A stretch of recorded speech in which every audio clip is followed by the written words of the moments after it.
Money work. El mundo quiere dinero. Money work. Se arregla con dinero. Money work. Si me quiero educar, dormir en algún lugar, un lugar para trabajar, y si no hay para emigrar.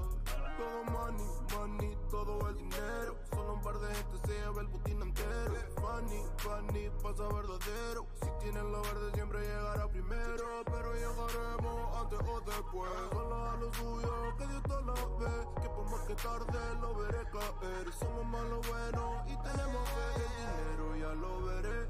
No vendo mi alma, lo lograré. Seré el más grande, no olvidaré de dónde vengo ni cómo voy. Money work. El mundo quiere dinero. Money work. Se arregla con dinero. Money work. Yo digo las cosas como son. No quiero ninguna aceptación. Tampoco vengo a pedir perdón, porque mis sentimientos se volvieron la canción. Yeah. No me vale mucho como tú me ves. Sabes, tú me llegas solo a los pies. Para mí ser grande es un interés. Ser un buen humano para mí es un deber. El dinero ya lo veré. No vendo mi alma, lo lograré. Seré el más grande, no olvidaré de dónde vengo ni cómo voy. Money work. Yeah. El mundo quiere dinero. Yeah. Yeah. Money work. Se arregla con dinero. Yeah. Money work. De corazón. La plata no te hace ser feliz. Ella de corazón, la plata no te hace ser feliz. Money work. El mundo quiere dinero. Yeah, yeah, yeah, yeah. Money work. Money work. Se arregla con dinero. Money work. Lunes. Lunático.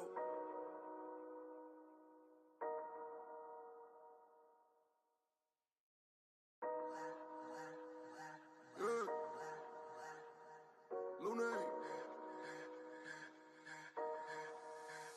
Money work. El mundo quiere dinero. Money work. Se arregla con dinero.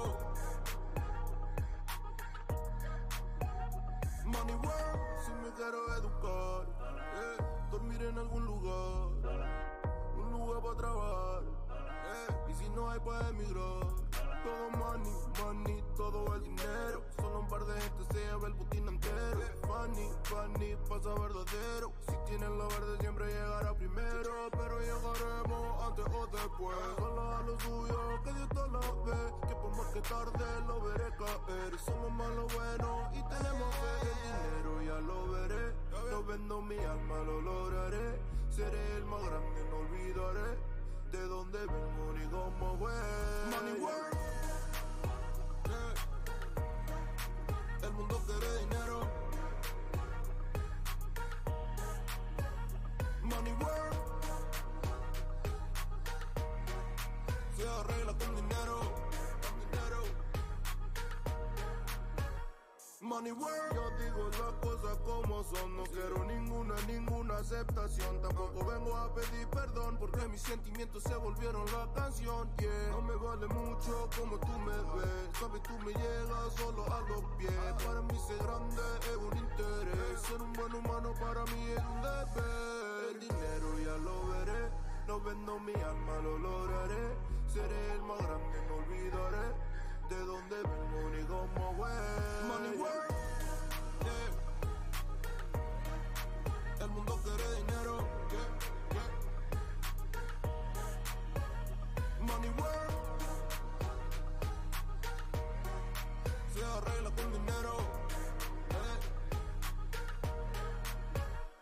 Money work. De corazón, la plata no te hace ser feliz. Yeah, de corazón, yeah. La plata no te hace ser feliz. Money work. El mundo quiere dinero. Yeah. Money work.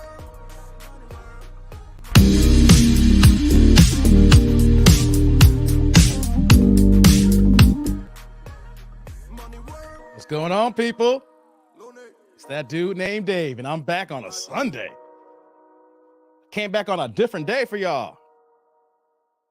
I'm back on a different day because we're switching it up here because the stuff that's going on today in YouTube world here. But before I get started, guys, as you guys know, I'm that dude named Dave. Welcome to TD&D Live on a Sunday, not a Monday, not a Wednesday, and not a Friday here. We're here doing an emergency live here, guys.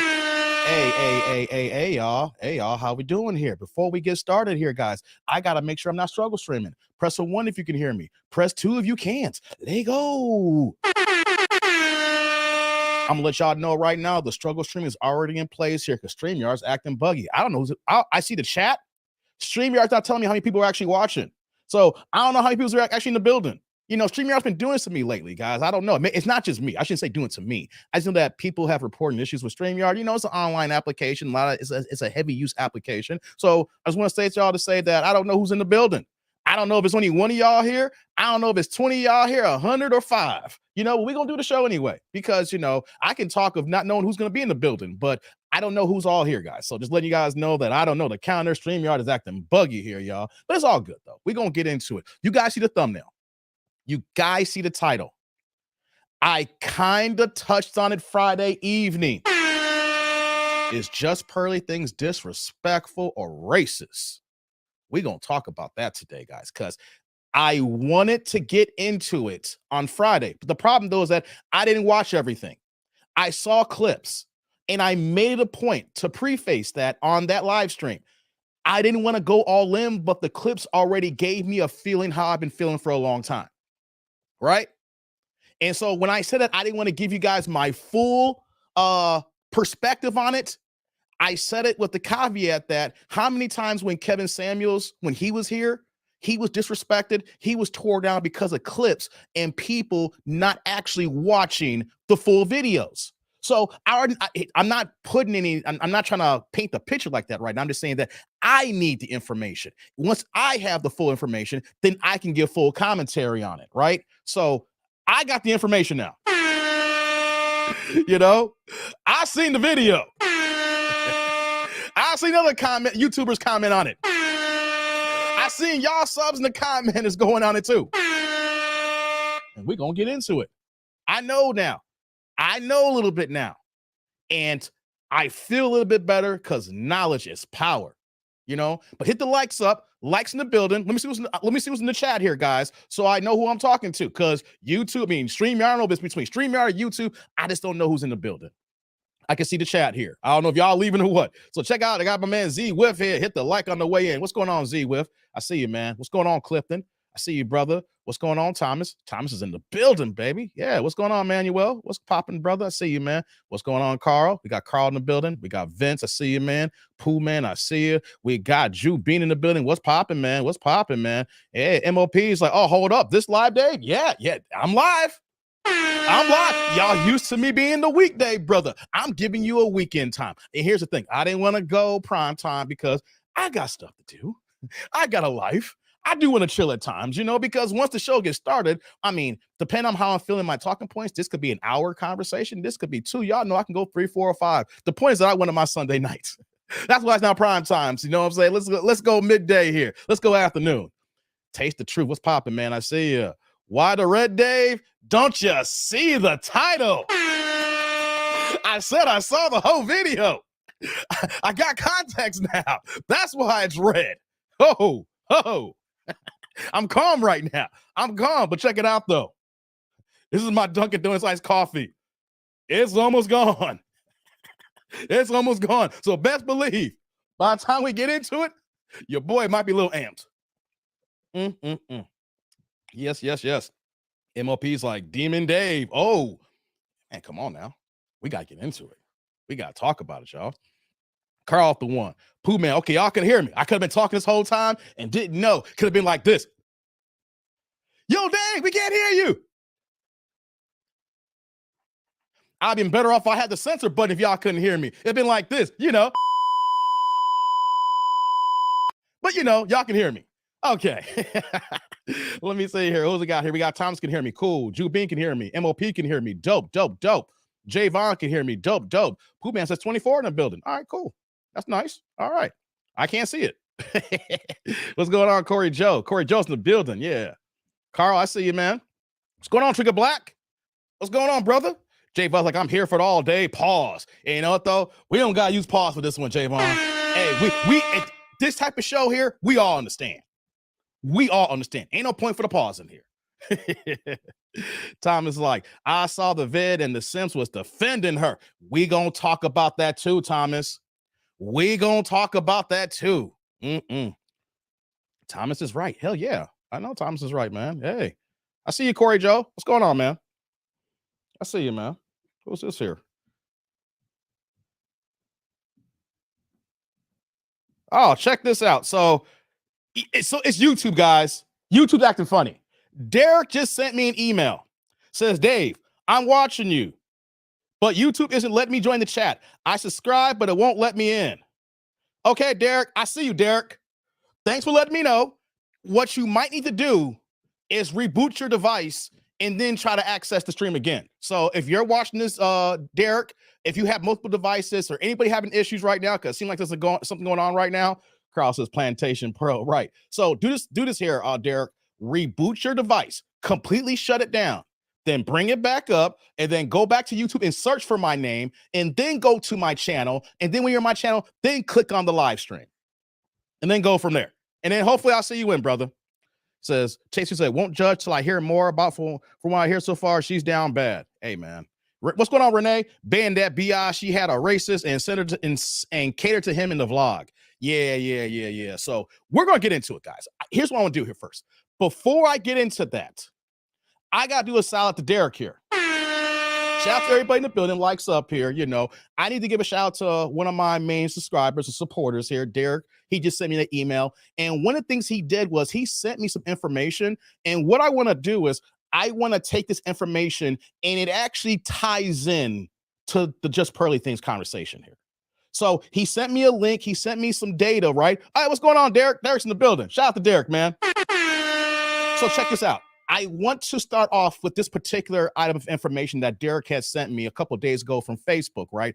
And I think that for the conversation that we're going to have here, it's very poignant as we transition here. I'm not going to take long, guys. I'm not long stroking y'all. Y'all know on Mondays, Wednesdays, and Fridays, I'm here for the long stroke pause. No. We ain't long stroking today, guys. We are actually getting into the conversation here because I want to talk about it. And here's another thing too, guys. I believe that the link is pinned to the top here. So while we're getting into it here, give me about another 30 or 45 minutes or so. But if y'all want to click on the link and cam up and give me your observation on this matter here, then y'all can do that here. So the link is pinned up here. Give me about 30 or 45 minutes minimum here if you guys want to be on the show, want to be on the panel to talk about this here. If not, I'm just going to kick it on the solo dolo style, not as monitor the chat here, guys. You know, Clifton's like, I couldn't hear also. I just closed YouTube and searched for your content and clicked on the videos.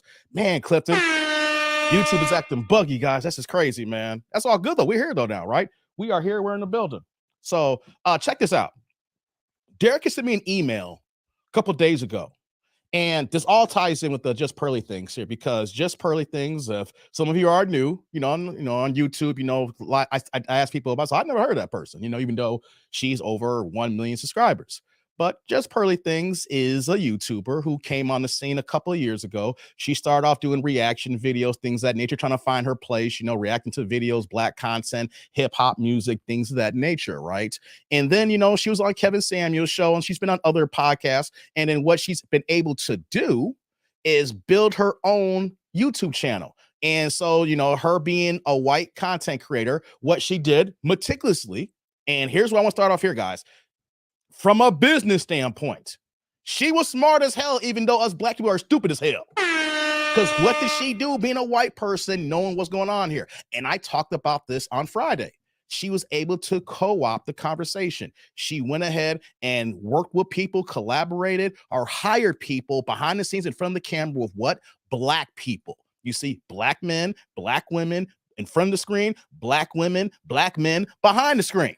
And so by her doing that here and then being consistent here, what I'm talking about being consistent, guys. Consistency is this YouTube game and how she blew up compared to other like black female content creators, right?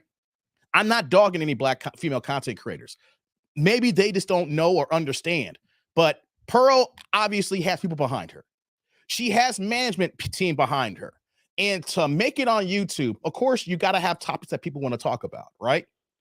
On top of that, too, you got to have content. And on top of the content, you need to say things that could be controversial because people want to, be chimed in. You can't say the same things. You got to have your own spin on it or have the people around you have your own spin on it.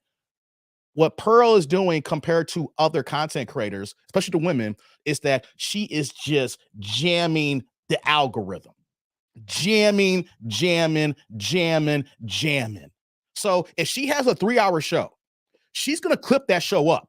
Let's say I think that the pregame and the rundown, she has like 2 shows like that, right? So she will go ahead and let's take one episode of the pregame. Let's say it's like 3 hours long. She will have someone in her editing or production crew find certain spots in there, whether it's going to be a 20-minute clip, 10-minute clip, things of that nature. And they will literally clip up that live stream of 3 hours into another 10 videos. Literally, because some people don't want to watch a whole live stream or they may miss it. And people like us as content creators know that people actually prefer short-term content as well as long-term content, unless that you are really a hardcore supporter of that person. So she would let's say she do a show Monday, Tuesday, and Wednesday in 3 hours. So that's 9 hours of content. But let's say that she takes those 3 hours of content and clip those up to 10 videos each. That's 30 pieces of content right there. 30 videos that's going to be circulating. That could be a whole bunch worth of content for some people, but that's not over yet. She'll take those same lives and then clip up those being shorts. So one live stream could probably generate 15 shorts for her. So you add another 15 shorts and then times that by 3 shows for that one show. That's 45 shows. That's 45 shorts, 3 live streams, and what I say roughly about 30 short-term content videos, all within 1 week. Then you add the fact, guys, that she has more than one channel. She has more than one channel. I didn't know this. Like, I see videos, and then next thing you know, you see other stuff, and it's like, oh, man, like, she's all over the place. So imagine that she's doing this, and then times that by like 7 to 10 channels. That means you can't get away from it because she's jamming the algorithm. YouTube likes it that if you have people watching your stuff and they are watching consistently, and then you're putting out content, it's just going to feed your algorithm feed, and it's going to keep coming in. And then you multiply that week after week after week after week. You're just a content machine. So you can't help but be inundated with her. Unlike the other black female content creators, they're not putting out that kind of content. That's not a dig at them. That's just the way they're working. You know what I'm saying? They may be a solo person like me. I'm a one-man crew. I just hired some editors recently, right? But that is the difference when people say, oh, Pearl worked hard than all these other women, things of that nature. Yes, Pearl works hard. Before I get into all the jankiness, you got to give them that. A couple things can be right at the same time. She can be a hard worker, and she could be the things we're going to talk about in a little bit later, right? So the reason why that she got to where she's at now, that's one factor. You not looking at anybody else, you focus on your channel, and then you produce the content, and then you just keep putting it out there, right? That's one factor. The next factor is Kevin Samuels passed away. So when you lose a big factor like Kevin Samuels, there's a vacuum there. So several content creators came into the space, and then she was already established, and then of course she had a meteoric rise. Then you add another caveat there. What is that? You have collaborations. And before I talk on collaborations here, I want to transition. I want to talk about the first point that I want to get at here. Shout out to Derek, because her content is based on Black relationships. Of course, we say modern women and modern dating, but if you look at the panel and who she has, She's talking about black people. More likely, black relationships. Even though that when I started my YouTube journey, and I'm a black man, I focus on black people's issues. Of course, that I recognize I have white friends. You see my boy Mikey, he's Filipino. I got friends all over the rainbow. I'm just giving little caveats there, right? So I focus on black content. That's just me because I know my wheelhouse. I know what it is. I'm not going to talk about anything that I may know about it, but that's just not who I get down, because I got to know what I know. So let me get some coffee. This is going to be good, says Derek. Yeah. So talk about relationships. And Derek has sent me an email regarding in Facebook. And I want to talk about this because this all ties in how Pearly blew up here. What is these conversations? Modern relationships, modern women, how he brings stats and statistics, how black men are single and black women are single, but why is it that black women have the lowest marriage rate? How is it that we see the Pookies in the Ray Ray class winning? And how did Pearl come up and win? Let me just read this article here for a second. Let me do this here. Okay. So Derek sent me this to me. I'm reading this on the screen. I don't have it up in front of me here, but I'm just going to read it out there. I'm going to talk to the screen here, like this here. It says, marriage rates for black Americans are the lowest of all racial and ethnic groups. In 2020, 51.4% of black men and 47.5% of black women had never been married. Now, here's the key point here. We're tailoring this down to one state now because Derek's in the Midwest. Derek's in Ohio. But one state also can represent the whole as well by using the sample here. Says that, unfortunately, marriage rates for black Ohioans are below the national average. In 2019, only 27% of black Ohioans have ever been married. That's crazy, guys. 27%. Demographics, among other factors, may play a role in decreasing marriage rates for black Americans, especially here in the Queen City. Local census data in Cincinnati and Hamilton County confirms 23 to 27% more black women than black men ages 18 and up. I talk about this all the time, guys, about if you take just across the whole United States, men who are available to be married compared to women to be married. It could be 18 years old. It could be 75 years old, but he's still breathing. The whole gambit. And you want to know something here? In 2013, there was 1.8 million more black women than men. We fast forward now, this is across the nation here. We fast forward to 2020, it is 2.1 million more black women than black men of marrying age here. And then we break it down here to what Derek sent me regarding Ohio, just one state. And it breaks down that the difference is 23 to 27%. Big divide, more women than men.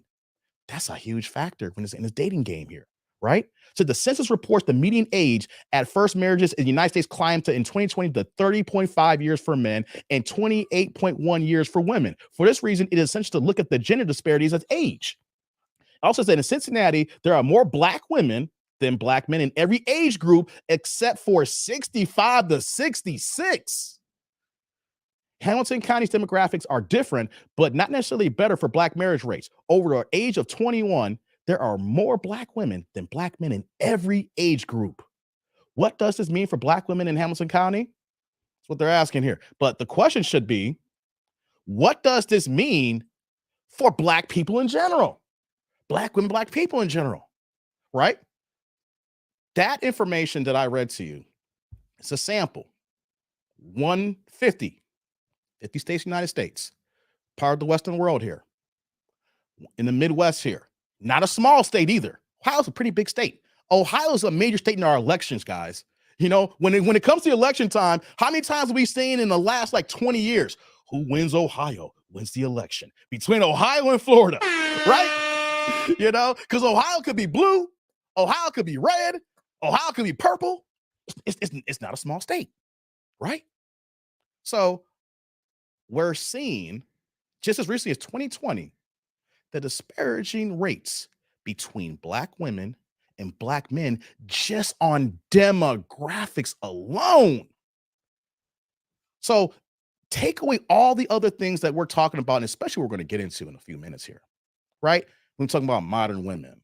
We talk about banshees and hood boogers and thought pockets, and women who are hypergamous, and they only want 12 to 16% of the men. They only want high value men. They don't want to settle. They want a guy with 6 figures. He's got to be 6 feet tall. He's got to be 6 inches, got to hold it down and break your back, girls. Right? But take away all the personal things that women want. They're already behind the 8 ball because there's just more black women than black men. And this is one of the reasons how Pearl was able to pop off. She's talking to black women using similar stats depending on the state or the whole overall geographic. And you know what happened? Black men were happy. We're like, yes, not only a woman is saying these things, it's a white woman. Oh, Becky is here. Becky's my savior in the form of pearly things. Oh, man. I love it. Black women, do y'all see Pearl? She's telling y'all something. We black men have been screaming into the top of a mountain tops. Hold on. No. I gotta do that better here. How about this here? We black men have been saying this to the top of the mountain tops. Black women are not listening to us. Becky is listening to us. Pearly says, you women are delusional. And the black men, the black manosphere, happy. Yes, Lord Jesus, Lord Jesus, Lord Jesus. Yeah, Kevin Samuels passed away. Big old pocket missing. And what happened? She slid right in. Got a black boyfriend. Got all black cast.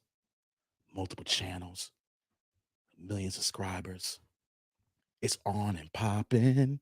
It's on tonight. Shout out to Ray J.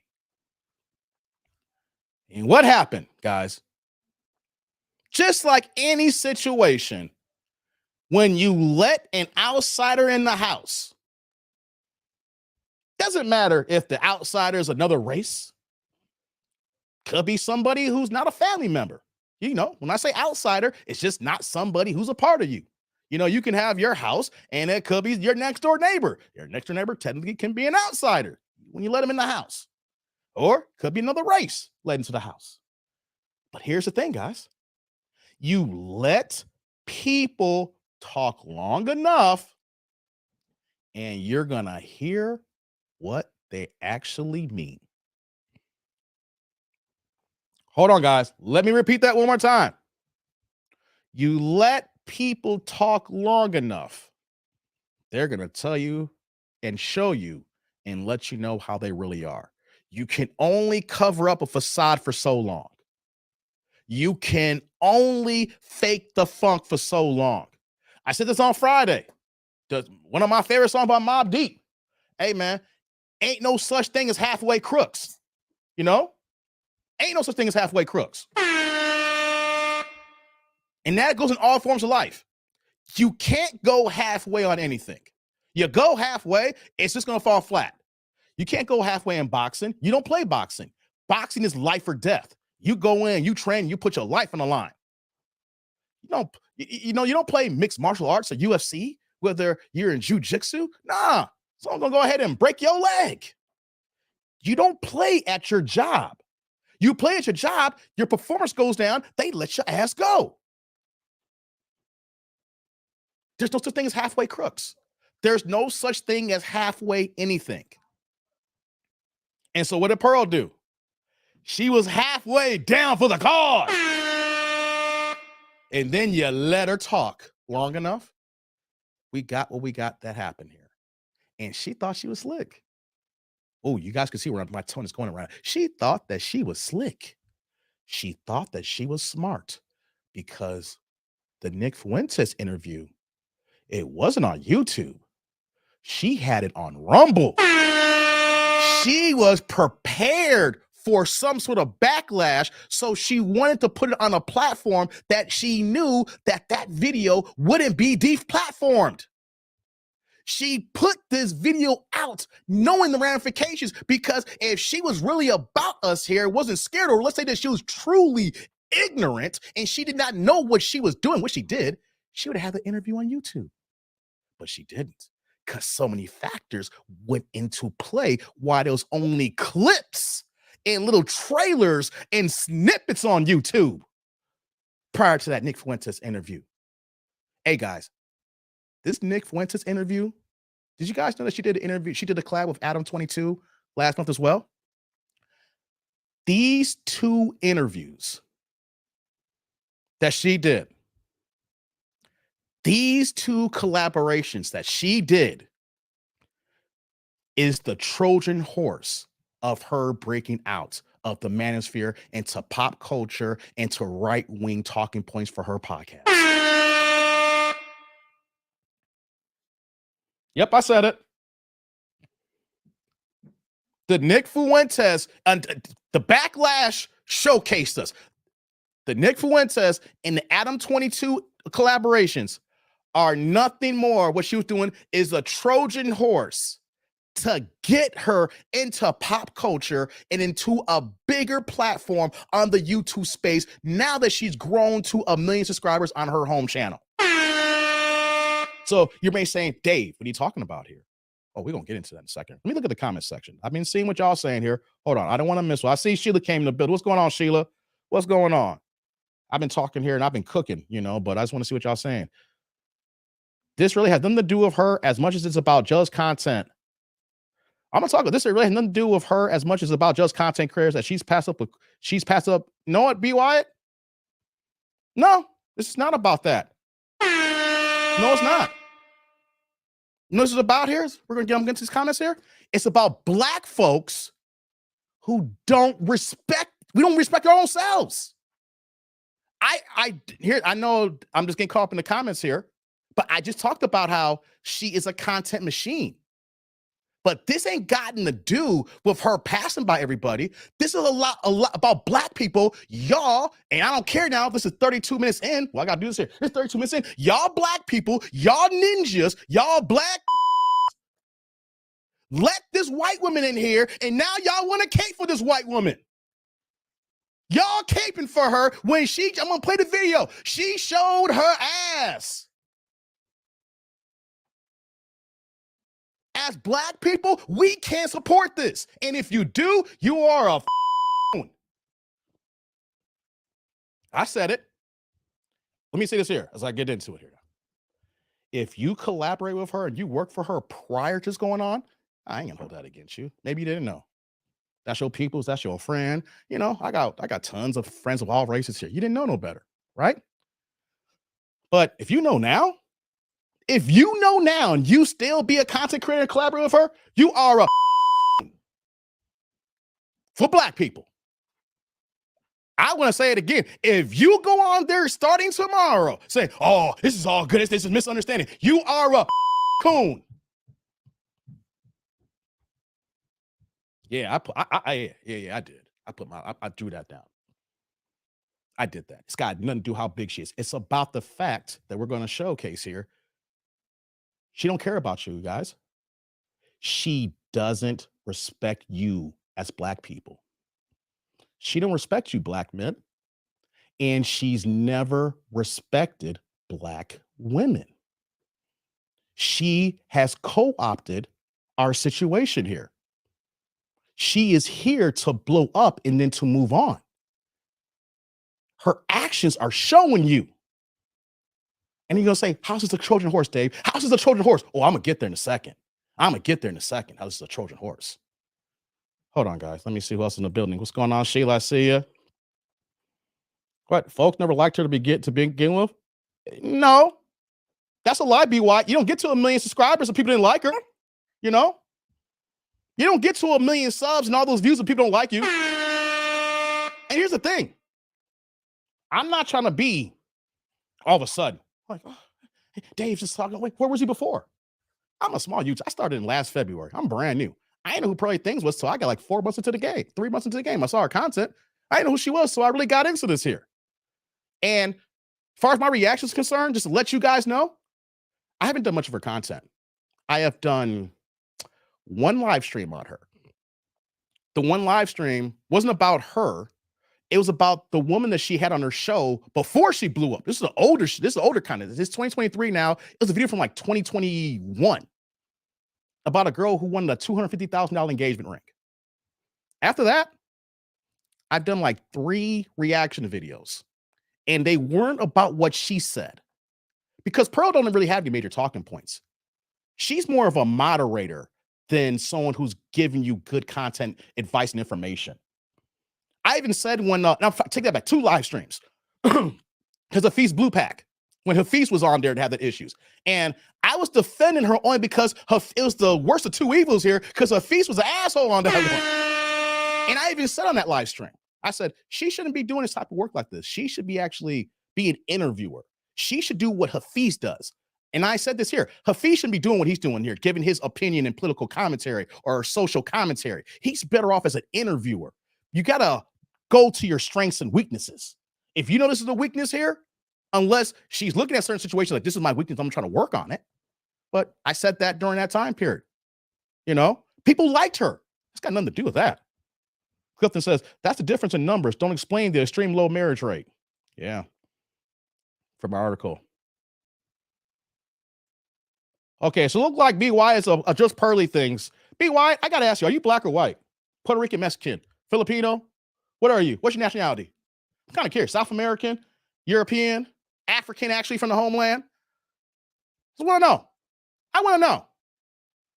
I'm curious here. I'm curious. Because Ohio moving from purple to red, North Carolina, Virginia is more purple than blue now. Yeah. Pearl had no skin in the game, no pun intended. It's easy for her to criticize black women. Hold on here. Just getting caught up in these comments here. What's going on, Rod? Got Rod in the building. Hope says 1.37 million subscribers. Yeah, she big. I remember it wasn't that long ago. She was at 700,000. She got like 400,000 like in 2 months. Dave, I agree. She's moving to be her true goal, the right-wing content. Exactly. We're going to get into it. MTR. Hey, it's true. We're going to talk about MTR too, guys. We're going to talk about MTR. We just getting started. Drawing that line in the sand. Hang her upside down and flung her, says Jay. Nothing wrong with being a conservative, but I would never support a white supremacist or a racist. This is the comment I've been looking from y'all black people here. Thank you, John. Thank you, John. In the back of my mind, I had this talking point here, and I was going to see here, because you know what, though? I'm not a conservative. I'm independent. I mean, I let you guys know that I was a longtime Democrat, and I'm an independent now. I'm not conservative, but there are things that I am conservative about. I do have conservative viewpoints, but I'm not a full-fledged conservative. I'm an independent. But this is what I was waiting for. I was waiting for somebody, an intelligent black person, to put this here. I was hoping that I was hoping, don't let a white person come in my chat and put this one in. Thank you, John. Wait, nothing wrong with being a conservative, but I will never support a white supremacist or a racist. That's the difference. It's one thing to have conservative political and social viewpoints here. The problem, though, is that there's racism on major sides, on the blue side, on the red side. The difference is, though, that conservatives are open about their racism. They're open about how they feel about you. Oh, boy. Stop sharing anything also from her channels. Okay, I like that. Or review. I like that. Finn says she uses K as talking points. Yes, exactly. Hafiz may be the happiest person on YouTube. Rod. I know I started laughing, y'all. hey, Rod, you know what? Hafiz Blue Pack is actually happy as hell right now. But you know what, though? It don't take Hafiz off the hook. But this is not about him, though. I just brought that up because I wanted people to know, like, there's people who done gangs of content on Pearly Thing, and that's cool if you have. I'm not saying that. I'm just saying from my standpoint, when you see this live stream, you're watching live right now, and you want to know where I stand at. I did 3 or 4 reaction videos on her, and it wasn't anything that she said. It was the women on the panel. There was feminists on here making no damn sense. You know what I'm saying? There's a woman who wanted a $250,000 engagement. She talking about she deserves it because her boss got the same thing, you know? And there was another woman who was saying that it's okay to, you know, have a rotation and stuff like that. The videos had nothing to do with what she said. And I was caping for her. So, oh, Pearl said the great things, sir. It was the fact that I watched the video and it was what the panel has said to me react to it. So just because anybody's wondering, my content has very little Pearl content on there. And then one thing you're not going to see is in the past, if y'all trying to work, like saying, oh, Dave was caping for Pearl, look at him now. No, the only thing I ever said was I respect her hustle as far as work ethic. I can respect your work ethic and still see that you don't respect me. You know what I'm saying? Because then I can say, you know, I look at that differently. When you get older, you have a larger mindset. Just because someone could be a racist or a bigot or prejudice here, right? I can separate that here to look at other conversations. Then if we want to make it a big personal conversation, then that's another thing. Do you guys hear what I'm saying here? If you want to make it one big personal conversation, that's one thing. I'm able to separate things for conversation purposes, right? It's like, okay, Dave, we know this here, but let's get this here. How did she grow up on YouTube? And I just mentioned that here. Her work ethic is crazy. But that, just because you have a crazy work ethic doesn't mean that you are probably a piece of shit. I'm not saying she is yet. But what she said was what? Nothing but pieces of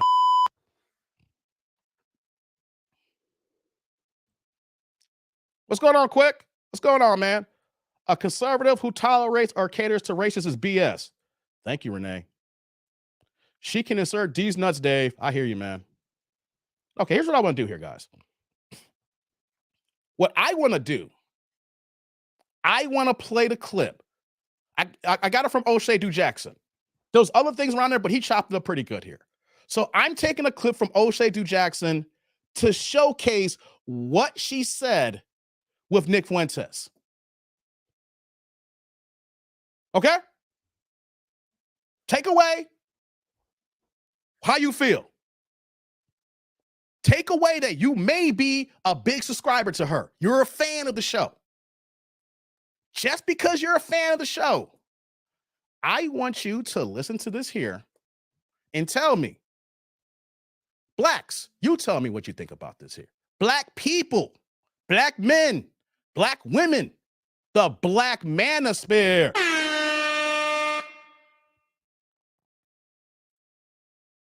Here we go, guys. I want to play it here really fast. Holocaust was not special, and all countries have done that. Yeah, and exactly. so you're saying, why is the Holocaust special? Yeah, basically. Oh. Okay, what do you mean, basically? Well, yeah, I mean, because of course, you know, we're getting. Hold on. Before I go on here, I have a funny feeling that she might have a problem with the Jews later. You feel that the Holocaust was not special? Hey. I just clicked on it. Hey, y'all never gonna hear me make a comment or statement about that to my Jewish brothers and sisters. Y'all wouldn't. We're gonna let it play here. I just stopped that right there. What's going on, Eric Jordan? Hey, before I move on here, shout out to my man Eric Jordan here. EJ's in the building. He was here the other day helping your boy out, supporting your boy here. He's now a new member. What's going on, Eric? Hey, brother, salute. Thank you for the holler, man. I appreciate you, man. Thanks for joining. Thanks for joining. Clips like scaffolding. Yeah, man. Yeah, we talked about that on Friday. Didn't we, Clifton? You brought that up, scaffolding? Didn't you bring that up on Friday, Clifton? I haven't seen any of her content in about 6-7 months. It's mostly travel content. I hear you, Pooh, man. All right. I stopped that part on purpose because I don't know about you guys here, but when Kyrie Irving just tweeted about a movie that was talking about Jewish people and ancestry, he didn't say that he liked the movie or he didn't like the movie. He tweeted about it, and he didn't play ball for about 2 or 3 weeks and lost his Nike deal. And then here she is saying, oh, really? Questioning like, y'all see that here? Hold on, we just getting started here. What's going on? Before I get back into the video here, my man George Jones in the building. Man, what's going on, George? Making the chat torn orange here, guys. I love it when the chat turns colors and you're supporting your boy here. George says, go easy on the jokes, Dave. I'm at work. Hey, George. Salud. Thank you for the holla, man. Hey, George, this is not really going to be much of a jokey live stream here. This is more on a serious topic. I mean, you know me. I'll slide some jokes here and there, but this ain't the jokey live stream. So don't worry. You working. I'm working too. I'm on the job for you as well, man. We going to get it. Don't worry, brother. I got you, George. Thank you for the holla. Turn it orange. I got you. Keep working, brother. Keep them earbuds in, and we're going to keep cooking for you. We're going to get you to this Sunday. We're going to get you to this Sunday. He tweeted a picture, Pooh Man said. So let me just continue now. Right, Pooh Man, he tweeted. It was a tweet. And what happened to Kyrie? She actually spoke. Now, it wasn't long, but I'm just saying, though, the Jewish delegation, I'm waiting for them on Monday. I'm just kind of curious. They may say, well, that's just a little bit. We're not going to touch that one there. I'm just saying, though, because if a black man did that here, like Kyrie just did his tweet here, we saw the firestorm here. So I'm waiting for the Jewish delegation on Monday. Just kind of curious on that one here. Reason why I paused that. Let's continue now. Let's continue. We're getting into the details of it, but yeah, that's the gist. Yeah, I mean, but you kind of deny it happened. I denied some of the parts of it. You deny parts of it don't seem realistic to you. You think they were embellished upon. I think they're embellished, yeah. The same way. This sounds, oh gosh. Oh boy. They're gonna be in trouble. This sounds similar to the slave. Hold on. I paused it on purpose. Again. I paused it on purpose again. She's not an ignorant white person, doesn't know what she's talking about. What did she just say right there? She started laughing. I'm going to get in trouble for saying this.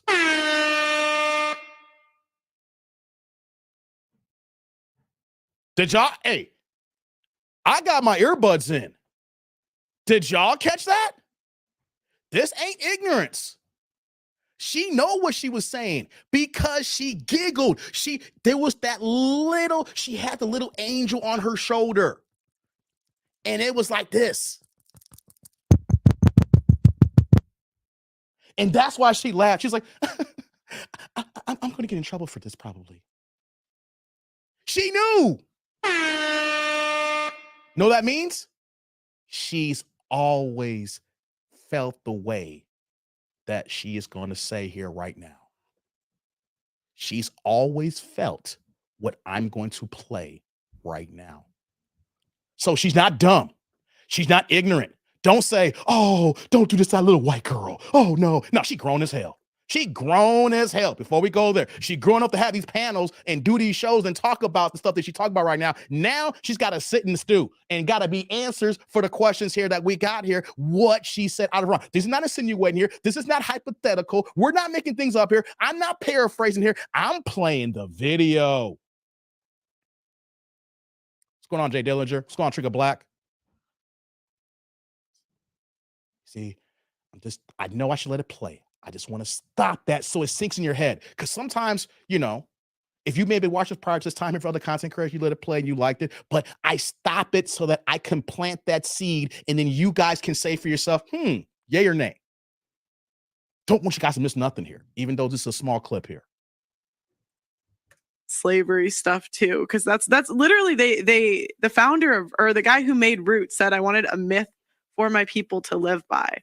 So they often, but that's what they do is they embellish, and I'm not trying to say it wasn't horrible, it was. Right. But they want to make it like more horrible so that they can control people. yeah. I was like, stop, no. They all said I was crazy. Who's laughing now? Who's laughing now? Austin. Well, but hey, you're very Hold on.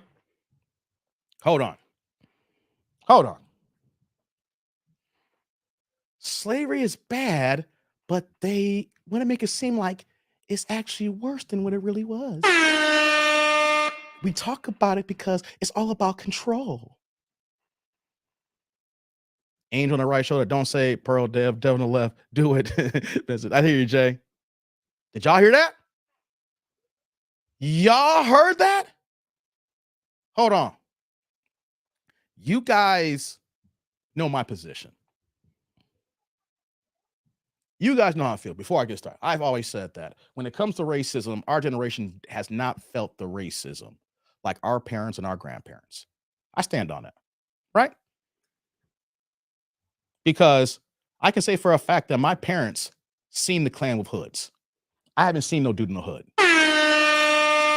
But it doesn't negate the fact that I'm not going to deny my culture and my history and know what happened to my ancestors, and knowing how horrific it is, and knowing that there are still people in my family who still suffer from the evils and ills and the traumas of it here. When I say about that, I'm talking about certain living conditions in the South, whether it's in Mississippi, for instance. I have family in Kentucky from my dad's side of the family, and I have family in Mississippi. I have family in a town, majority of where my people was raised, in a town called Hazelhurst, which is roughly about 20 so minutes away from Jackson, Mississippi. So I have a lot of ancestry, a lot of DNA, and my people's down from there. I am not, in being down there and seeing the things that I've seen here, I am not denying my past. I am not denying what my culture has been through. I am not denying the ramifications that's come across our people today. And even though that we're in 2023 and we as Black men, as Black women are not experiencing those same change, those same trauma, those same bonds that our forefathers went through several hundred years ago, it should not negate the fact that our people went through it. And just like the Jewish population with the Holocaust is never again, and they make sure that they make you feel the pain if you try to disrespect that, the same thing needs to happen with our people as well, because we should say never again as well.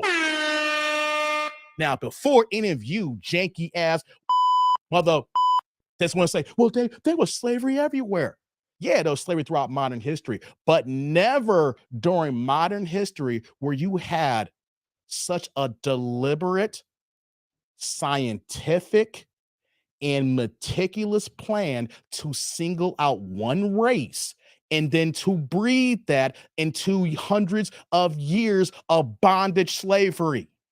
There's been slavery throughout human history, but nothing as strategic as the slave Atlantic trade channel. You literally, if you want to talk about slaves and throughout history, you literally could have a white person with a Black person mixed in who were slaves and had to do chores, but never on the level that we had here on our country here. That's right, Clifton. Cattle slavery. That's what we were. We were freaking cattle. Our ancestors were. And then systematically was breeded to be where we at today here, guys. Here's an example of the mentality of the breeding in our Black community here that we don't see today. You see the marriage rates drop down today, and then people who do get married, you see like one kid or two kids, things of that nature. You guys know if you're Black, I'm gonna get to y'all supers in a second. You guys know if you're Black, how you have grandmothers and great-grandmothers who've had a lot of kids. My grandmother had 16 kids, 16 kids. That was the logic and mentality of big families back then. We were put together as cattle and breeded to build the population. We wouldn't be 15% of the population if we weren't forced breeding. No, we were. But it wasn't that big of a deal. We want to make it it's bad, but it wasn't that bad. Oh, really? Oh, really? Shout out to my man Eric. He's back with the $5 says, I'll give prop to Nick for exposing Pearl, even though it sounds funked up for saying that from me. Hey, I got something to tell you, man, Eric. I got something for you, man, Eric. Hey, brother, first things first here. Salud. Thank you for the holler, man. I appreciate you here. Here's what I'm saying here about that, Eric. Here's what I'm saying about that. Sometimes in life, the enemy of my enemy is my friend. Sometimes in life, you need necessary evils for the greater good. Sometimes it's not planned out, but if you're not living right, the universe and the energy will showcase how you really are. So that's how I feel about that. So you're not wrong for feeling that way. You literally can have your enemy do God's work. So I feel you on that, Eric. It's all good. No, you shouldn't feel bad. Like we can talk about Nick, for instance, as a person another time. His viewpoints, him January 6th, his racist ideologies. He's part of the Tiki Torch and the khaki pants crew. Hey, Real talk, guys. If you see him, I'm sorry, you see someone who's a little bit paler than us with a tiki torch and the khaki pants and shorts, they ain't rocking for us. Let me play some. I'm gonna get to y'all. Let me say, Pooh Man said, wait, my great grandfather had 9 kids, including my grandmother. It's a different mentality back then. And then as generations went on, Pooh Man, that's just the mentality. We were just breeding because we were just used to big families. Because that's what we were forced to do. Whether our ancestors were having that with our our forefathers, the husband and wife, or the pillage and rape and sodomy of our black boys. Where did the term buck breaking come into play? I mean, it became more of a national fodder recently when we watched Get Out, the symbolism in that movie with the buck breaking. But where did buck breaking begin for us in this country here? During slavery. Pearl, wasn't that bad, but hold on. Slave masters rape boys and husbands. Grape. Damn, I'm gonna get this. It doesn't matter. Grape. I don't care. Grape. Who cares? It is what it is with this video here, right? Grape boys in front of the whole implantation to break that man's will or the boy's will mentality and to show the women that he is no longer a man. To break that will, and that if anybody got a pocket, everybody's gonna get this work. And eventually, a lot of men were degraded in that fashion. But things weren't that bad. I digress, though. Things weren't that bad, right? Shout out to my man Jay Bubba. What's going on, brother? With the $9.99, $10 holla. Like I give you the upgrade. Turn the chat yellow. Says clearly we have low self-esteem problems to the point we're caping for her versus our women. Like Crimson Cure, that fight for us every day. We sick, boss. Anything to protect Miss Ann, sick of these sellouts. Hey Jay. Hey Jay. Bubba. Salute, man. Thank you for the holla. You right, brother. You right. You are so right. So right. So right, man. Let's just continue. Let me play the rest of this short video here. Very industrious. Yeah. There are a lot of people that would like to be a YouTuber because they'd like people to care about their opinions and like what they ate for lunch and, things about my life that just make sense or whatever. But how many people can make a company and deal with the things you deal with, like recruiting and, because I mean, not on the same scale as you, but I do things and it's tough. It's a business. It's fun not in front of the camera, but behind the scenes, it's a business. And that is a German attribute, to be industrious. I'm Italian. The only times I'm on time for things is when I get the time wrong, when I think I'm supposed to be there way earlier than I'm actually supposed to be there. Because I thought I was supposed to be here at 3. Oh, really? That's why I texted you. I texted you, I'm on my way, because I thought I was already 10 minutes late when I was leaving. Yeah, well, it's okay. Blessing was more late African. Well, he's black. Yeah. So the person that she is talking to is... That's O'Shea talking here. So I just want to stop that there. So that last part here, talking about, well, I thought I was late. That's why I was driving. And then she immediately goes on to say, well, Blessing and a person and your black staff, and you're cracking a late joke. Quick's like Italian people don't like anybody. What's going on, Tito? Hey, Tito, I saw you come in at the last minute of my last live stream, man. I had watched you for 4 hours, and before I hit end stream, I saw you come in the chat section. So I appreciate you, brother, man. Thanks for showing up on this one here. So, what was that just said there? She openly disrespects her own people there. Now, I know it's going to happen here. Yes, Lorenzo, this is live. I'm live, Lorenzo. Just look at the avatar. You see live on there. It's live. Okay. Just looking when you click on it. It's live, brother. We here, brother. Yeah. We doing a Sunday pull up, man. Cause this is an emergency. And here's what's going to go on, guys. And I'm going to play some more of O'Shea's video here, because after I played that here, what's what we got going on? Some people are going to say, well, you know what, that dude, what she's saying is right. So why are we mad at her?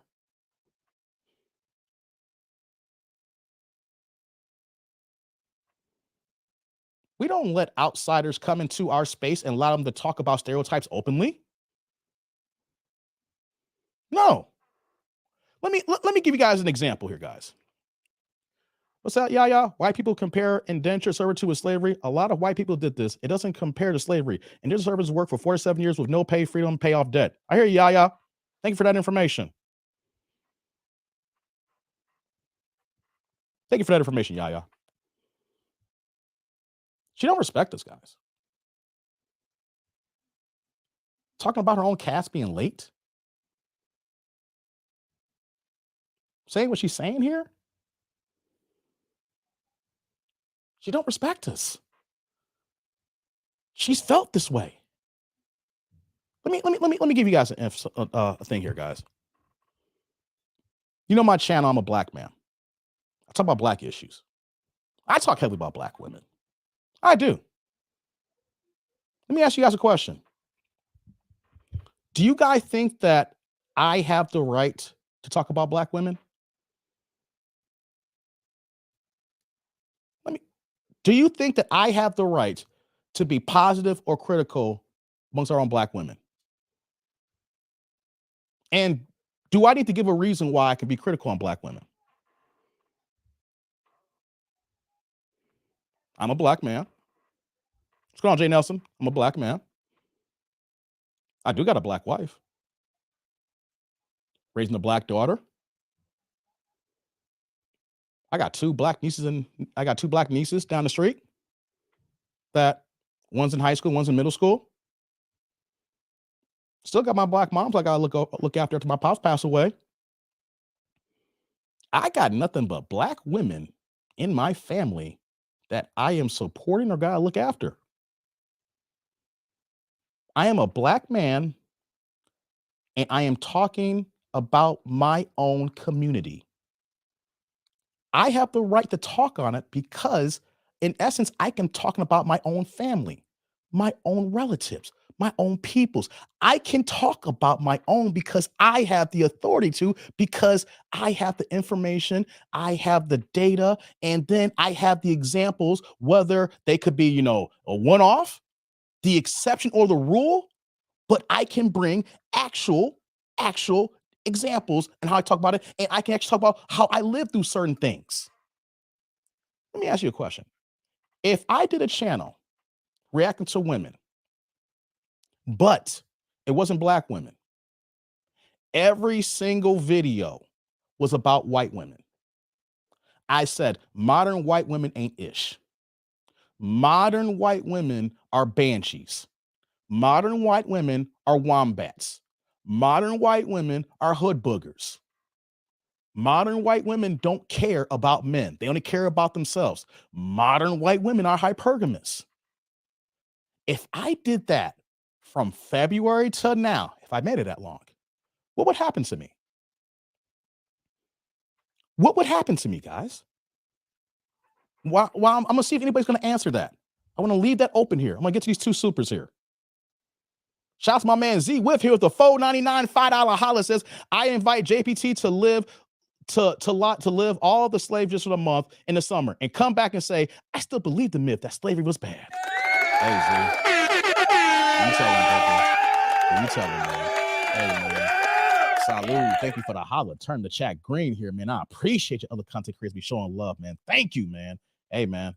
It's a head scratcher. You know what I mean? You know what I mean?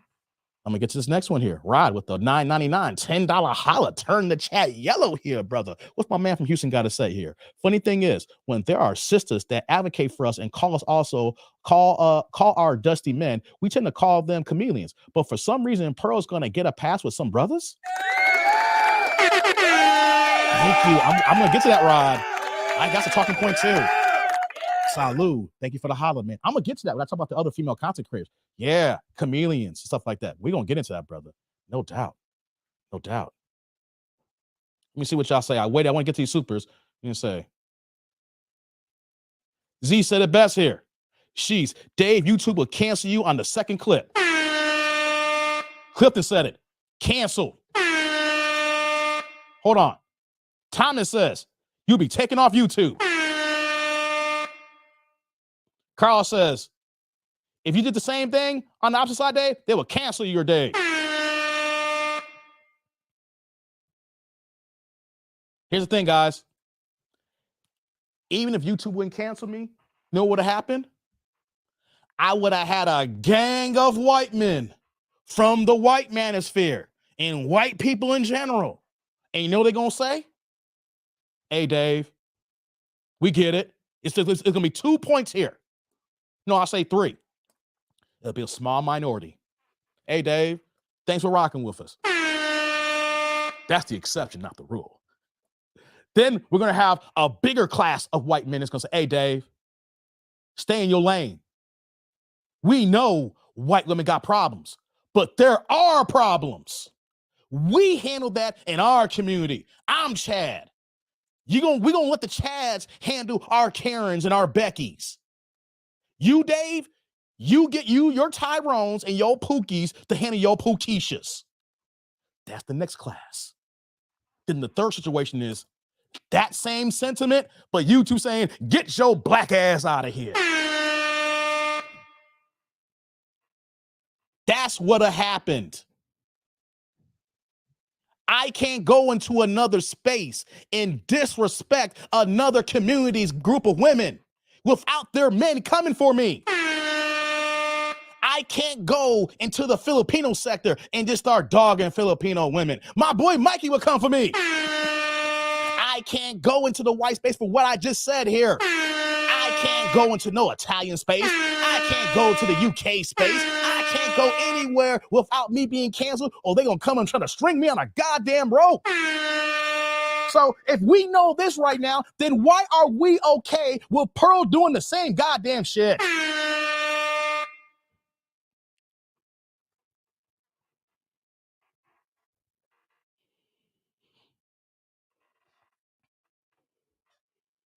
Did y'all hear that? But we're okay with that, Negroes. We're going to cape for the white woman here.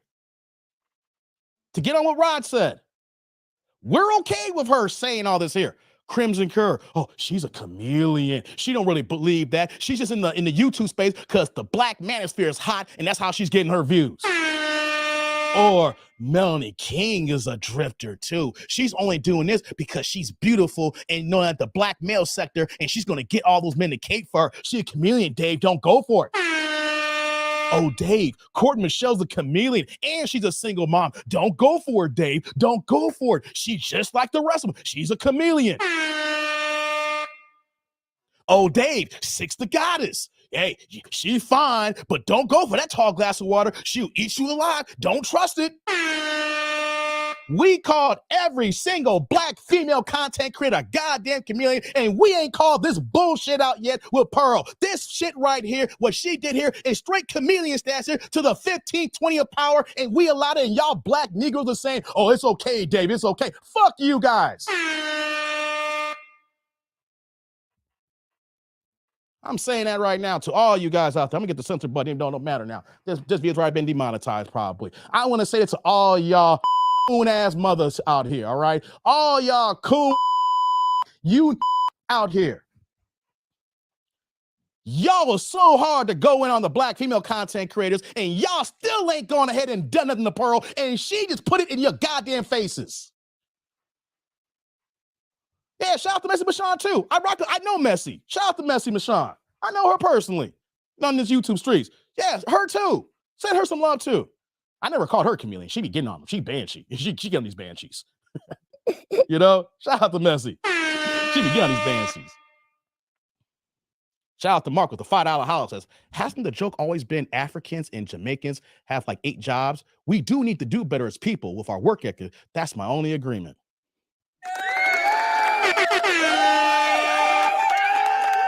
Hey, Mark. Salud. Thanks for the holler, man. I appreciate that, man. Appreciate that, man. Appreciate that. How y'all gonna co-sign this? This got nothing to do. I want to say this here. This ain't got nothing to do with her work ethic. This about allowing y'all shiftless Negroes to support a white woman who don't rock with you. She don't care about you. She tolerates you to build her platform because she wants to build her platform on the backs of blacks. And then she's going to leave y'all like every single white creator does once they get on. She gonna be the Miley Cyrus of YouTube here. What happened to Miley Cyrus? Didn't Miley Cyrus, all she talked about was banging black dudes and smoking weed and reefer? She was on the MTV Awards with 3 6 Mafia. Miley Cyrus had she was riding the carousel with nothing but black man dingoes. And you know what happened? Once she peaked, she got to a level. That next album was a goddamn country album. And you want to know something after that? Just out of nowhere, Miley didn't have that accent anymore. She had her same deep country voice accent. And I ain't seen a black man in none of her videos since.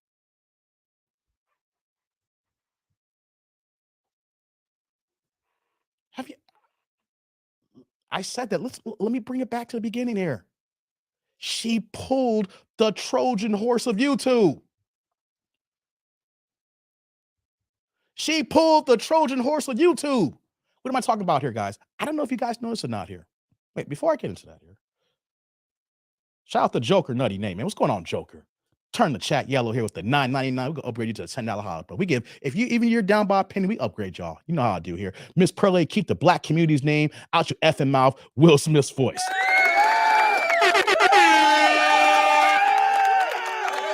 Hey, Joker. Salud. Thank you for the holla. Thank you, man. I appreciate you, Joker. I didn't get your intro today, but you know what though, Joker? You didn't see me. I knew you weren't prepped for the show here. You know, Monday, Wednesdays, and Fridays I get down, so I didn't see your intro, Joker. It's all good though. I'm gonna need your intro tomorrow. I'm gonna need that intro tomorrow, Joker. Yeah, I'm gonna need that intro tomorrow. What am I talking about? That she is the Trojan horse. She put a Trojan horse on YouTube. It's March, guys. I don't know if you noticed this. Before this happened here, I'm very OCD. I'm very aware. I watch things. I'm very keen. Even though I may not watch her content, I got to look at what other content creators are doing. See if whatever they're doing, and see if I can take some tips of trade. You know, because I'm still learning this here. Within the last 3.5 months, she went from just being a content killer, just dropping content left and right, here and there, far and back, there and yonder, there and yesterday, all over the place, like she do. Right? Then all of a sudden, it was just collaboration to collaboration to collaborations. You know, you see her panel, and then all of a sudden you're seeing multiple people in the panels, and then you see the one-on-ones, you see the multiple trips that NTR did, and, you know, you're seeing Melanie King, and I saw my girl Maggie Substitute Teacher on there, and I'm seeing all this. See the collaboration. She's seen Adam 22, you know, and you're seeing the Nick. All this stuff is happening in 3.5 months. All these black contributions, right?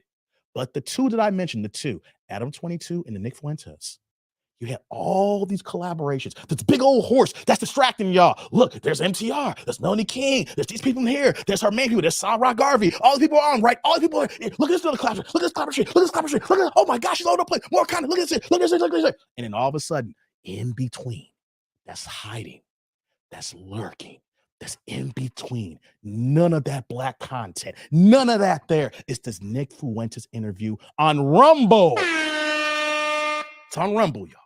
It was on Rumble, not on YouTube. She only took clips and a little trailer and put it on YouTube because she was like, all right, then I need to build the Rumble account because I know how Rumble does and won't deplatform me, and we can say whatever. There's a reason why I put Nick Fuentes on Rumble, because you know why, guys? Nick Fuentes ain't on YouTube no more. He's been deplatformed. He can't come back on YouTube ever again because of his right-wing and racist viewpoints. So since I know this here, and it's going to cause a stir, I'll put it on Rumble because it won't get deplatformed. I'll get a gang of views. I'm going to build the Rumble channel, and this will be the transition to the right-wing conservative viewpoints to get out of these modern women talking points here and build it to what we got going on. It's 2023 going into 2024 for the political election coming up. We have a presidential election coming up next year. And what a way to start that transition in 2023. As soon as we start figuring out who's going to be the candidates are. Is Joe Biden going to run again? Is DeSantis going to run against Trump? How's it going to go? But what I'm going to do is I'm going to start my channel from away from these modern women.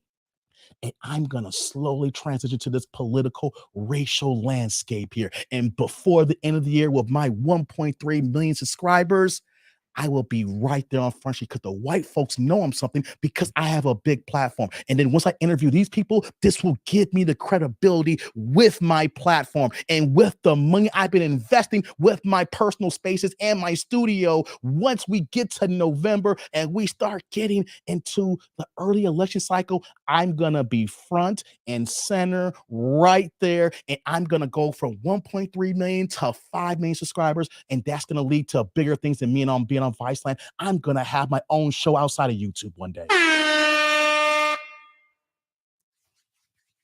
Woo! That was a lot there. Do you guys think I'm wrong in my assessment right now? Am I wrong? Did you guys think about that? And then if you haven't, did you hear what I said there? And do I make sense or am I off? Is that a stretch? Is that a stretch? Am I off? Did anybody see that viewpoint, that vantage, and don't think that what I came to the end game about is not the process? Because why did I say that there?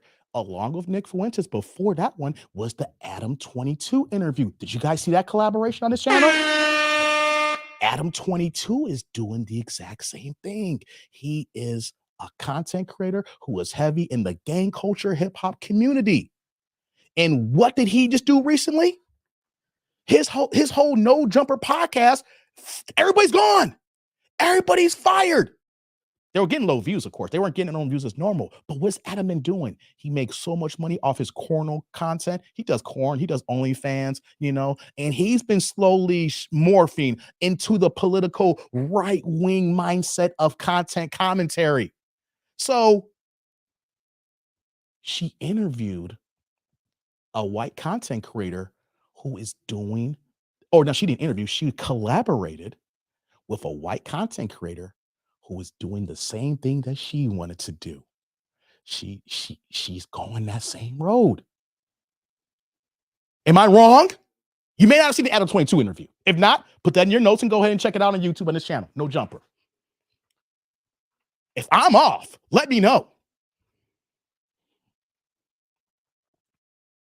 If I'm off, let me know. Because I'm very observant. I'm very keen. Maybe a lot of times, you guys here, you're not a YouTuber. So you come on and watch, you want to get entertained, you keep it moving. You see, I'm in the business of YouTube now. So I look at how people move at times. So by me giving you as much details as possible, the way I see it, I didn't want to give you no high level saying she was her own show. That's it. She's racist. She was her own show and she don't like about you. No. You see what I did there? I gave you every advantage viewpoint that I am seeing. And I am breaking that down to showcase this is what's going on in my head, and this is what I think that she's doing.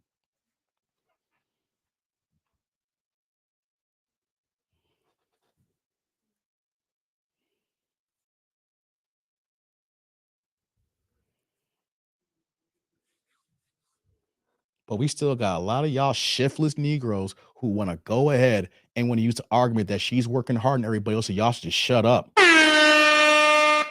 I don't care how hard she works. That is one part of the conversation. She could be a damn hard worker. And at the same token, she doesn't respect us. She doesn't like us.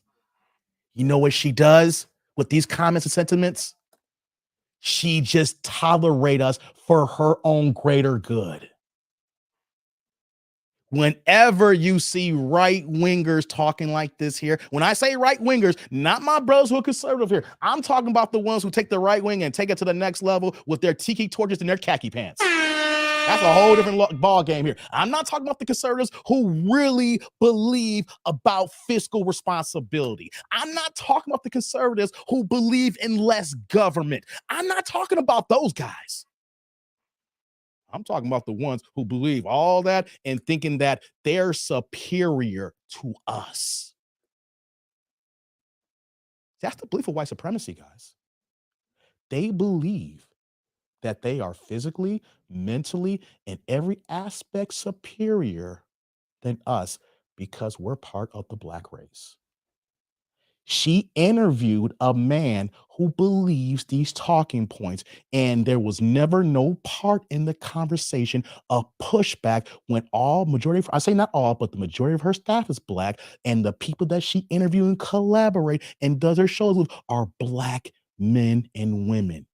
And you have a known racist who believes that we are beneath them. And she is laughing and kikiing with this man.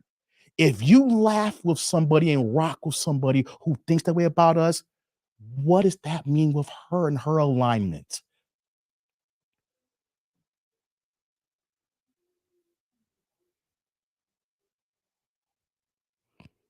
Her alignment is with Nick. Her alignment is not with us. She is tolerated and learned to make money off of us. But she only tolerates us to the greater good of her own to get to the next level. That's what we got here. It's got nothing to do about her working harder. This is about her on the backs of Blacks and not respecting us and not pushing back on the sentiments of a man who wishes that we were not here or still be in bondage, and also believes the tropes that we are lazy, that we are shiftless, that we are no good, and we're down for nothing, and we're nothing but goddamn criminals. And that is who she is laughing with. That is who that she is kikiing with. That is who that she decided to do strategically an interview on Rumble so it wouldn't be deplatformed on YouTube, because he has been deplatformed on YouTube for his videos and his goddamn views. YouTube took him out the game. Because you want to know something? YouTube has high executive Jewish people on the top of the board here. You can't talk about the people, the uncensored people, the unmitigated people without something happening to you. That's the reason why I'm saying I'm kind of curious what YouTube and the Jewish delegation going to say tomorrow on Monday, because of the open sentiments of Nick, for instance, and how she just laughed about it and things of that nature. I'm kind of curious. I don't got to tell the Jewish delegation what to do. They handled their issues. Look what they did to Kyrie Irving. Kyrie didn't do anything, and they made an example of that man. Kyrie didn't do anything, but technically he was stupid. There's a little ignorance in the aspect here, but even with ignorance, he didn't deserve that crap. A tweet got what he got here. Pearl said things out of her own goddamn mouth. And we got some shiftless ass niggas who want to ride for Becky, who want to ride for the white girl, but still want to continue dog our sisters, talking about they're goddamn chameleons. Crowd says spot on. Educator says, you're right on Adam 22 doing the same. Dave, I could be wrong, but I thought she says she wants a show on TV one day. Taste the truth, she probably does. Everything is leading to that point here. She was just on Viceland a few months ago. So not only she got the YouTube exposure, she's already got her face on national TV exposure. Well, I should say cable TV. Viceland is not like regular TV, like if you got to have a cable package for that unless you get the app. But still, though, she was on a show on cable TV and not on the internet. This is all in the last 3.5 months what I broke down. There's a strategic line here, and she knows that she can't get where she wants to if she stays with the Black relationship content. Hey, don't get it twisted here. If she stayed in this space here, she will make millions of dollars a year.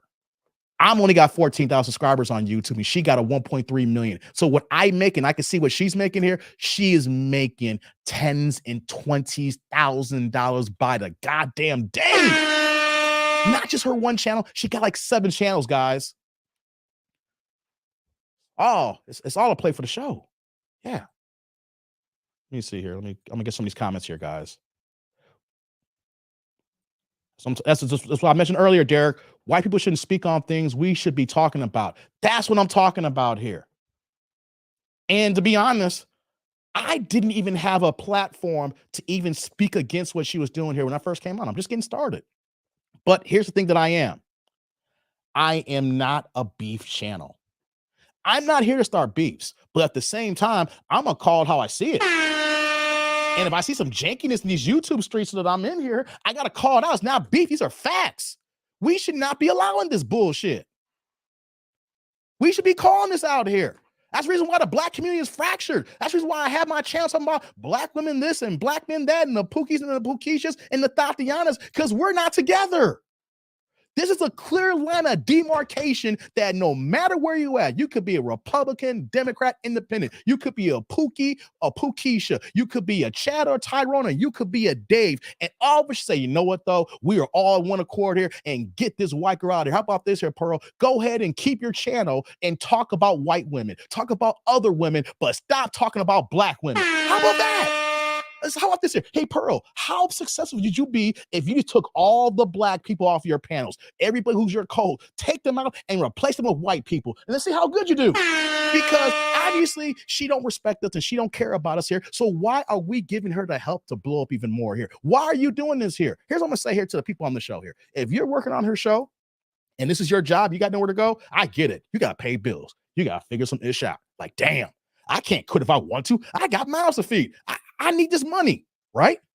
In that case here, all I'm gonna say is, you know the devil you work for, and if I was in that situation, I wouldn't quit right away because I know I need my money, but best believe that I'm looking for a new gig. And if that's your side hustle, you need to get the hell out of Dodge right now.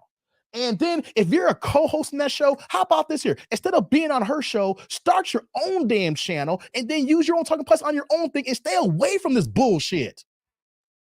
Man, you know how hard it is when you work with other people on the channel and then you get your own channel? Yeah, it's a lot of hard work when you're by yourself, but it's fulfilling because when you win, you know it's the work was on you.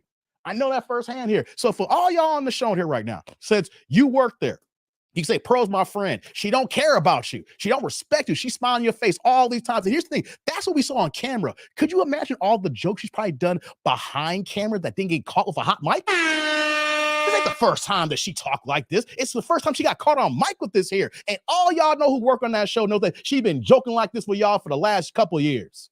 So if y'all ain't got no situation, I get it. Got to go ahead and get your money. Got to get a check. But you know what you need to do? Update that goddamn resume and find a new job and start applying for gigs. Hey, man, I'm going to tell you, I live by example. And I have no problem talking about it. And people who know me know this happened to me. I work for Office Max Corporate. I was a senior analyst at Office Max. Back in, this was 16 years ago now. It's been that long. I worked there from 2005 to 2007. I'm not gonna go into details because everybody says black people cry racism. Dave, you know the black person crying racism. I don't need to cry racism. You know why? Because everybody who was on my team under me saw the race crap I went through. One of my best friends was Indian. He went through the racist crap before me. I had a Mexican friend named Lupe on the squad. He saw the crap. He always come and said, Dave, why they keep fucking with you? There was literally 5 people of other complete different nationalities who, if I don't have their phone number in front of me right now, but if I reach out to them, I could call them and they'll say, yeah, Dave, they did you dirty. And you know what I did? I tried to fight back and earn my job, but when I realized it was a downhill slope and they didn't respect me, you know what I did? I applied for another job and got the hell out of Dodge. You know why? Because if that is the system, if the system is being run by someone that is clear in your face telling you that we don't respect you, we only tolerate you, then you know what you got to do? Find the outfit that works. I have bills to pay, so I didn't quit right away, but I got out of that goddamn situation because I wasn't going to deal with that crap. Because you know what, though? I got so many problems in my life right now. The last thing I need to deal with are racist-ass white people who want to try to talk down to me when I ain't done nothing or try and question my work when the work can't be questioned. I live by that mantra. So I'm saying that for you who work on that show, you got bills to pay.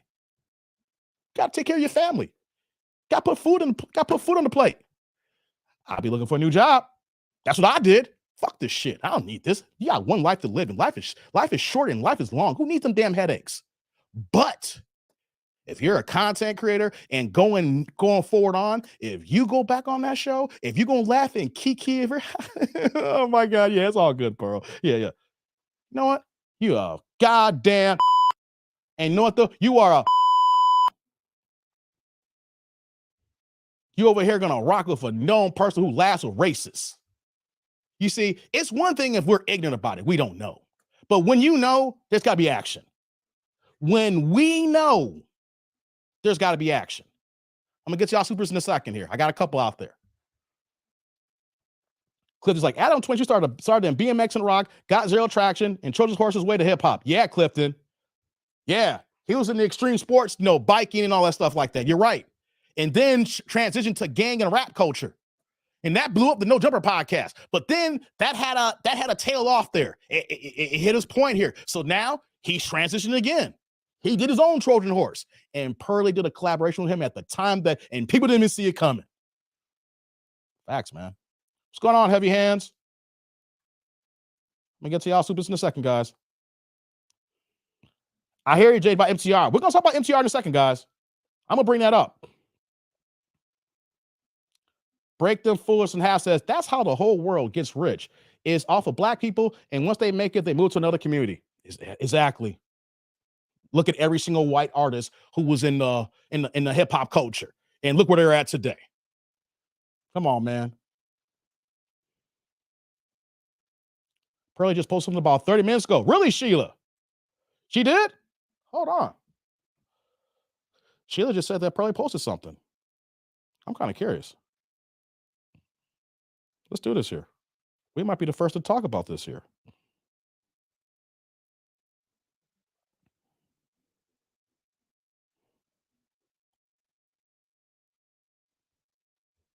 Oh, she dropped a 12-minute video about 35 minutes ago, just the Nick Fuentes interview. Here's what we're going to do, guys. I got a couple things I want to do here. That means I thought it was going to be an hour and a half show. We're going to be here for a little bit here. I got one more thing to play, and then we're going to get to her rebuttal. We're going to hear what she's going to say. We going in. We're going to hear what she's going to say. Oh, let me get to your comments. I have something planned out here. We're going to get to what she's going to say. Thank you, Sheila. Sheila. Oh, hey, first of all, guys, make sure that y'all send Sheila some well wishes. She, she dealt with some physical issues recently and she hurt herself. So wishing Sheila some well wishes here. This is my girl. She's one of the first day ones here. She's been rocking me since the beginning. And she's down the street from me in the Chicagoland suburbs here. So just make sure you give her some well wishes, man. We want all of our people to do good. You see, I respect people who respect me. If you guys know who's been with me, I rock with everybody who rocks with me. But when you show your ass and you do this here, what can we say here? Now, here's what you're going to say, but let me get to the rest of y'all comments. I'm going to get to y'all supers. I got one thing to play, and then we're going to get into it, guys. Okay? Trust me. Trust me. Have you noticed? This is not even the long stroke show. Because knowing this is a long stroke show, we've just been starting this about 15 minutes ago. I've been cooking since we got started here, guys, because this is serious.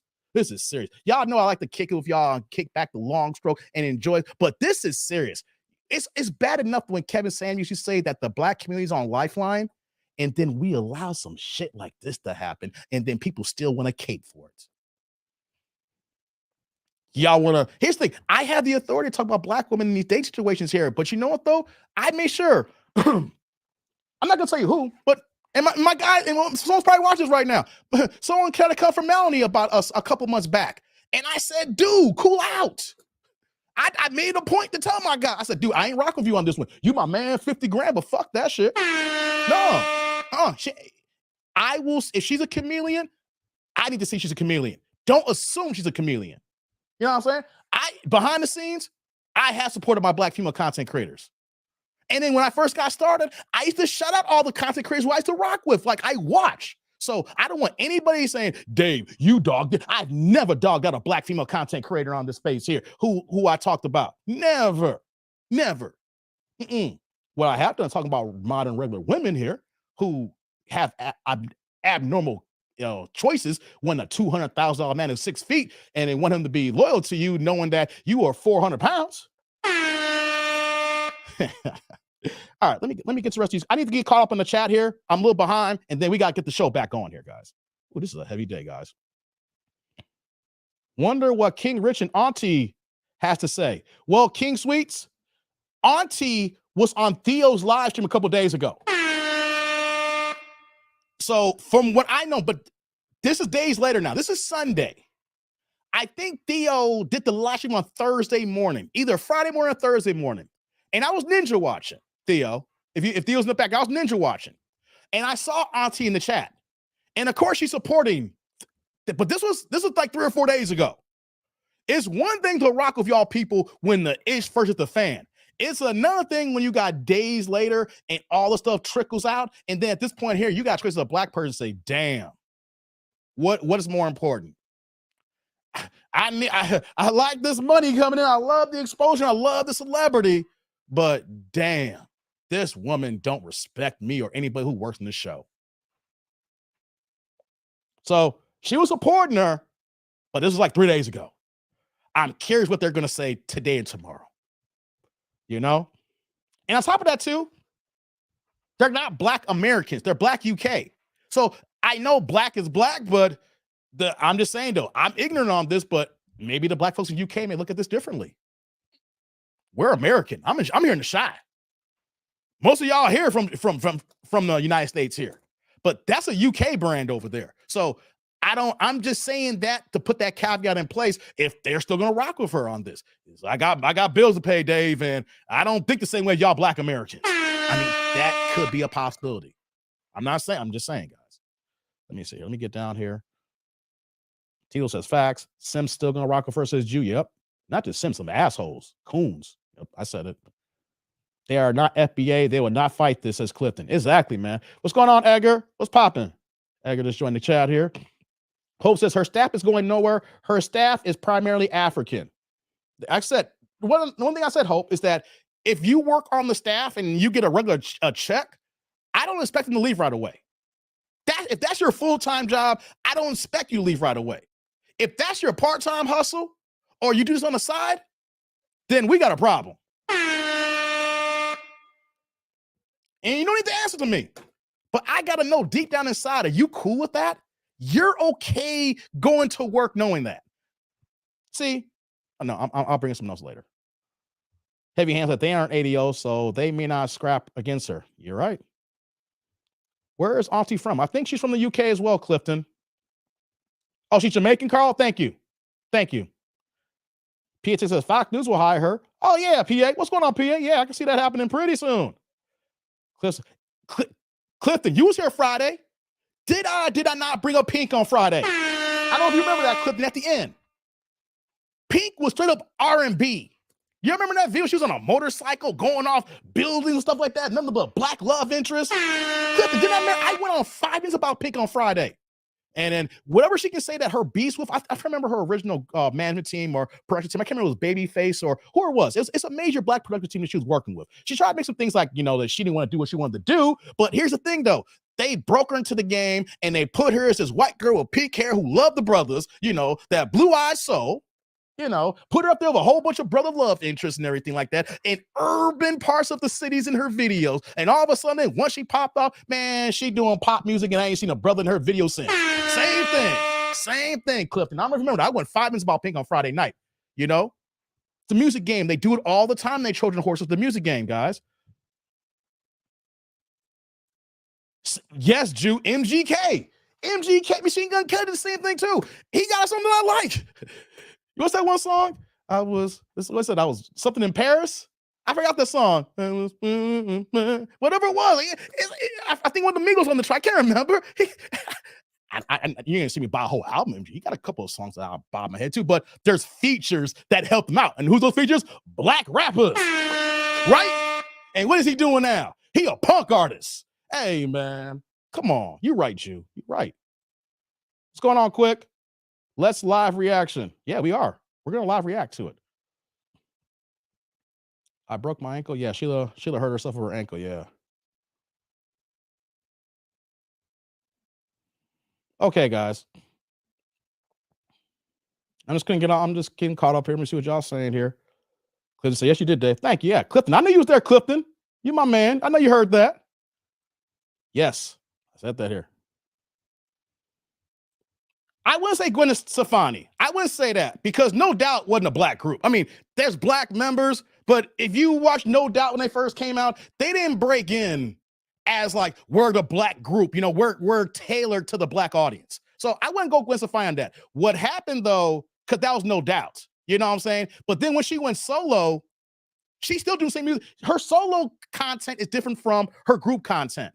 So I don't want to put Zig, I don't want to put her in that thing because the music she makes solo, she's been making the same type of music. Now, of course, she didn't put out music regularly. She's been the host on that. What's that? The Voice, and her husband. She got Blake Shelton. She's married Blake Shelton, and they're having their late, marriage role. I think she was planning on having kids and stuff like that, But she has been like core, if you listen to her material, her solo album's been one thing. The No Doubt's been something completely different. She's really put a line in that, but her solo material hasn't changed, if that makes sense. Unless she dropped something recently that's just like, I'm going away from everything, She's been she's been very consistent. She basically does two genres. Her solo is one thing and the group is another thing. I could be wrong because if she drops some recently, guys, and you guys say, hey, Dave, check this out. And I will quick to say, hey, y'all, you're right. Let me see here. Mark says, Dave, her relationship content slowed down after that woman went off. She had to kick out. Then she wants out of relationship talk. Mark, this is what I was talking about for the last 3 months about the collaborations in that Trojan horse. Out of nowhere, she's been doing collaboration after collaboration. She's been jamming the content with collaborations. That's exactly what I'm talking about, Mark. This is what I'm talking about. You see it. You noticed it. John B held it down strong. Hey, John B ain't changed. Hey, heavy hands. John B ain't changed. John B keeping it real since day one. That's the reason why you don't see John B right now. Are you still down for me? Are you still down for me now? Hey, man, John B still that same guy. Man, he was just on Unsung about a year ago. But they had the white dude on Unsung. He stayed true. He didn't leave. He married a black woman, had black babies, and stayed. His career didn't stay on, though. That's what happens. Your career don't stay. You got to be like Robin Thicke. You got to move like Robin Thicke if you want to stay. You got to move like Robin Thicke if you want to stay in this piece, babe. You got to move like Robin Thicke. Hey, man, thanks for that, man. Thanks for that. Okay, let me get to your supers here, guys. Shout out to my man, Rob, man. So I'm like, but don't worry, guys. I get to y'all, man. And Eric, if you here, I don't know if you missed it. You dropped a late super on Friday night. Literally, when I closed the stream, before I closed the stream down, I came back online and says, here's the super here. So I'm acknowledging you again, as well as I'm not acknowledging Rod right now. Says Jalen did the game worse than Molly did. Oh. Hey, Rod. Hey, Rod. Salud, man. Thank you for the holla. Yeah, she did it worse because she can't sing. Hey, Rod, she did it worse because she can't sing. Ooh, she got body and she can dance and move, but she can't sing. Hey, Rod, just the fact that she can't sing, I might have to echo those sentiments. Hey, shout out to my man George here with the $5 houses we've been stolen from since forever. Shouldn't be a shock. Hey, brother, salud. Thank you for the holla. You're right. We shouldn't be shocked. I'm not shocked. What I am shocked, what bothers me is the shiftless Negro still supporting her. It's one thing if it was hearsay, George, right? If this thing came out and just hearsay, people from behind, well, we don't know the fact. Where's the audio? Where's the written print? At that point, it's like, okay. But when we got the audio, we got the video, we got the keying, yeah, we shouldn't be in shock. What bothers me is the Negroes who still want to support her. They love them some Becky, George. They love them some Becky. Hey, George is back. He went to $5 holla says there will always be a Steven. Hey, man. Brother. Man. Yeah. Hey. Salud. Thank you for the holla, man. There's always one. There's always one. Paul Wall. Hey, only I know about Paul Wall is he lost weight. Paul Wall just lost weight. He's skinny as hell. I don't recognize him no more. Did he change? He's still Houston, right, Rod? Rod, he still represents Houston. He's still down there in the game, right? Or did he change? Because Jay Dillinger put Paul Wall in the chat. I'm just kind of curious, guys. Hey, could have said Tina Marie. Hey, man, she kept it real to the day she died, man. Come on, man. Her and Rick James, man. Come on, man. That's the real blue-eyed soul. She held it down, Clifton. You ain't lying. R.I.P. to Tina Marie, man. I love me some Tina Marie, man. Mm-hmm. Justin Timberlake's the worst. Eric's like, bro, I'm still here. I'm glad you're still here. J-Lo had that peach, says Pooh Man. Yeah, yes, she did, man. Yes, she did. Okay, guys. Let me do this here. We're having. Let's do this here. We're done with that video here. I'm gonna take this one off. We heard you guys before. This is Sunday now. I don't gotta play the pro video again. Y'all heard up to this point. I played it. I don't need to repeat it again. What I want to do Before I get to Pearl's live reaction, because this is the first time I'm going to see it here, I want to play a part of MTR. Because MTR gave some very poignant information. Because he was the one out there. And he did a lot of collaborations with her. And he's one of the bigger ones that's been out there recently. So before I get to her just clip, I want to play MTR's clip right now. Because out of all the black YouTubers here, I don't think that he's front and center right now because how recent he's been collaborating with her, right? Some of y'all may have not seen this. Some of y'all have. This came out last night, right?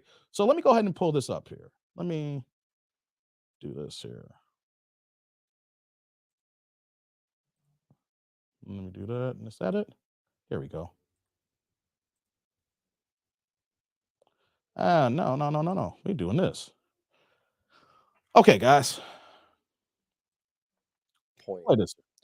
Pearl, you f***ed up. You knowingly invited a white supremacist and a self-proclaimed racist onto a platform which is primarily supported by, at least initially, and produced by black people.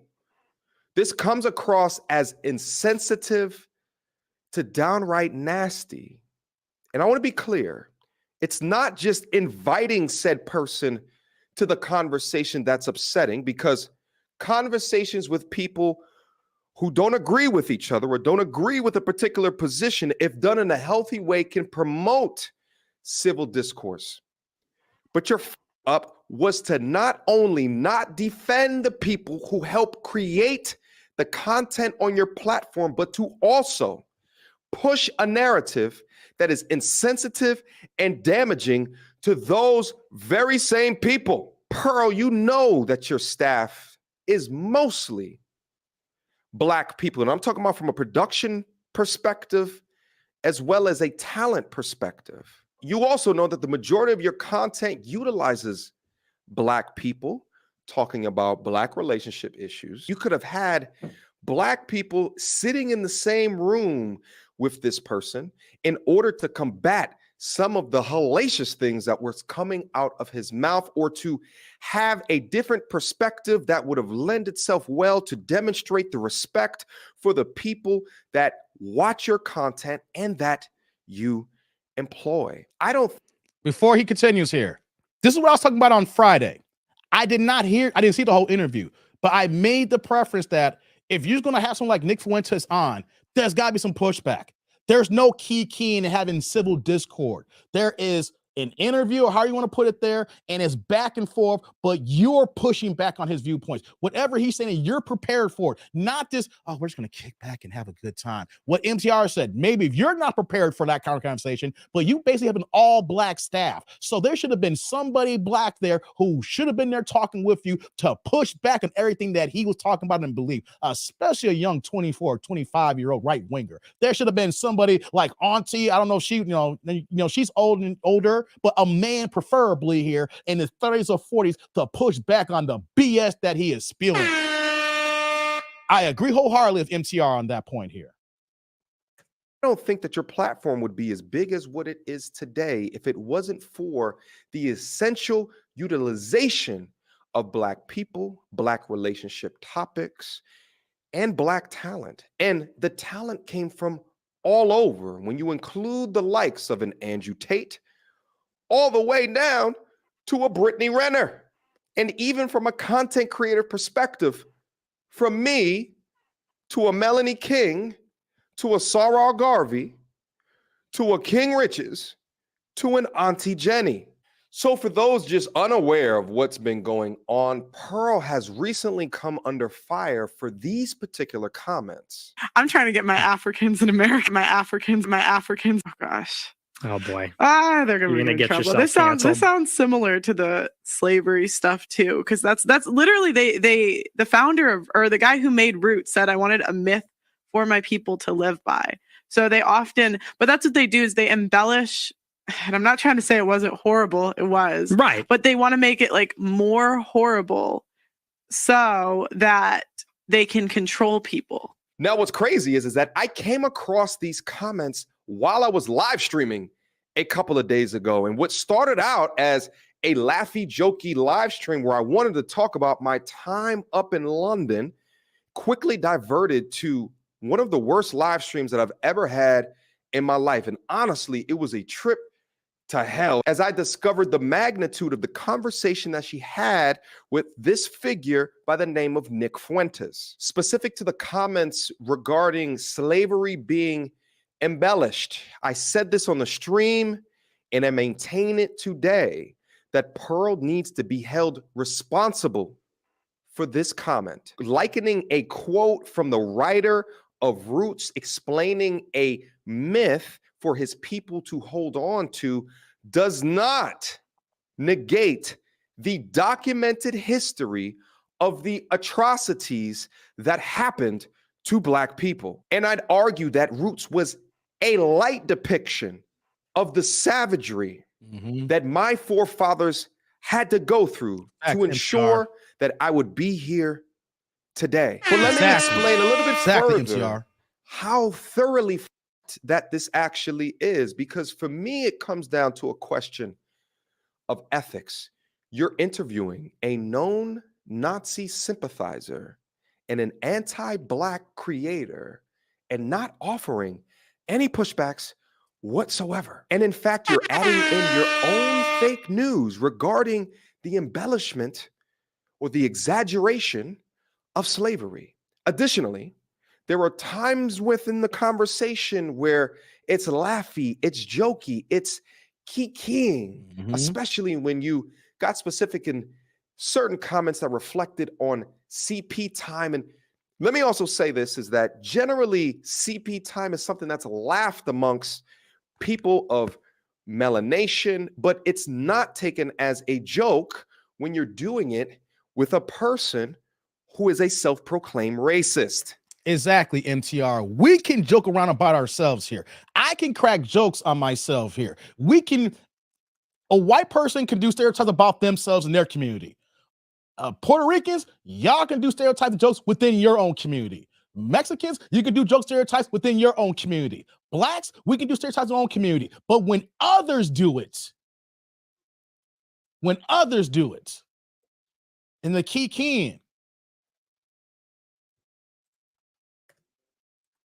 Now that I've had the opportunity to digest all of the information, now that I'm not on live stream with thousands of people looking at me, and in the back of my mind, thinking towards the tens of thousands that are waiting for the perfect reaction from me, I begin to question why you didn't sympathize with the plight of African Americans or Black people in general. And not once in the interview did you have at least one pro-Black stance or some form of ethical defense or cultural sensitivity for the people who carry your production machine forward, or the people that you know that watch your channel. That's questionable at the very least, and it shows to me a degree of misguided that you are regarding our culture, and that you have some introspection to do, and you have to find a newfound respect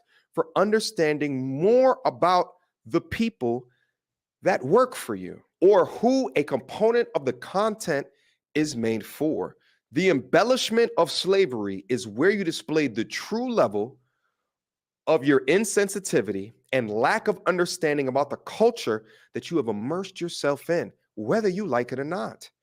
Pearl, at the end of the day, you f***ed up. I completely, as I said on that stream, denounce your statements. Good. And I believe that you need to be held completely accountable. Facts. For your words and your actions. Yes. And I want you to do it for the sake of my history, for the sake of my community, for the sake of my audience, and the people who have followed me and will continue to follow me, Pearl. The people that found you through my channel because of these actions. And Pearl, we had a one-on-one conversation before I recorded this video. Nice. And I told you can no longer work with you. Good. We had a dating show that was in the pipeline. Wow. I was super excited about releasing dating show. This content on your platform and then cutting it up and putting it up on my platform and reacting to it. We did great content up there. But along with these statements that have come up, I no longer feel comfortable in having that dating show footage released along with the other content Thank that you, was MTR. recorded up Take a there stand. onto the platform. I plan in the future not to release more content up onto the channel regarding my time in London. And to be honest, frankly, it really sucks because I had a lot that I wanted to be able to speak about. And again, to my community, Let me just say this here. I'm happy he's taking the stand on this. And at the same time, I sympathize with him. The content that he's not releasing, he's losing gangs of money. We're content creators. Our content is our library. When you guys play the videos, it's like you checking out a book at the library. We get paid off of that. This is how we make our money as YouTubers. But MTR has made a decision. All that content we already recorded that I know is going to make me tens of thousands of dollars, not releasing it. This dating show that we're going to do together, that's going to, with them two combined with their platform, MTR's over 500,000 subs, guys. You add him plus Just Probably 1.3, you got combined almost 2 million subs combined. And that's going to include our other channels. They were to stand to make hundreds of thousands of dollars for this show that they were going to do together. And he scrapped it. That's a man. That's principle right there. This is what I'm talking about for all you other YouTubers who ain't as big as MTR. There's only so many black content creators who are as big as MTR, right? And he's taking a stand saying that I'm losing tens of thousands on this content and I'm gonna lose hundreds of thousands on this show here. I'm not gonna do it. I don't feel right with my conscience and with my platform. And that should be the same for all y'all. But going forward here, if y'all still go up there, y'all some straight up. Let's continue. to my audience, to the people who have followed me and will continue to follow me into the future, I have to take personal accountability for my working relationship with Pearl. And trust me when I say I take full ownership and full accountability. I had absolutely no idea of the comments that were made in the Nick Fuentes interview. And had I known this prior to, I would not have gone to London. I did not know about this until I came back. And then I went and did a live stream. And then my supporters let me know. For everyone else out there who's ever supported the platform and sent super chats, and for everyone who has been affected by this situation, like I said, I take full accountability. For those of you guys that have followed my platform for a long time, do understand that I've selected, at least I thought I've selected with a fine-tooth comb who I have chosen to work with. If you guys already know, it hasn't been a lot of people. That's okay. True. I've also have a no beef policy on my platform because I think it does us no good to continue to promote fights and spats. I'm all about delivering value at the end of the day. But as a man in this space, I got to take full ownership and full accountability. And along with my accountability, this is now my definitive stance. I can no longer support or associate myself with the Just Pearly Things platform. And for those who still wish to continue to support voices of women that are down into the space who agree with the particular message that we put up on Jump Street, I want you guys to go check out and follow the following female content creators. All right, I got a list of their names right here. Don't want to forget anybody. Chantel Simone, The Crimson Cure, Danica Marie. I rock it, Danica. Six the Goddess. Mentioned her earlier. Melanie King. Talked about her earlier. And of course, Shahrazad Ali. Questions, comments, concerns? Y'all already know what. Okay, so that's MTR. Shout out to MTR on that, man. I appreciate that. He can't take back what he did. He didn't know. He can't take back what happened. He was in London, and they made a lot of content that was coming out slowly but surely, guys. They were on the beach together. Did y'all see the content? There's multiple videos. They're on the beach interviewing people. They did one interview in one studio with just the two of them, then another one. And they were like in 4 different studios. There is a lot of content that he's losing on. I'm saying that from a man who's a capitalist here. And then he's saying that he is disassociating himself with Just Pearly completely. A man who says, hey, this is what happened here. I take full accountability for it. For my supporters feel a certain type of way, I'm standing on this here. He went out of, he released the statement before Pearl did. That's what's crazy. He came out in front of it after before Pearl did. Hey, man, I didn't know. This is what I found out on my live stream, and here I am dropping this right now. And gave what he gave here, and I am not rocking with it, and I don't want any other content to come out. That's what's up, man. I gotta get to these supers here, guys. I got 2 of them here. I didn't forget about y'all. Shout out to my man Jay Diligent in the building. What's going on, Jay? Says he's back with the $1.99 $2 holla. Turn the chat blue here. Says she might as well had Uncle Ruckus on her show. Oh yeah. Uncle Ruckus, boy. Salud, man. Thank you for the holla. Don't trust them noon over there. Hey, man, I love Boondocks, man. Shout that out, man. Shout you out for that one. And back, my boy Eric Jordan, DJ's back with the $5 holla. Turn the chat green here. Says it said a lot of black will give Pearl a pass. Exactly. What's that, man? Hey, Eric. Hey, brother. Salud. Thank you for the holla, man. I appreciate you, man. It's sad, man, giving her a pass like this, man. Hey, man, we are 2 hours into the stream here, guys, and I'm glad that we had this. We had her video come out during the stream here. So, you know what we're gonna do, guys? I'm gonna bring her rebuttal up right now. We're gonna bring her comment. We're gonna bring her video up and see what she got to say. Some of y'all probably watched it in the background before I brought this up here, you know. So we're gonna get into that here right now. Let me see. Let me look at some of the contents here. Hold on. MTR stand the community. Yeah, quick. Ziggy says, give my boy MTR a standing ovation. Edgar's like, I follow Melanie. Hey, y'all want to know something? I talked to Melody King about like 3 months ago, right? You know what Melody King told me? When I talked to her, it was me, Lead, and Melanie King. Yeah, shout out to Lead Attorney, shout out to TLA, shout out to Melanie King. She was like, hey, Dave, I got to let you know something. My mom came to me. Melanie, have you heard this content creator, that dude named Dave? I watch him all the time. He's funny. I was like, thanks, Melanie. Your mom rocks with me. Shout out to Mrs. King. I don't know if your last name is King or not, whatever the case may be, but shout out to Melanie's mom. She says I don't know if she still watches me now, but me and Melanie talk. She's like, yeah, my mom watches you all the time. So Mama King be ninja watching. If you still watching Mama King, I'll rock with your daughter too. I rock with Melanie. She's cool. I got no beef with Melanie. She cool people. Roz like Crimson Cure has outstanding content. Yes, she does. Lorenzo says, now that Obsidian the Simp Knight needs to come out with an apology. He was her attack dog. Yeah, I saw that. Here's the thing. I'm not going to come out and talk.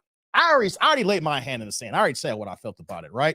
We seen the video, and I have seen some content of Obsidian saying that he has talked to Pearl behind the scenes and him supporting her and like that. I'm just kind of curious what's he going to say moving forward here. I saw that O'Shea did a video regarding Obsidian, and I still need to watch that. But, I mean, how can you support her?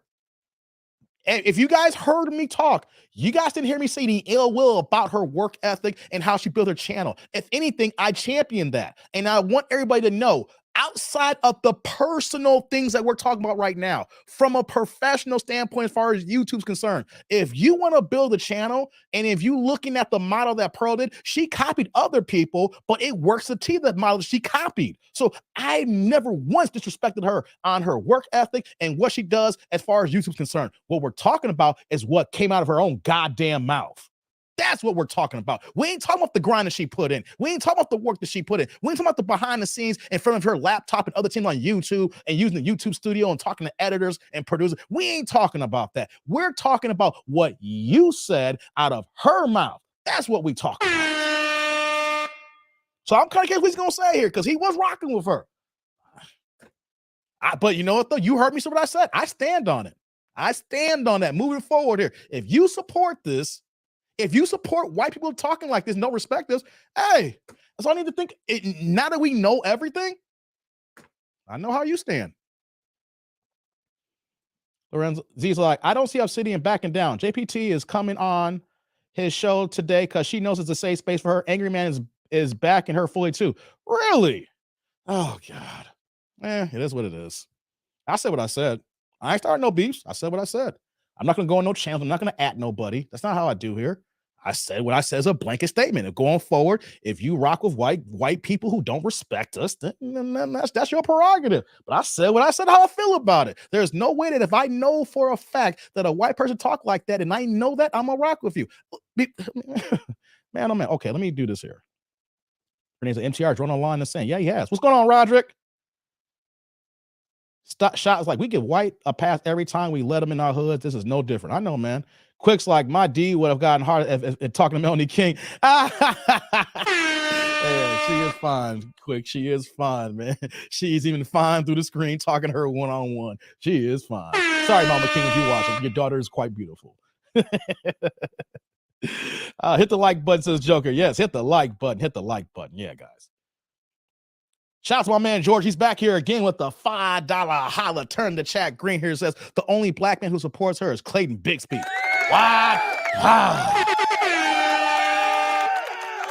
Hey, man, George. Salute. Thank you for the holla, man. I love you some Clayton Bixby. What? Bah. You don't say power, P-O-W-E-R. It's pa, P-O-W, with a little the extra there. Pa. Thank you, George. Thank you, George. Thank you, George. Hey guys, let me pull up Just Pearly's video now. Let's pull up her video.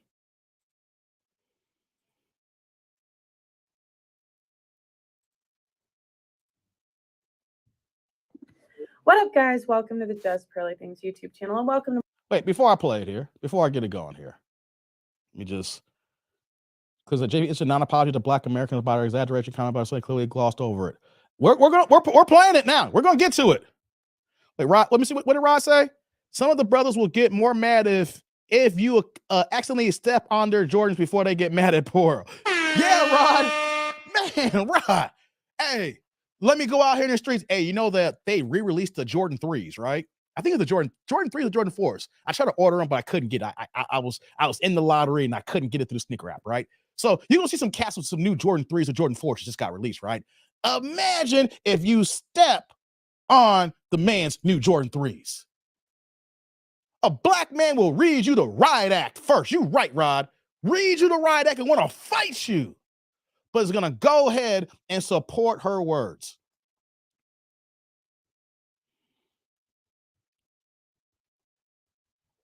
Before I play the video, guys, let me ask you a question.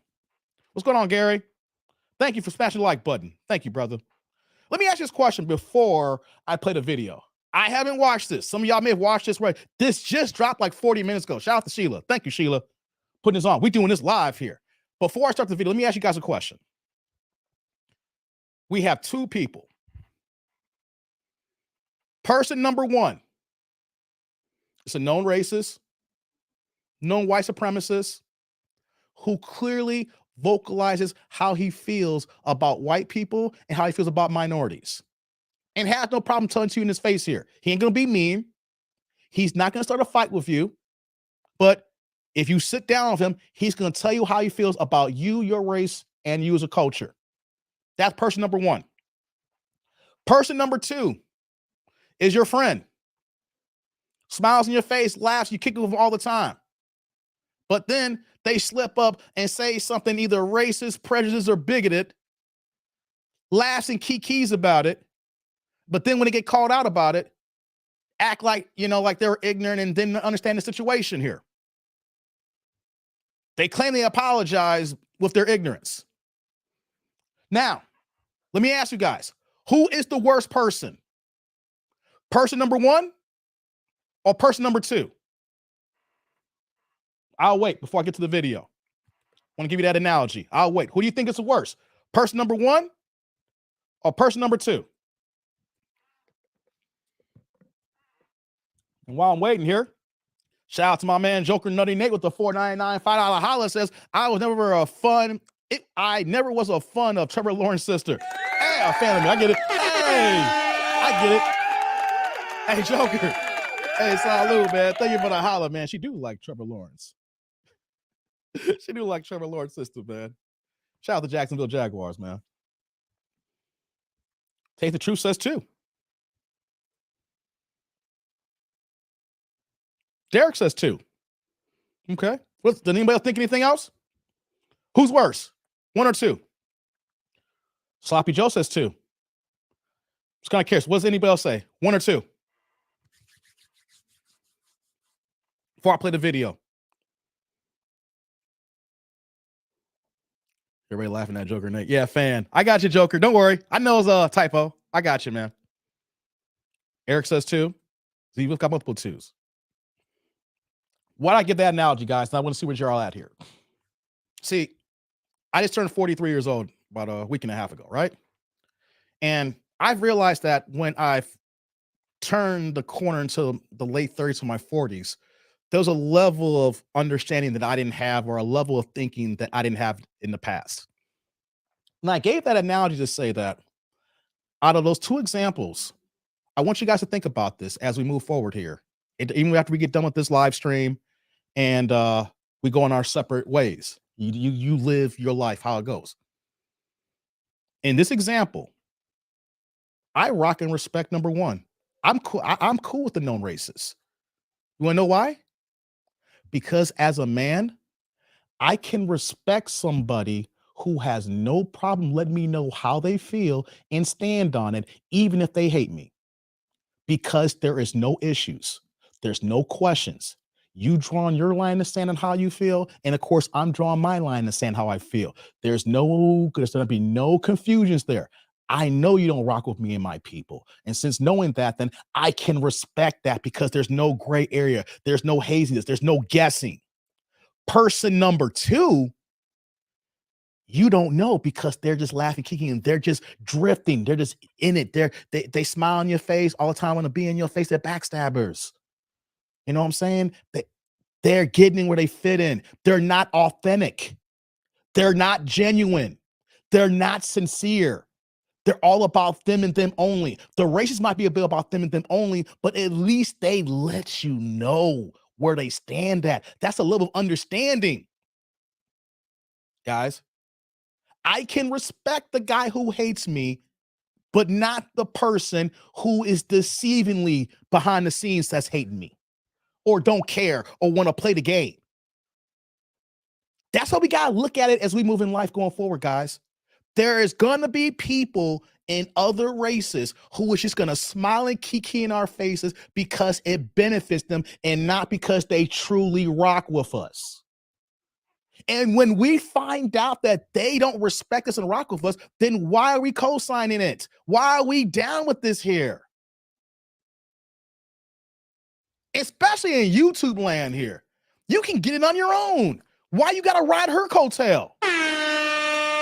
I'm the type of man that I believe in going fishing and fishing for my own fish. And I get it on my own. You want to be cool with her so you can rub shoulders with her so you can get close to her 1.3 million subscribers so it'll help build your base and your brand up? Get the fuck out of here with that bullshit. That's just laziness. You work so hard to build the channel here. Now you want to rely on a white girl to help you get over the top? You don't need her. You just need you, your knowledge, your intellect, your content, your witty ability, and you being the black man yourself and get it 10 toes down and get it. Grind. Don't be rocking with this girl who don't like you and respect you. Makes no goddamn sense. Y'all gonna do what you gotta do. Y'all adults. Like I say about the women in my channel. When we talk about modern women, y'all gonna do what y'all wanna do. But a lot of times y'all doing things to detriment to your own selves here. We talk about this all the time when I mention the comment section with these women here, and it goes for guys too. Fast money equals slow problems. Go ahead and rock with Pearl and try to rise up the ranks here. Try to get your subscribers and build up. That fast money's gonna come in, but behind the scenes, you're gonna see them slow problems eventually. And when I say the problem's gonna come here, it may not happen today, it may not happen tomorrow, but when that ish happens, you're gonna know why it happened. Go ahead and rock with that. Lord have mercy. And if you're gonna rock with that, I don't want to hear anything else about you claiming about these other black women's chameleons, because she is the clear chameleon right now.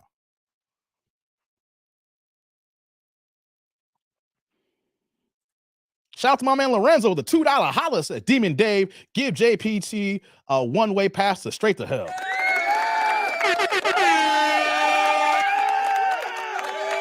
Hey, man. Salute. Thank you for this holla, man. I appreciate you, man.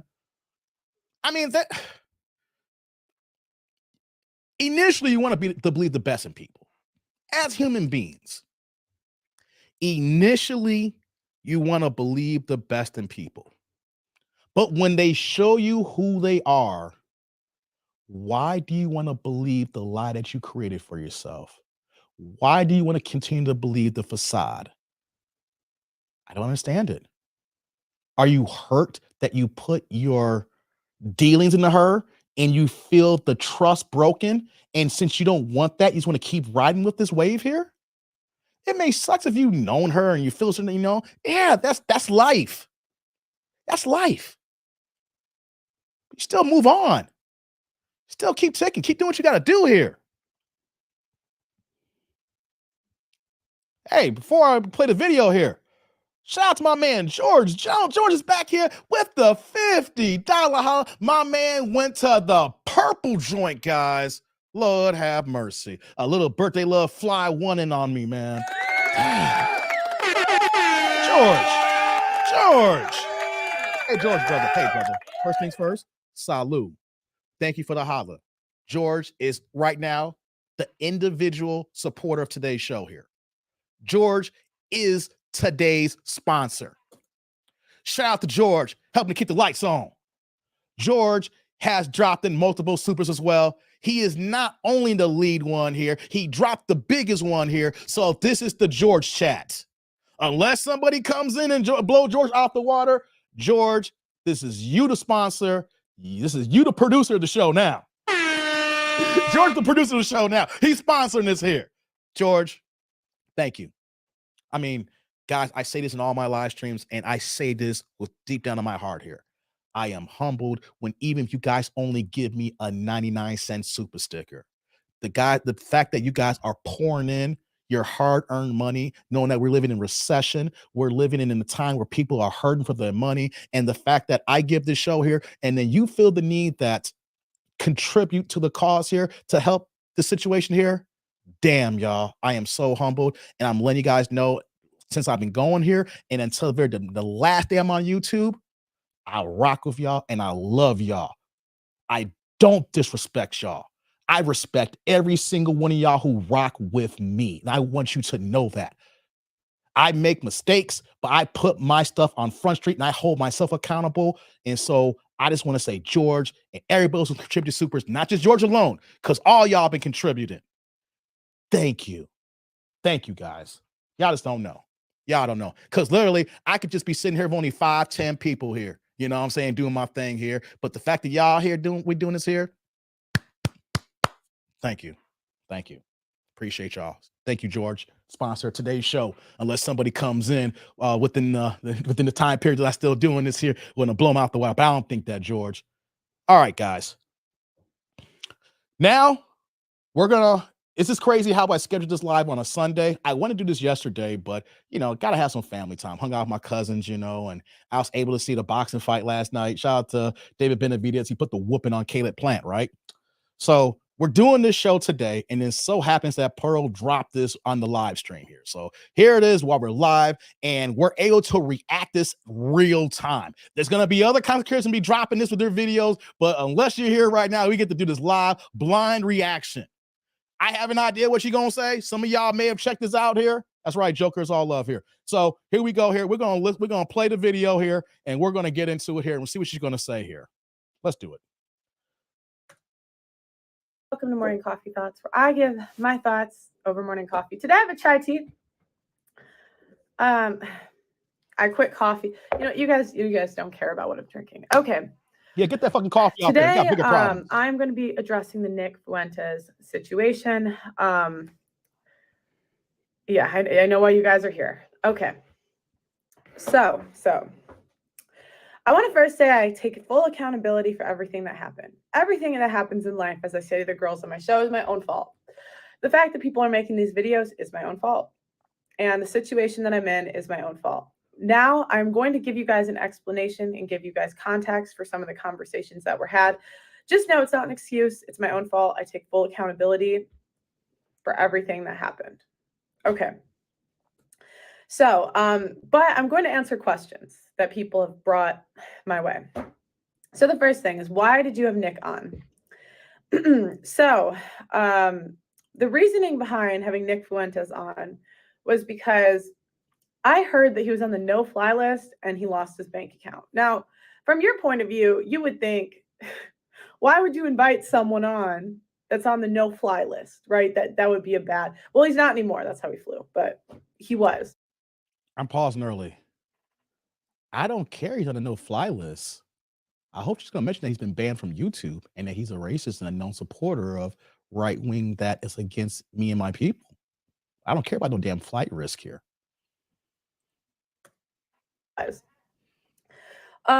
So I was more just curious why this man was banned on everything. Now, I've seen a lot of videos that say I play dumb or I'm playing dumb. And I'll tell you what I knew and what I didn't know. So I did know that he was a known racist. I did You know did he know was a that. known sexist. I did know that basically every bad name in the book from the right and the left, everyone hated him. So Oh, everybody hates him. the reason I had him on was because, guys, people say that stuff about me. They say I'm sexist. They say I'm a misogynist. And, you know, I really just like to give people the benefit of the doubt when I interview them. I don't go into interviews trying to interrogate someone. I just more try to listen and see where they're coming from. In hindsight. Hold on.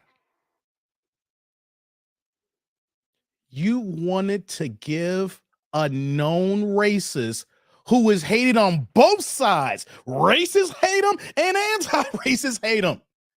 And you wanted to give him the benefit of the doubt? Oh, we're going to let the play video more here. She's hanging herself. Give her more rope. She's hanging herself. What did we say earlier in this live stream here?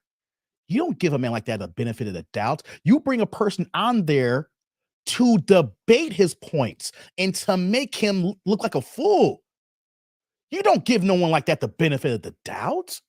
Wow. She must have wrote her own talking points. That wasn't smart. And in hindsight, I should have had someone, you know, maybe Sarah Garvey, yes, maybe another content creator that could have pushed back more and really was more educated on the topics that he was talking about than I was. Not push back more, push back in general. Didn't we say that here? Didn't MTR say that? She should have had somebody, multiple, at least a black man on there to push back on what he's saying here and not this laughy and kiki in here. She's saying that now because of what MTR officers are saying now. I was, because I certainly was not an expert in any of the stuff that he was you admit about. you're not an expert. Wow. I did remove the interview. She did drop it from Rumble. Again, did not think through a lot of the repercussions of posting that, so I just removed it.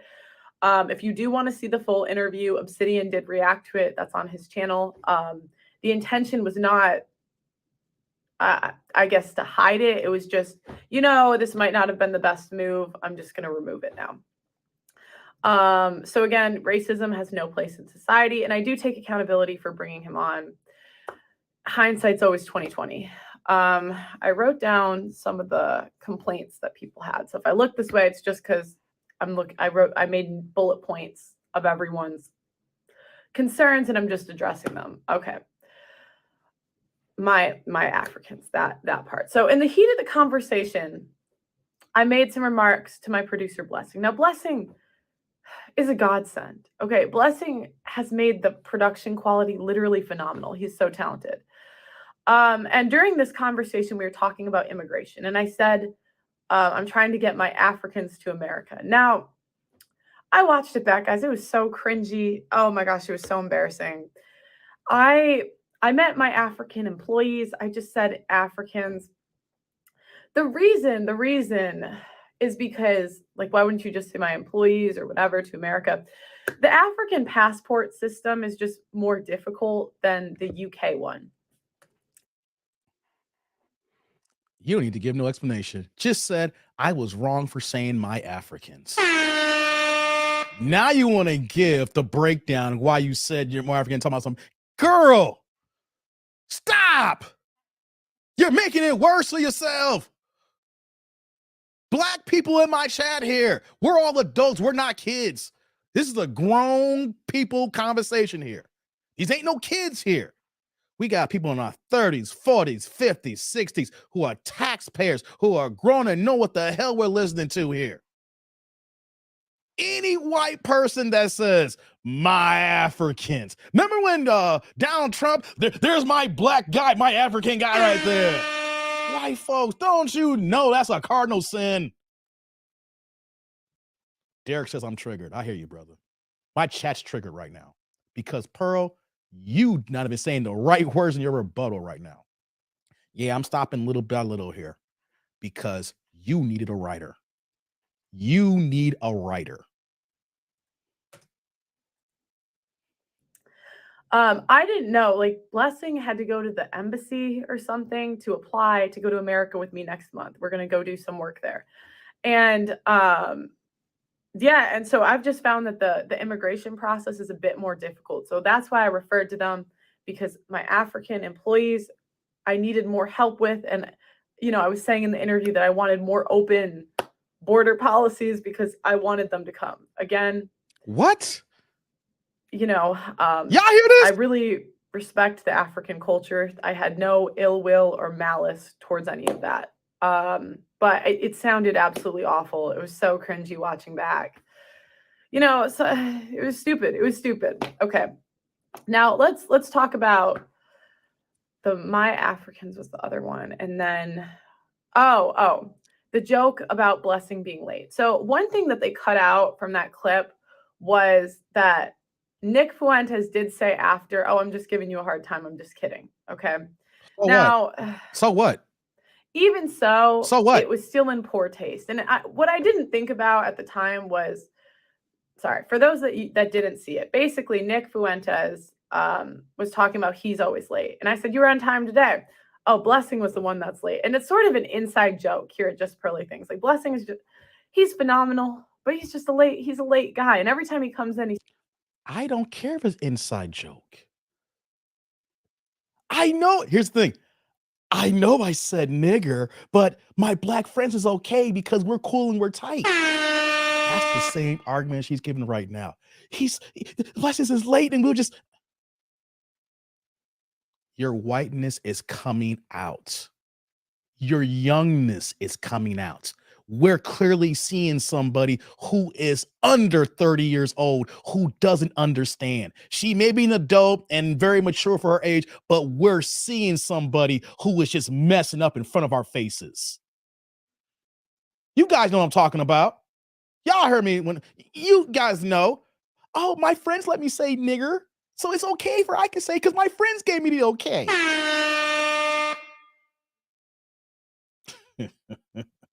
Guys, I don't really have to talk, really, but I just got to put my 2 cents here. I'm gonna play it again. Let's play some more. I'll get to y'all supers in a second. Then he says African time. Now, Pearl me. So when I was referring to him during this joke, I was like African. Now I was saying African time, referring to what he says when he comes in. Now, what I realized is this was especially disrespectful because we did have someone that's a known white supremacist race, like. Right, you know, making that joke in front of him, with him, is just in poor taste. And I did apologize to him. It's not poor taste. It just makes you the biggest asshole. It's not poor taste. It makes it look that you coincide and align with that. You need more people, Pearl, because you clearly don't have anybody black helping you write this right now. A black man would have helped you out. Real talk. But you going to do this on your own here. So we're just seeing a continuation from the continuation of that talk here in that interview. You call this an apology? Them for it. I really had no malice or ill will. But, you know, stupid. It was just stupid. Okay. The next thing is I've gotten a lot of criticism for, you know, using the black culture, and then I'm going. Hold on, let me pause this here. Hold on. I got y'all soup in a second, but I got to talk about somebody here. Why are you going in on an apology? Are you listening? This is not a fucking apology. She's saying apology, but when you say apology and then you give in your butt, That's not an apology, dog. What? Are you not listening? What's going on here? Yeah, we going in. When you apologize, you don't give a but. You say, I am taking accountability. I effed up. I said this and this in here, and it was jacked up here. I'm saying these stereotypes in front of a known racist here, but this is why I said it, because of the passport, because it's a good person. These are all apologies, but, and anybody who knows, for Pearl or anybody after we leave this live stream, if you apologize to somebody and you put a button there, it is not an apology. You're trying to justify your actions by at the same time appeasing the people who you upset. When you put a but in there, this is not an apology. That's why we're going in on this. It's why I'm listening to this here. I'm hearing nothing but buts. Lord have mercy. I swear, I don't think people, you know what though? I think some people just need to go to the doctor and get their eardrums cleared out. If you guys never have gotten that done. What? That's how you would have said it? Fuck you. No. You must not have watched my channel, you asshole. Don't try to put me in this bullshit, you asshole. I'm doing that right now. Anybody who's watched my channel for the year knows that when I mess up, I take accountability. I never put butts in my apologies. You know what? For you doing that here, get the fuck out of here. Get out of here, dog. I'm getting this dude out of here. Get out of here. Get out of here. You caping. Get out of here. Get out of here. Get out of here. Gonna have the audacity to say, I would have done the same thing. You coon.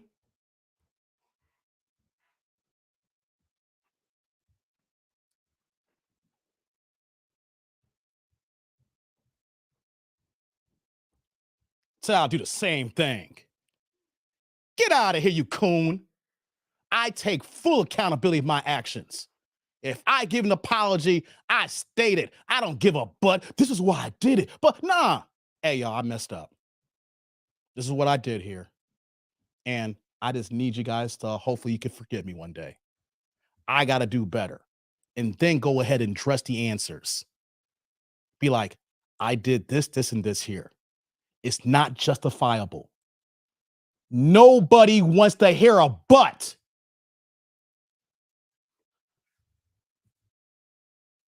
Got too many shiftless niggas in this piece here. Caping for this white girl. I'm about to play the rest of this video. I got to play this video here. But I had to do that here. Get the hell out of here. Go somewhere. Probably over here praising to your white Jesus. White Jesus, take care of these black people for us. White Jesus, take care of us from these Negroes. We want the white Jesus to take care of all of our sins. Get the hell out of here. Guys, if anybody, I'm gonna get back to the video now. And now you guys got supers. I'm gonna get to the supers. I just want y'all to understand one more time, because we are adults. Anytime someone apologizes and put a button there, it is not an apology. It's a justification. Remember that again. If any of you guys outside of this realm here, if you get an apology and you say but, it's not an apology, you're giving a justification, which means that you don't care about the other people's feelings. But don't anybody come in here and say, I do the same thing, because you clearly don't know me. And if you're going to say some shit like that, then get the fuck out of here. Go, leave. I don't need you. I don't care about you. I don't even know who the fuck you are. And I don't care if you're under a rock and could be living next door to me. Get the fuck out of here. Don't care about that here. I'm not here to appease everybody. Go somewhere. Punk ass, coon. Gonna justify. You would have done the same thing too. Fuck you. Pussy. Yeah, I'm pissed off. Yeah, that pissed me off. Come on. Gonna come in saying, why are you going in an apology and a non-apology? Are you even listening? Clearly you're not listening.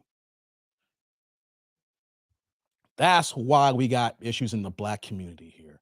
Men like that who want to listen to Becky and believe every single word she says. Or how about this here? Take away Becky out of here. Sometimes we got some simp ass men who will do anything to cater to a woman and will go against a man no matter what. Because you see that woman and you see those tears and you want to go and run in because she's crying. Get the hell out of here with that. We're adults here. Put on your critical thinking caps on, guys. I want people here who use critical thinking skills. Not just accepting everybody, accepting just for what it is. Okay, yeah, she's cool. Let's keep it moving here. There is so much content out here on YouTube, and you want to rock with the panderer. Y'all thought I was just wearing this red sweater for no reason because I was just mad at Pearl? I was prepared for people to come in here to ride with her. I was prepared for it. The red sweater demonstrates that, yo, I ain't rocking with her. It's demon time. Doesn't mean I was going to curse her out or anything like that, be disrespectful, but I'm talk about the things that she is saying and then analyzing those words. But for the trolls that's coming in here, you will get the fucking riot act if you supporting this here. You coming this here and supporting this crap here, you better come with a sound justification. Don't put something like, I would have done the same thing. Get the hell out.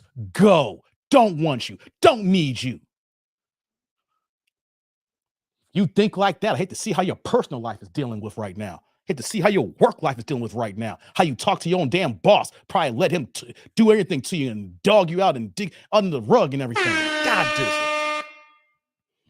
Okay, guys. Whew, that threw me off, guys. I knew trolls gonna be here. I knew some trolls gonna be here. Let me get to y'all supers. Let me get back to the video. I don't want to forget. They've been here long. Shout out to my man George with the. I already got that one, George. Yeah, thank you for that 50. But George is back with the 5. That's what it is. He's back with the $5 holla. Turned the chat green here. Says she's doing a bad job of walking it back and cleaning it up. And we ain't even done with the video yet. We ain't even done yet. Hey George, salute, man. Thank you for the holla. Leading man in the group today, man. Thank you, brother. I appreciate you, man.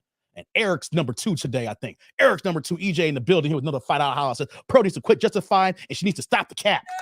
See, EJ says it here. Quit justifying. Salute. Thank you for the holler, man. Thank you, Eric. I appreciate you, man. Unlike other content creators who don't show love for supporters when they give supers and cash apps, I make sure I show the love right back. Thank you, y'all, for supporting your kid here. All right, guys. What's it? Whitney says, Tarika, she dubs this the white girl crying technique. You know it. Let's continue. Let's hear what she's saying now, the justification.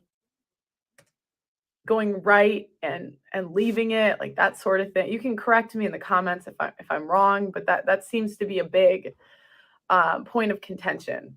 My intention was never to be, a quote unquote leader in the Black manosphere or the manosphere in general. I really have always just looked at the men as the leader. I mean, they're the thought leaders. Let's just be honest. And me, I try to support them in any way I can. I bring them on my show, but saying I'm a leader in the space, I feel like women follow, men lead. So I really think, yeah, that's just my opinion. Now, the other thing was the demographic of the women on my show. Guys, I haven't done recruiting in months. So when I started, oh, really? I never expected it to blow up this fast. I never in my life thought I'd have 1 million subscribers in a year. I wrote my goals for the year before and it was 100,000. I thought I'd maybe get 100K by the end of the year. Okay, that's what I thought. Now, everything blew up so fast and I haven't done recruiting since maybe July. The only time I have is maybe to help out if we're low on a show. So or if there's a really big panel like the Andrew Tate panel, I handpicked everyone that was. Y'all hear this? But in general, guys, I really don't recruit. I think one reason that before she gives her reason, this is bullshit. You are the boss. The bucks stop with you.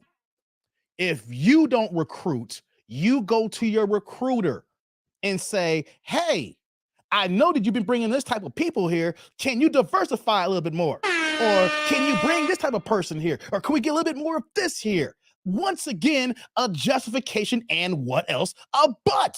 Guys, I want all you guys to hear this here. And this is a woman not taking accountability here. When we're talking about women not taking accountability, here we got it here. Check it out here. When you are the boss, when you run the show, you can't pass it on saying that I haven't done recruiting in forever. You are the boss. The buck stops with you. Even if you don't even control that aspect. CEOs know that. CEIs know that. People who run the show know that. When you have your own business, when you're at the top and your name's at the letterhead and you are the one who masks everything, that is you and you only, even though you may hire people under you, the buck stops with you. So even though a recruiter may be doing this here, you are signing off.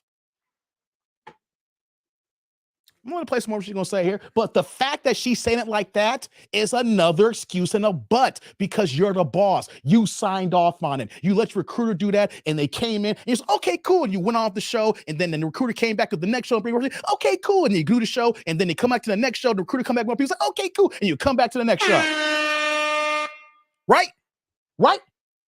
But you're the boss. It's your channel, right? I thought, wait, so Pearl, basically what you're saying is you don't run your own channel.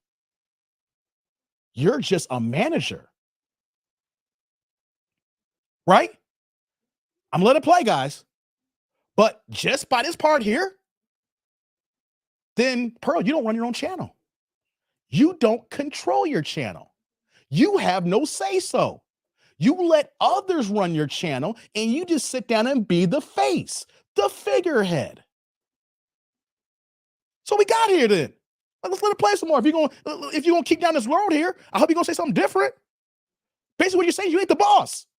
What you're saying is not your channel. Basically, what you're saying is somebody else is pulling the strings.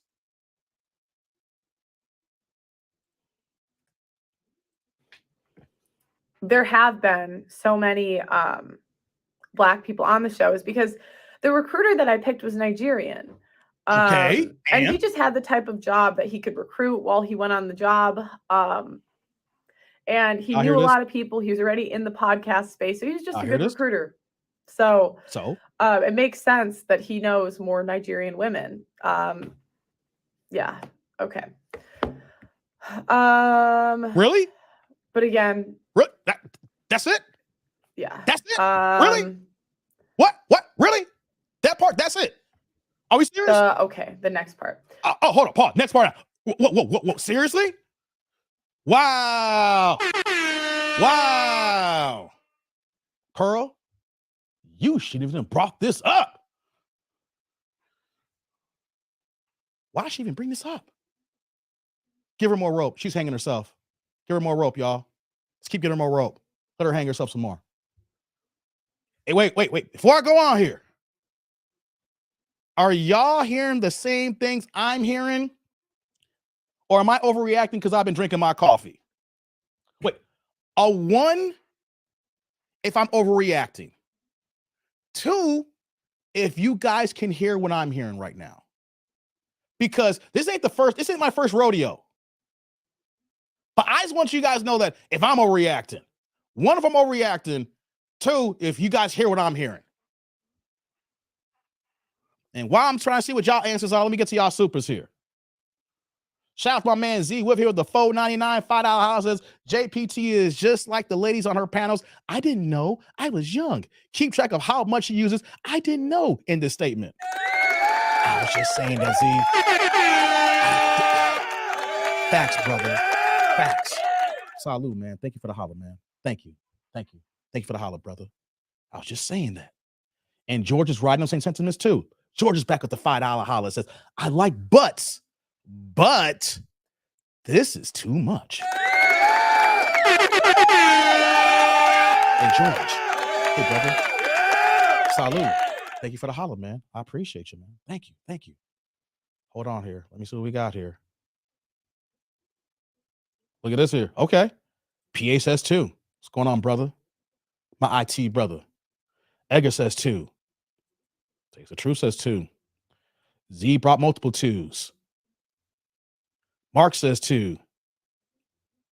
PA says, if you want some overreaction, I'll call in, Dave. Hey, man, after we get done with this reaction, after we done with this Pearl video, guys, don't click on the link yet. When we get done with this video, if you guys want to cam up and give y'all thoughts, you can. Get prepared now. I'm giving y'all the preparation right now. If you guys want to cam up, I'll put the link up there for once we get done with this video here, I'll give you guys a few seconds to, give you guys to air it out. I know what I've been saying here, and y'all heard my sentiments, but I know the tribe, the AIC, the Ain't-ish crew. Y'all got some things to say outside of typing this stuff here. So, PA, if you want to cam up, just get your camera ready in about 20 minutes, give or take. Anybody else, too, have that same invitation? Whitney with the 2. Look at this. I haven't seen you before. Thank you. Is that Forelli? Hope I didn't mispronounce your name. She came with the 2. Vince with the deuces. Sheila with the 2. Ziggy's like, 2 chains. That's called a producer. Their job is to interview people that comes on the show. She was like, Dose.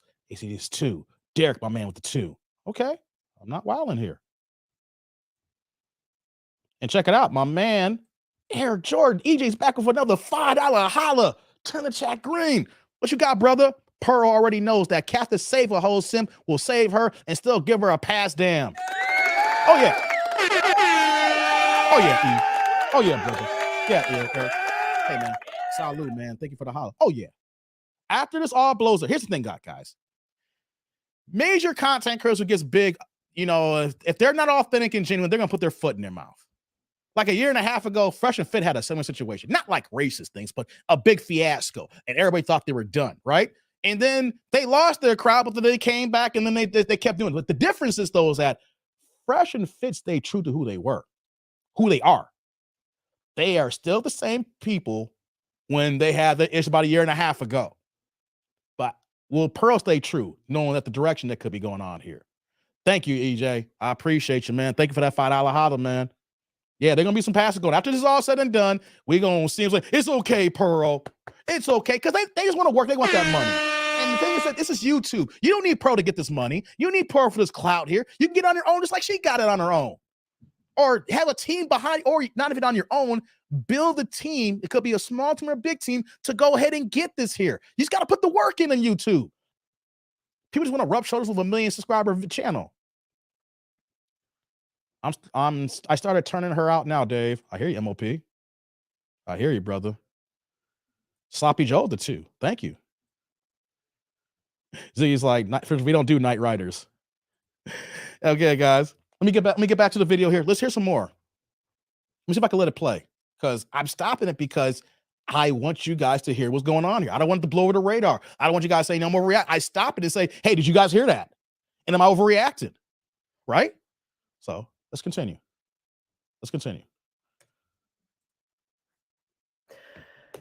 Now, this was the part that was probably the dumbest part of the whole interview. This was the stupidest, the dumbest. Oh, this was stupid. So I said that slavery was embellished in the interview. Here we go. Now, that not only is that comment insensitive, it's not accurate. There were things in slavery that were worse than what was shown on TV. What I was referring to, I don't even want to tell you guys what I was trying to say because it wasn't what came out, and it doesn't even matter. Don't. Again, if you watch the full thing, I was more referring to the system of using atrocities to control people. That's what I was trying to say. But to say that it wasn't that it was embellished is so stupid, insensitive. And nor am I, sure, I've read a couple books, but I'm not informed or qualified enough to really have that conversation. So not bringing someone else onto the show, again, stupid.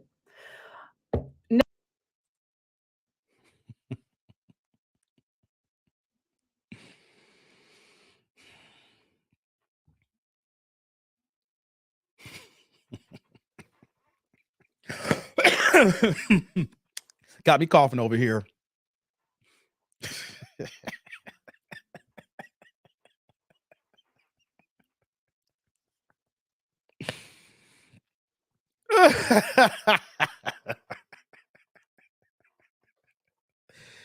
Woo! Boy, oh boy, white people, when will y'all learn? I'm not saying that in a racist way. When will y'all learn? We invite you to our cookout. We invite you into our homes. We're hoping that you're not like the other ones. You apparently know the history. You know race relations in this country. You know that there are a certain set of people who just don't rock with us because of our skin tone here. And you allowed yourself to be in a situation so that you can talk to a known racist sympathizer so you can laugh. You see, this is where critical thinking comes in. Because if I'm going to have a racist on my show, just know we're going back and forth. You're not going to disrespect me doing no tropes. I won't do no tropes to you either. But I'm going to bring my facts and I'm going to bring the hammer on you. There's not going to be no laughing or kikiing. I mean, when you come in, we could be cordial.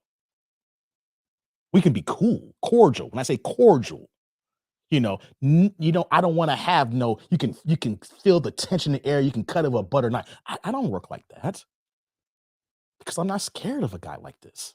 If anything, he's more scared of me because of his beliefs, because he thinks he's superior to me. Anybody who believes that way, you're deep down, you're inherently scared of the possibility and the projection and what could our peak be?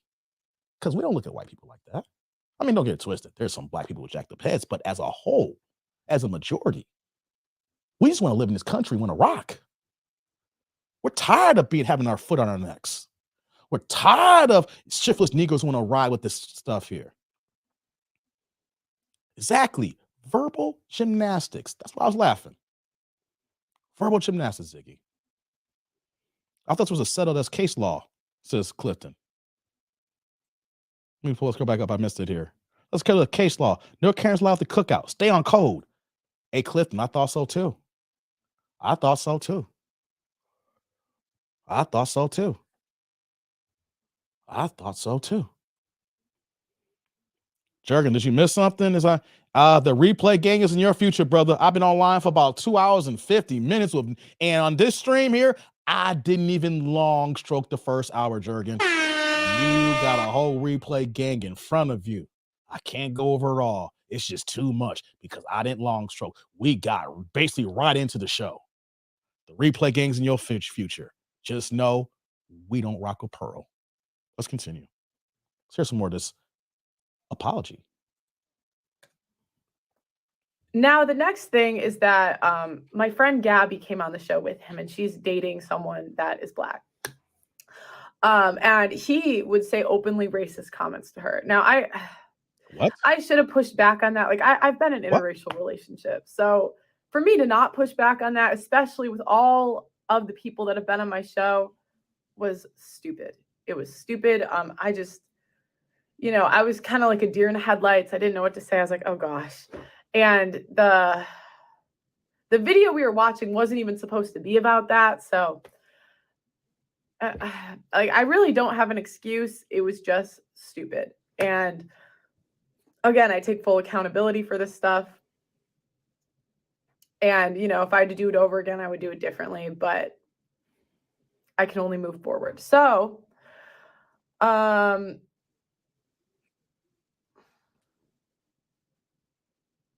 I want to make sure that I addressed everything. I think I did. No, you did. I did. Okay. No, you didn't. I talked about recruiting. I talked about. No, you didn't. Okay. This is the worst. You should stay quiet. This is bad. Moving forward, I really would be open to having a discussion with someone that can bring more awareness and education to the situation. So I'm open to you guys' suggestions in the comments. I also invite anybody that's made a video. Now, hold on, guys.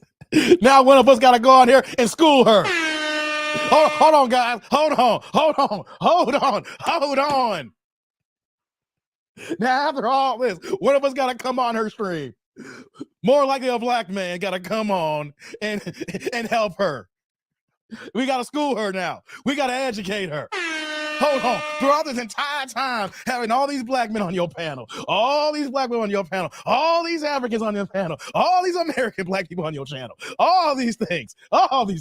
And now when you fuck up, now you need one of us to school you. Now we gotta have to sit down and have a conversation about this. Hey, now we gotta have a kumbaya moment, right? Now we gotta do that. Oh my God. Oh God. Oh God. This is classic. I've seen this playbook a million times. Now we gotta talk about these race problems here so I can be a better person. Hey man. Hey man. Hey man. Wait, guys. Wait a minute. Guys, see, I'm laughing because this is some straight comedy. Oh my God. Oh God. Oh God. Oh, so now we got to school the white girl. The white girl who's been schooling black girls, now we got to school her. Y'all hear this? Oh my God. Oh my God. Oh God. Oh. Yeah. Why'd you drop this video? Why'd you drop this video? You was better off being quiet. Hey, man. Hey, man. Hey, man. Oh, snap. Check this out. My man, the Drew's in the building. What's going on, Drew? My man Drew's in the building here. Shout out to my man Drew tied in with the $5 holler. What you got here, brother? My main man from the NY boxing represent here. Pearl was a deer in headlights. Nope. I don't buy it. She saw more value in the white man's conversation than the black people that works with her. Hey, man. Drew, that's a bar. Hey, brother Drew, the Druid. Hey, man, salute. Thank you for the holler, man. I appreciate it. Didn't think I was going to, you weren't expecting me on the Sunday. You weren't expecting me on the Sunday, Drew. You know what I'm saying? But hey, man. Hey, man. Hey, thank you for the holler, Drew. Thank you for the holler. Hey, man. Hey, man. So now we got to school her. Now we got to educate her. Now she's going to do some live streams, make a gang of money because everybody going to be watching about how she can be a better person. Even though in the earlier live stream, didn't I break down how we're going to go over the things here, but we already see the trajectory. Unless she's going to scrap her plans on where she's planning on going, is she going to stay in the Negro Manosphere? Is she going to stay in the Manosphere do things, or is she going to cross over? All right. We got months to see here. All right. Yeah, wait, hold on. Wait. Let me get this straight here. So now we're going to go on an apology tour. Right? We're going to have all these videos, all these live streams she's going to do on a whole apology tour, looking for Negroes, you shiftless Negroes, to school this white girl. Y'all coons is going to come up here and try to school this white girl, right? And then she's like, I learned something new, of slavery and all this stuff here, right? I didn't do it. And you know what's going to happen? Everybody's like, okay, Pearl's apologized. She's been authentic. We're gonna forgive her now. She's invited back to the cookout now, and then watching 8 months when she ain't doing no more commentary like this, and she's full-fledged into the political season. I'm just saying, if we see her full-fledged into the political season, because we got an election coming up for the presidency, and here she is as a known right-wing sympathizer who's at the January 6th march, who's been kicked out of YouTube and things of that nature. Hey, man, I don't want to hear this crap right now. I'm going to play the rest of the video here, but she wants us to school is here. I'm curious. It's March right now. I want to see her content in November and see what she's talking about, because she ain't going nowhere. This ain't nobody's canceled unless YouTube drops you, right?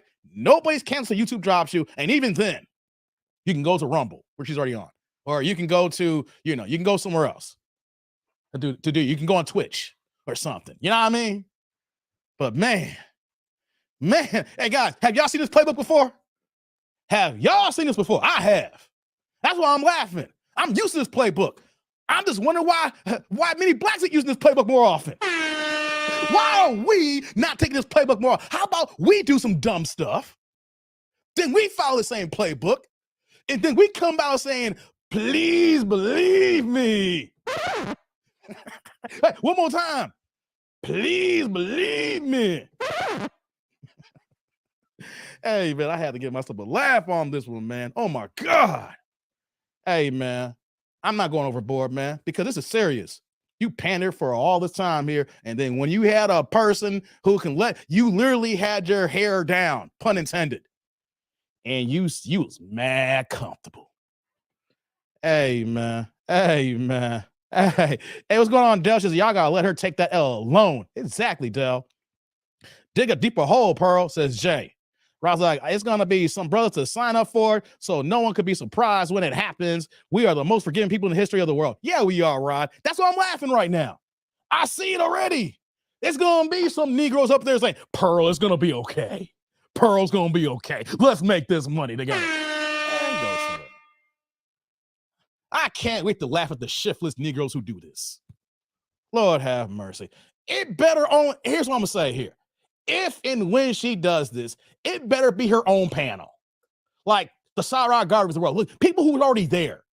That better be it. If someone comes from the outside and doing it, I'm here like, throw the baby out of the bathwater. Throw him away. Hey, man. She trying to buy Manhattan for a fistful of dollars, says Derek. Hey, man. These race people have got your back, sis. Damn, Dell. Hey, man. Go on her show as Dave Farrakhan says quick. Hey, my sister Pearly things. Why have you forsaken my people? I thought you was an ally to the black community. My sister Pearl, Miss Sister White Pearl, why have you forsaken us? My dear sister Pearl, my milk of magnesia. My 2% white milk. My Oreos, cookies, and cream. Why have you forsaken me? Let me stop, y'all. Let me stop. Hafiz could go there and school her. You know what? I'm just mad at Hafiz for spitting the spew that he was saying about, about the men and stuff like that.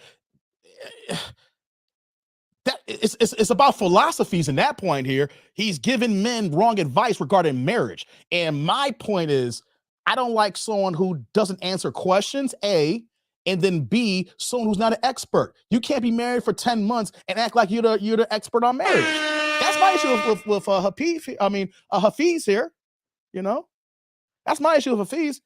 Someone who's being an expert and you don't have the time in.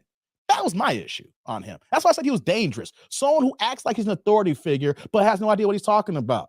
This here, this is just classic white people doing white people stuff. They've been doing this since I can remember, since I've been born. I'm used to this, guys. I'm used to this. I would love to see Louis Farrakhan on her show. Hey, man, that'd be funny as hell. That'd be funny as hell, Farrakhan. Hey, Z, what's back with the $4.99, $5 holla. Turn the chat green here. Says, if it is what it is, but that Esther guest tried to tell us who JPT was. I bet today Esther is sitting back, eating popcorn and enjoying karma. Hey, Z.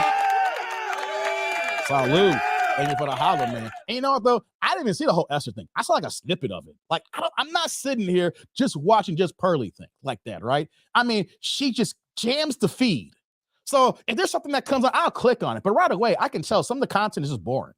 So some content is good, but then there's some content that's like boring because she clipped so much content that she's not clipping the best parts. She's just clipping everything. And I'm not, and I don't want anybody to say anything. I'm not mad at that. I'm just saying that when you clip everything, it's kind of hard to decipher what's the good stuff, what's the bad stuff, Drew's like, okay, I see that there. Drew's talking about family. Yeah. She's jealous. She can't use her emotions, hair conditioner. Damn. Can we just go back to getting the black family back together? Del, I wish. Then this is what I was talking about earlier. You can't see me going forward doing a gang of videos talking about modern white women. I can't go forward and say these modern white women are banshees. These modern white women are hood boogers, just like the black ones. These modern white women don't want to be married, even though that they're married twice the rate as black women, but you only getting married so much too. If I do the same things, but I go to a different race and do that, man, the white men who actually agree with me will say, Dave, stay in your goddamn place. Dave, you're right, but you need to know your role, nigga. Know your role, Negro. That's what would have happened to me, y'all. Can't see me going on something about, man, look at these modern Karens. It's one thing to do one video, videos here and there. But if I'm here every single day talking about modern white women, how does that look, guys? The only way that can work is if I'm saying, I love my modern white women. I love my milk and magnesium. Fellas, you need to get off the sister train and get yourself a Whitey, get yourself a Karen, go get yourself a Becky, because you want to know something? Yes, you're going to enjoy that bland chicken. You're going to love the fact of those pale, pasty areolas. You're going to love that flat back. You're going to love that long back that comes from the top of the head that goes straight down to the back of the kneecaps and it's just straight flat. You need to go get yourself a white milk and magnesium, fellas. You ain't hear me say that. You ain't hear me say none of that. Never. Ooh, ooh. And even then, you hear some of the black guy, you see some white content girls like, Dave, stay in your lane, stop taking out white women. We don't want it. We don't want that. Stay away from our white women. We don't need the mandingo here. Get the mandingo out of here. Get that mandingo out of here. Quicks like Dennis Sperling went on JPT. Dennis Sperling been going on this whole weekend. Shout out to Dennis Sperling. If anybody want to know, I don't know him, and I don't think he knows me. But if y'all know him, tell him I rock with him. He been going in this weekend. The Blizzard King. Shout out to the Blizzard King. Hell yeah. Hell yeah. Dell's like, go ahead with that, Dave. That wouldn't work for me, Dell. That wouldn't work for me. We already know how that result would be. Let's finish this video out, guys. Let's finish off this reaction that she dropped. Video about me or has comments to address with me, to go on Obsidian's stream tonight. It's 8 p.m. GMT. Blessing will also be there. 8 p.m. tonight, GMT. And yeah, you know, because I don't want to run from this stuff. Again, a lot of this stuff was not well thought out. A lot of this stuff I could have done better, and I do take full accountability for that. So, you know, go on the stream if you got something to say. I also would like to say I really don't have beef with anyone in the space that made videos about me. I understand where they were coming from. I ain't got no beef with you. I understand where I went wrong. And I really think they had a lot of valid criticisms about me. So let me know what you guys think. I really did my best to address all of the comments in a concise way. I'm not trying to play the victim. Everything in this that has happened is my fault. And I'm just, my fault. And I will do better in the future. So let me know in the comments what you guys think. Like the video on your way out, I guess, or don't. You know, you can oh shoot, they don't have a dislike button anymore. But anyways, thank you for watching, guys. I'll see you on Obsidian's channel tonight. Oh, there we go, guys. If you guys are wondering, yes, I'm live on a Sunday. And that apology, as I finished it, literally dropped during this live stream. It dropped an hour ago, and we just finished it. That ain't no old video. That is during this live. So if you guys are ninja watching, that happened in real time. And if y'all part of the replay gang, you know where to find it now. Did she ever say I'm sorry or I apologize? In the beginning, but everything was a justification.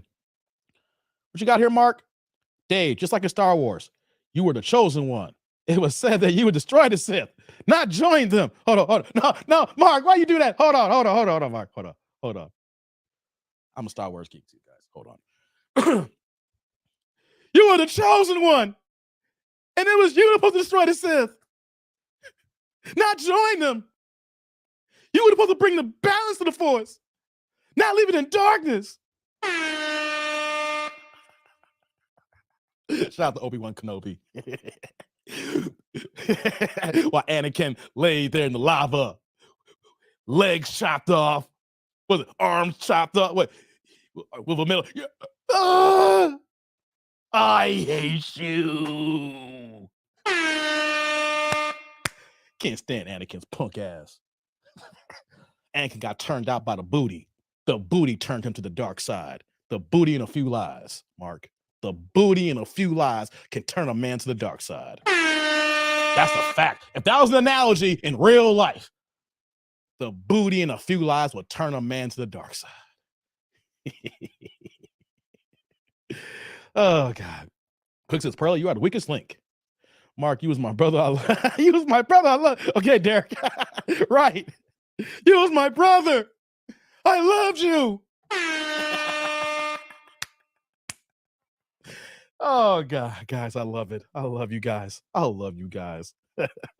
I love my Anish crew. Man, Quick says her fat ex-boyfriend didn't Rick James her ass have her singing albums like Tina Marie. Dang, Quick, you wrong.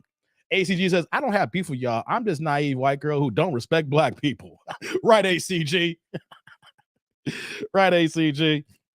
Terrence says, I had to see if you were still on. I just turned on YouTube and saw her and began to talk. Yeah, Terrence, I'm still here, man. Hey, I know when I come online, I say, can I get an hour in? And somehow I still be able to pull 3 hours. We here for 3 hours, man. I'm glad I did this early. Man, if I did this show at 4 o'clock, 5 o'clock Eastern, my normal time here, boy, oh my God, I'd be, whew, boy, oh boy, oh boy. She sound like she running for office, says Derek. Yeah, that's a political answer. And make sure to vote in November. Hey, man. Hey, shout out to my man PA Texas. He's joined the squad. He's officially, he's already been part of the Anish crew, but now he's officially the member of the AIC. PA in the building. Hey, guys. Salute, PA. Thank you for the hot. Hey, guys. Since I've been here for 3 hours, if you guys want to click on the link, go ahead. If not, I got probably 20 more. I'll go for about 24 minutes before I end the stream here. So if y'all just want to cam up and talk about it, we can have a panel going. You guys can click on the link and get in the green room and I'll bring y'all up. If not, I'm gonna continue to cook for about 20 more minutes and then we're gonna get out of here. So this show can go as long probably as y'all want to click on the link here, basically, because it's still early. Because right now it's only like 3 o'clock my time here, basically, So I still got time, y'all. But if y'all click on the link, we can do this. If not, I'll cook for a little bit longer and then we've been here for 3 hours. Let's let you guys know, just because I came here today doesn't mean it's not gonna be alive tomorrow. I'll be back on Monday, my normal time. I think that we gonna continue to talk about Black China. Yeah, before I come back to this pro thing and read the rest of y'all comments here, I think that I'm gonna talk about Black China on Monday. Because if you guys saw this past week, I did a reaction to Corey Holcomb talking about Black China and how Black China is now Reform 304. And when I dropped that video, oh my God, I had no idea that so many so-called Christians would come in the comments and say, stop talking about black women. She's changing. I got dudes who want to ride for this. I'm about, oh my God, who are you to talk about her? She's trying to change. I just want to say this before I move on. We'll talk about this on tomorrow. Guys, if you go get a car from the junkyard that has 200,000 miles, you put in the shop, you go ahead and put a new paint job on there so the exterior looks good. You go ahead, you give it a clean and a detailed interior, like that. You go to the car wash, you do the detail service, you get in those vents and things of that nature. You put new mats in there, you make sure that you give it an oil change, you put new tires on there, new rims, it looks good on the outside. But even though you gave it an oil change, that engine still is on the original motor with 225,000 miles. So how long you think that car is going to last with barely any oil changes and barely any maintenance being done because already in scrap people? And the only thing you did was put a nice coat of paint on there from Earl Scheid, and you got to put some new tires on there from Discount Tires and everything. And you gave it a detailed, car wash and everything. Put some new car mats on there. You gave it a little nice new car smell in there. But the engine has not been worked on. It got over 200,000 miles. That's Black China. That's Black China. We're going to talk about that tomorrow, guys. So y'all wondering because I'm here on Sunday, that's going to be tomorrow. The next line is, I hate you, says Derek. I hear you, man. I hear you. Let me get to the rest of these comments here. I see you guys in the green room, guys. I'll bring you guys up here in a second. I see y'all. Don't worry. I guess we're going to go a little bit longer, guys, because I got some people in the back room here. We're going to bring some cats up here in a second. Let me get to the supers here. We're going to do it. So my man Z Whiff is here with the $19.99 to $20 holla. Turn the chat orange here. I'm going to upgrade you like I always do, man. It says TD&D. Can I ask a huge favor if you have time? On the MTR statement clip starting at 10:51, there are some bonus footage that shows JPT just sitting here while Nick tears into one of JPT's friends for dating a black man. Hey, brother. Salud. Thank you for the holla, man. I appreciate that there. Hold on. You saying that? All right. There's some bonus footage that shows, okay, at the 10:51 mark, I'll look for that in a little bit then, Z. Give me a second then. I'll look for that. I'll see if I can pull that up. MOP says activate order 66. MOP, you gotta say it like you gotta say it like my man. Activate order 66. Tito, what's going on, Tito? She had the violin playing behind her. Yeah, man.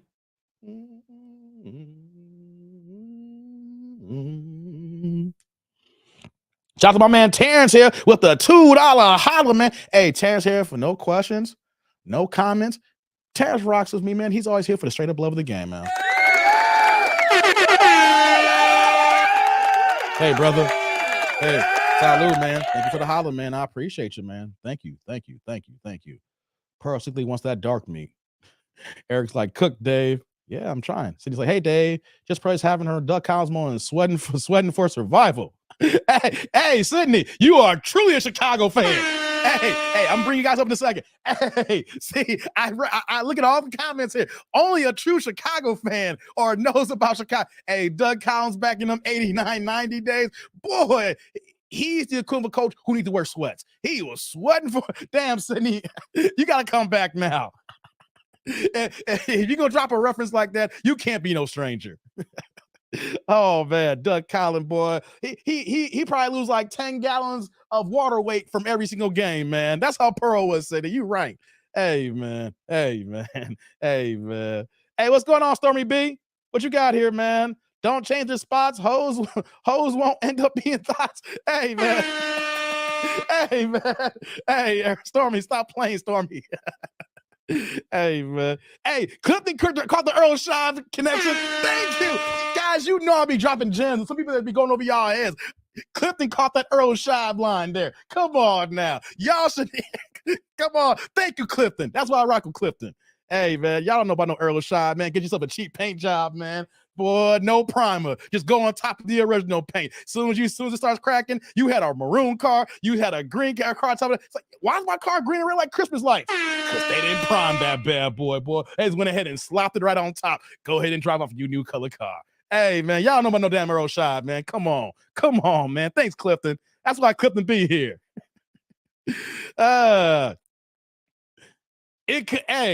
Execute or activate. Either or, taste the truth.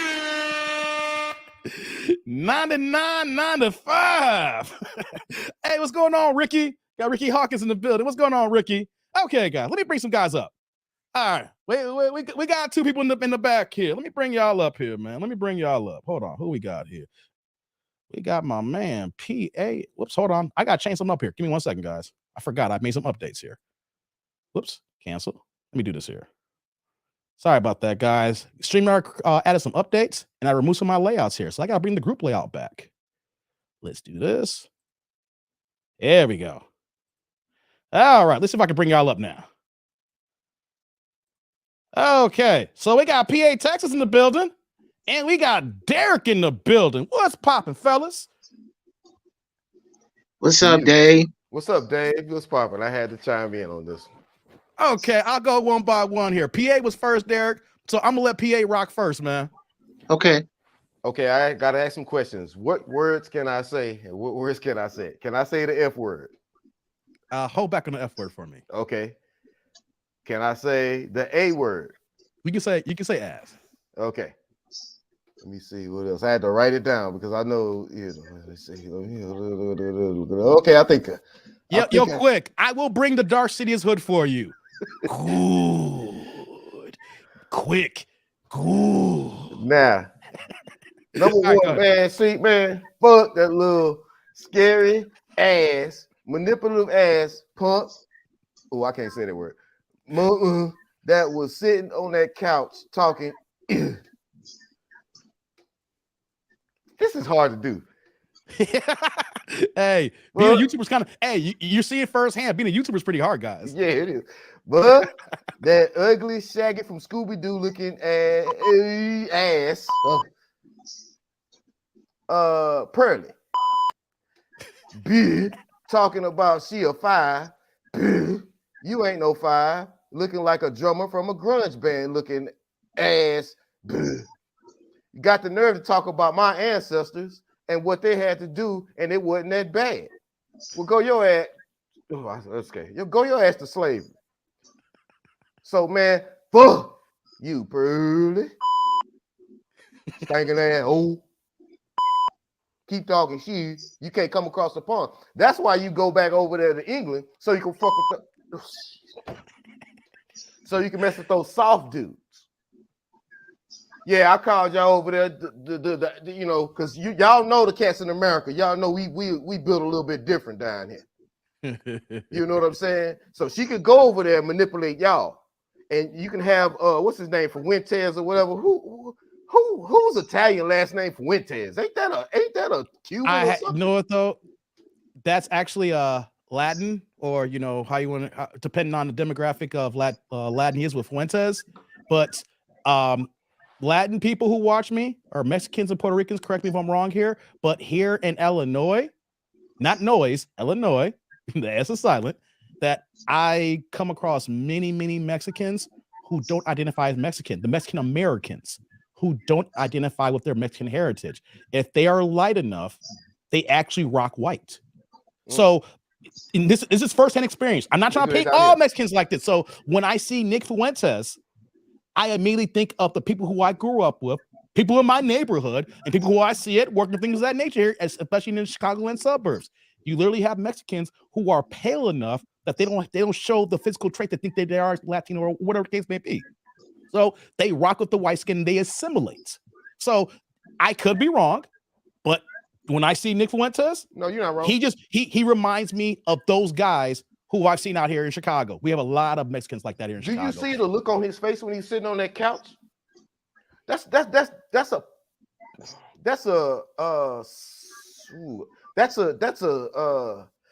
a soft guy's look on that couch. That little grin sitting over there. Well, he's also a young cat too. This cat's born in 98, so he's only 24, 25 years old. So you're literally dealing, even though he's a grown adult, he's a little boy. Because this is why I look at it nowadays, right? Me being 40s now, I look at anybody, and you're in your mid-20s, even though you're an adult, you can get arrested, you can serve life in prison. I look, you're kids. Plain and simple. You don't know what the hell you're talking about most of the time. Shaq was in the NBA Finals at 24. Nah, man, he grown enough. No, you're grown. I said you're grown, but you're a kid, though. You know what the fuck you're talking about. That's what I'm saying.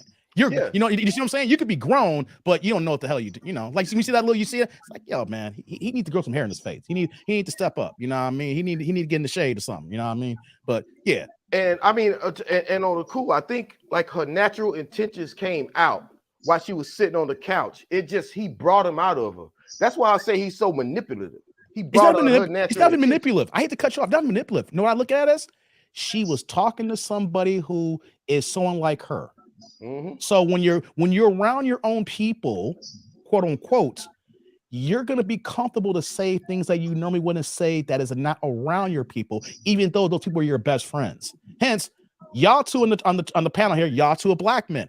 If I wasn't on YouTube, I would feel comfortable saying certain things that only black men would associate, would know what I'm talking about here, and even cracking some jokes, kikiing. But that's within our own community because I'm looking at someone who's like me. Mm-hmm. So when you see someone who's like you, what happens? You feel comfortable. You let your hair down. You're not stressed out. Your shoulders, you see how you're like this, then you could be like, you relax. So when you're relaxed mentally, you're going to project the things that you feel comfortable that you're going to say. That's what happened. She's around her own people, technically. Yeah. So when you're on your own people, you're going to say what you're going to say. No, because she knows she's at war. All of us as racists, we're at war against each other. So she sat down and think that she was around her own people, but she really wasn't. She was around a Mexican, right? And but he's a Mexican who moves like a white person. Yeah, Mexicans only move like, Mexicans move like Mexicans. He goes to the bar and orders tequila, just like every other Mexican I know. I hear you, brother. You know what I'm saying? I hear you. So, and shout out to my Mexicans, shout out to my white people, shout out to everybody. But she sat there and thought she was around friendly people, and then she sat up there and Kanye West herself. You know what I'm saying? Hey, shout out to Kanye West. He said he likes Jews again today. Oh yeah, great. I like him too. Yeah, he said he watched Jonah Hill's 21 Jump Street from 10 years ago. You know, the first movie, not 22 Jump Street. He said he watched 21 Jump Street this week and said he likes Jews now. Shout out to Kanye West.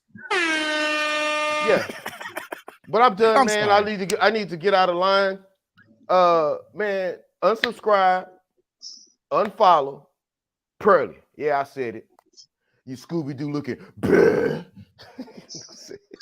Hey, PA, you a fool, man. I rock with you, kid.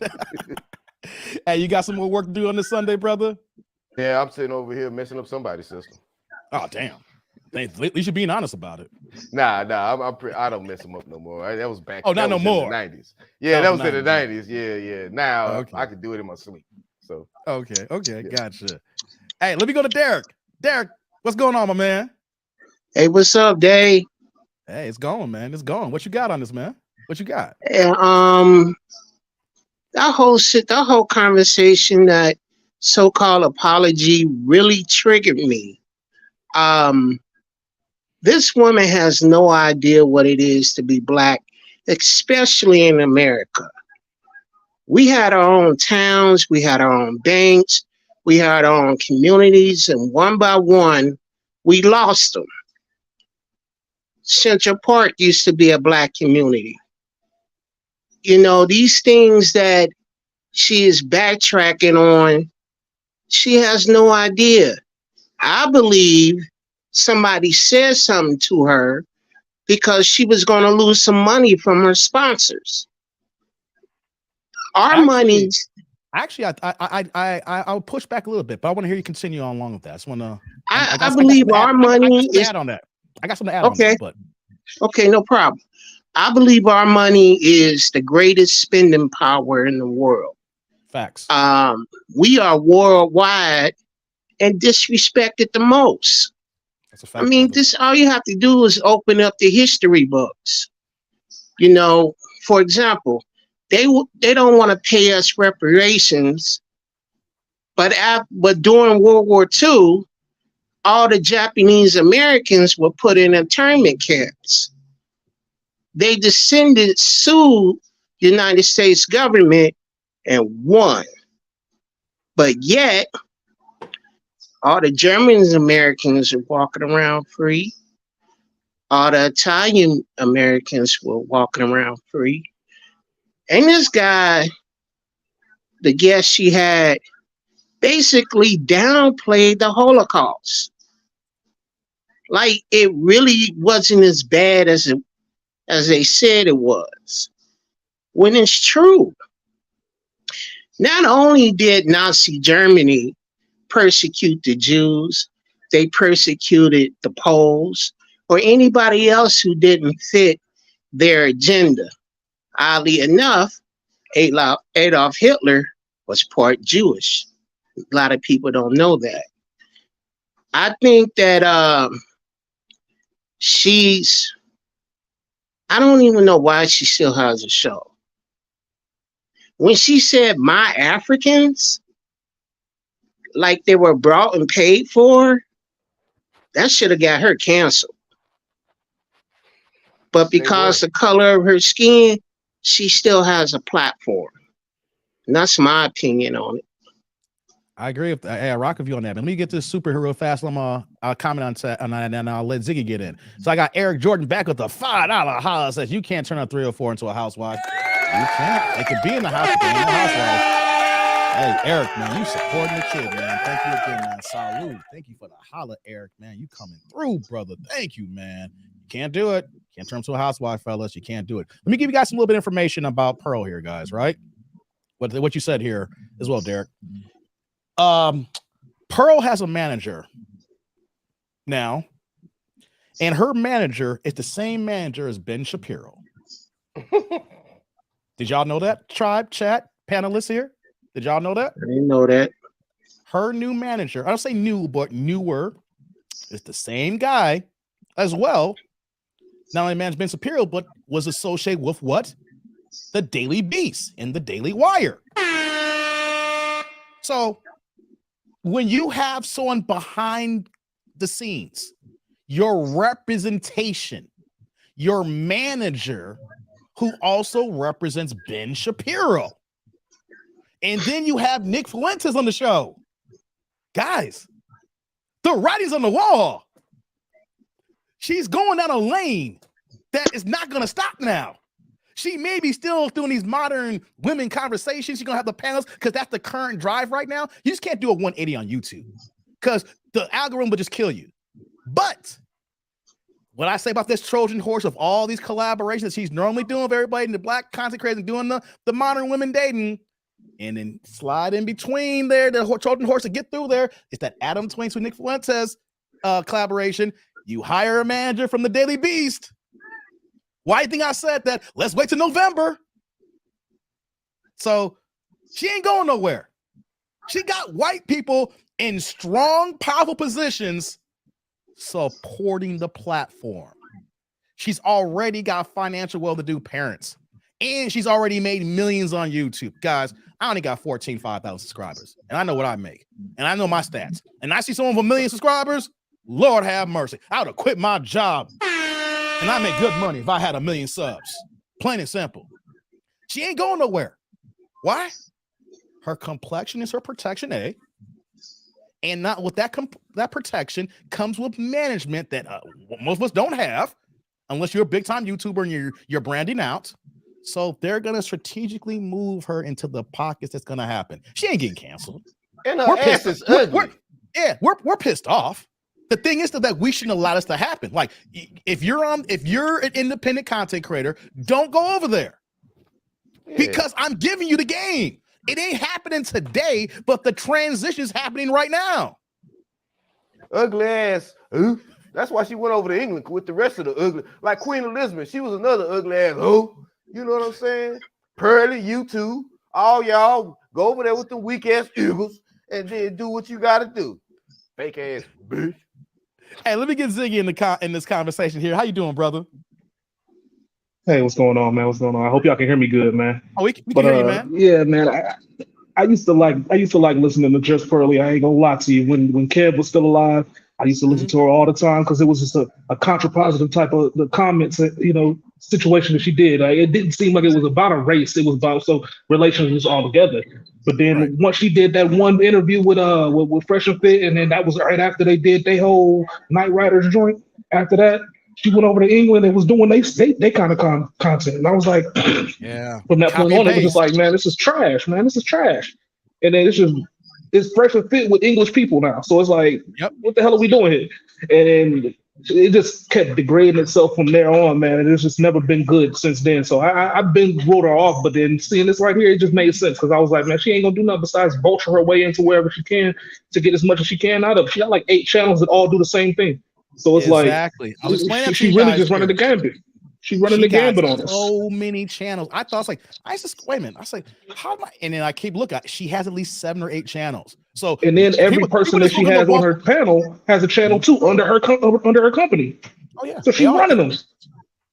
They're all, there's so much content that's getting pushed down the throats. Is how she's understand the YouTube algorithm. She understands the way the YouTube business works, and that they're just chopping and putting out content. Create another channel. Something's called like Red Pill Talk. Something's called Manny. There are so many. Sorry, Gardia's own channel, and she's on there. Literally, if you add her channels, then everybody who got their own channel, there's probably like 30 channels total. Yep. When you think about Sarah, the individual like King Rich, all those guys that's involved there, everybody involved, and then she's gonna be in those videos too as well. There's like 30 channels. So she ain't going nowhere, guys. She ain't going nowhere. But the point of this discussion here is that we should not allow this. We should not allow this and not let them off the hook. She can apologize all day long, but she can give a sincere apology. But you know what though? There comes consequences with your actions. Mm-hmm. And if you don't, and black people, she don't respect us, so why are we allowing her in? Now, that's the consequences. If a person don't respect us, then we don't give them the respect back. We say, that's cool, keep it moving. Not invite them to the goddamn cookout. Yeah, it's about to be a revolt. And I'm Nat Turner. You know what I'm saying? I think she could have almost got away with this situation if she didn't get her whole entire content based on being a black relationship specialist type situation once KS died. I mean, if it wasn't like that, then we probably wouldn't engage 2 dams, honestly. Hey, Ziggy, I was mentioning that earlier. She wanted to put blame on her recruiter, getting these people out to get Africans. How about this? You're the boss. Tell your recruiter, hey, thanks for bringing these African people. Thanks for bringing these everything. Like, can you bring some white people? Can you find some Puerto Ricans? Can you find Spanish? Can you find something other than African? Right? Yep. She could do that. You're the goddamn boss. You run it's your name on the letterhead, unless, fellas, she doesn't run the show, and she's just the face behind the machine behind her. Right. Or Right? I mean, Because what did she say? What did she say in that rebuttal? She was like, you know, I have a recruiter, and he does this, and she's just you're gonna hire people and just accept them doing their job and not push back on I it. wouldn't be surprised to find out that her pops is really the one that's running it. So she's the one that has the money, and she's just the figurehead, the one that's just pushing the pills around. I wouldn't be surprised to figure that out. She did say that she got what 10,000 was it like 1,000? Her initial investment was like $5,000 from her parents, something like that, right? I forgot what she said. Because she said she's rich, but she's like, 5,000 is good money, but it's not like I built the studio for so many. But she did get a couple of thousand that kicked it off, and then she said that the rest came through what she was making. But that's a good damn point, because she always talking about her father being well-to-do, always been making money, and there's a reason why she didn't have any issues growing up, because she came from a big family and pops was getting it, right? So what you said there is a very damn good point, that at the end of the day, she's the face, but Daddy Pearl could be behind the scenes, pulling those strings. Like, yeah. I got 8 kids, and I finally got one of them that's going to do the work for me. Yeah. By the way, F him too. F him too. You know, my thing is, what made her a expert on Black relations? And she could say the things she could say and get away with it. But like someone like Kevin Samuels always got pushback. Or how about Danica Marie called a chameleon? Courtney Michelle getting called a chameleon. Melanie King getting called a chameleon. We call our own Black women chameleons, but we don't push back on the white girl. Oh, nah. I'm hard on Black women, but I'm harder on white ones. You guys see my channels. I'm hard on Black women, but we can't go ahead and call the Black women one thing, and then we let the white girl in the space and let her off scot-free with no repercussions. That you can't let the outsider come in and then say, "Oh, it's okay." But we're gonna go ahead and beat down our own people. No, I'll beat down my own people because it's I have the authority to say I'm gonna talk about my own people. But I ain't gonna let some outsider come in and beat us down, and then when they fuck up, they can walk away and no repercussions. No, there's punishment for your actions. We're adults. Where's the accountability? Now and then, but when I punish I punish my sisters, but when I punish a little white lady, I see the marks that I put on them. So that's even better. That's even better. I see the bruises. They pale. We see them. Yeah. You a fool, brother. You a fool, man. Yeah, but I admit, you guys see me. I'm hard on my people. I get pissed off at my people. I've lived some ish. PA, we brought up some things too as well. The Ziggy, same thing as well in the comment section. Same thing for you, Derek. We all gone through things as Black men. But the thing is that it's our community, and as long as we're not just being malicious, and if we're being hard, but we're having sound critique with it as well, constructive criticism. Because if you guys see me, I go for 3 hours in these live streams. I'm not just going hard calling everybody banshees, but I'm also giving constructive criticism. There is the medicine with all the fodder and the funny stuff that I do, right? So it's not just me saying F Black women are this and that here. I'm giving information saying, hey, this is what guys want. You can't win this way here. We got to do better. But we can't let the white people come in and say the same thing, and then they let us know how they really feel. And it's like, oh, it's okay. Pat on the back. You messed up. It's okay, white girl. It's okay, Pearl. No. How about this? Why is that accepted, though? Why can't we police ourselves without getting mad about it? But then somebody like her, it's accepted. Now you got to deal with the real Black woman, man. The Black woman is talented as hell. She can run faster than these motherfuckers. She can hit harder than these mmotherfuckers. So in order to deal with her, you got to do a little bit more. Excuse me, I'm sorry, my white friends, but y'all ain't built like our sisters. It is what it is. They run fast as we do. Y'all can barely get out of bed. Sorry to break the news to you. I don't know how to tell you, but to tell you. So, it's going to be a little bit more difficult. They smart as Einstein, and they faster than Deion Sanders. Well, not really. Let me get somebody else. They fast as like an average high school football player or whatever, give or take. You know what I mean? So you got to really deal with somebody who's powerful. Black women are powerful as hell. So, oh yeah. And at some point, they might try to flex their muscle, even on us. And that's what we got to deal with. But that's why I go as hard as I do, PA. I know my black women are powerful. They got the president in office. You know, once the black women, the black woman decided we want Joe Biden and Kamala Harris, that was it then. Whoever was in the grassroots, in our political landscape here, got it in droves, got the message out there, and got that man, that woman in office. So I know our black, that's why I go as hard as I do, because I know our black women are powerful. It's just the fact that because of feminism and other items that we have in this society is moving our women the wrong way. You're right, brother. They are powerful and strong. It's just the fact that the energy is not directed in the right area. It's the lynch letter still in effect.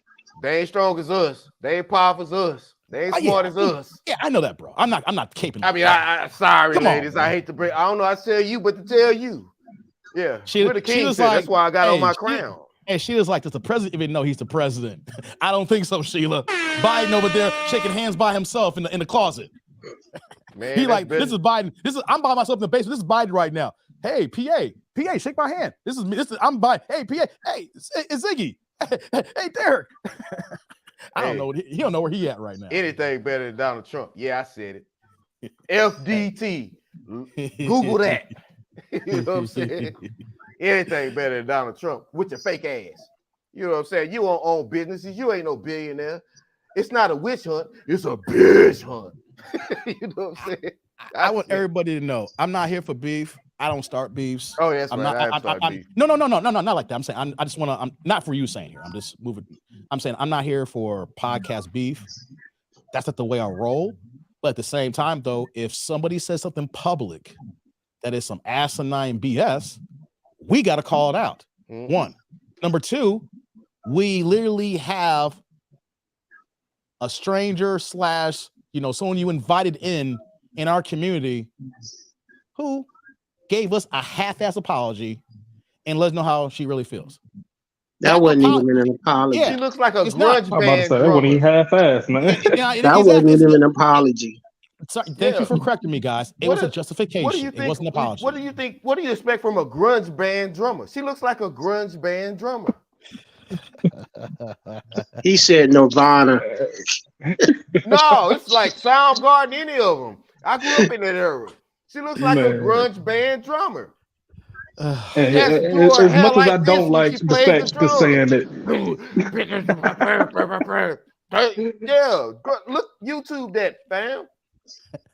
Hey, ain't got to. I was raised in the suburbs, bro. I ain't got YouTube. I lived it. I already know it. Corn and whatnot, drummers. Yeah. Yeah, Soundgarden. Damien's calling her Carrie. God dizzle, Damien, you ain't right. Yeah, we got a Carrie reference. God dizzle, Damien. She do look like Carrie. Oh boy. Hey, don't make her mad then. She might bring the demonic forces out there and burn us all alive. More like children of the corn. Ooh, man. Brag it. Put me on the show. I'm gonna talk about her ass like a dog. Oh God, Dizzle. I mean, here's the raspberry. Here's the situation here. We're talking about this weekend. It's gonna go on for this week. Since this happened technically on the weekend, it's been here's the thing. The interview came out 3 weeks ago. That's the irony of it. The interview came out 3 weeks ago, but the reason why it took so long is because she had it on Rumble. That's why. And she put this on YouTube. We've been here 3 weeks ago, guys. We've been here 3 weeks ago. See, that's why we're just hearing about this right now. It's on Rumble, right? And number two, she took the video down. So, like, right then and there, you don't stand on it. You know, you figured it is. So we know that she's a flipper. She flip-flops right then and there. Stand on it. You felt all this way to bring him in on now. Stand on it.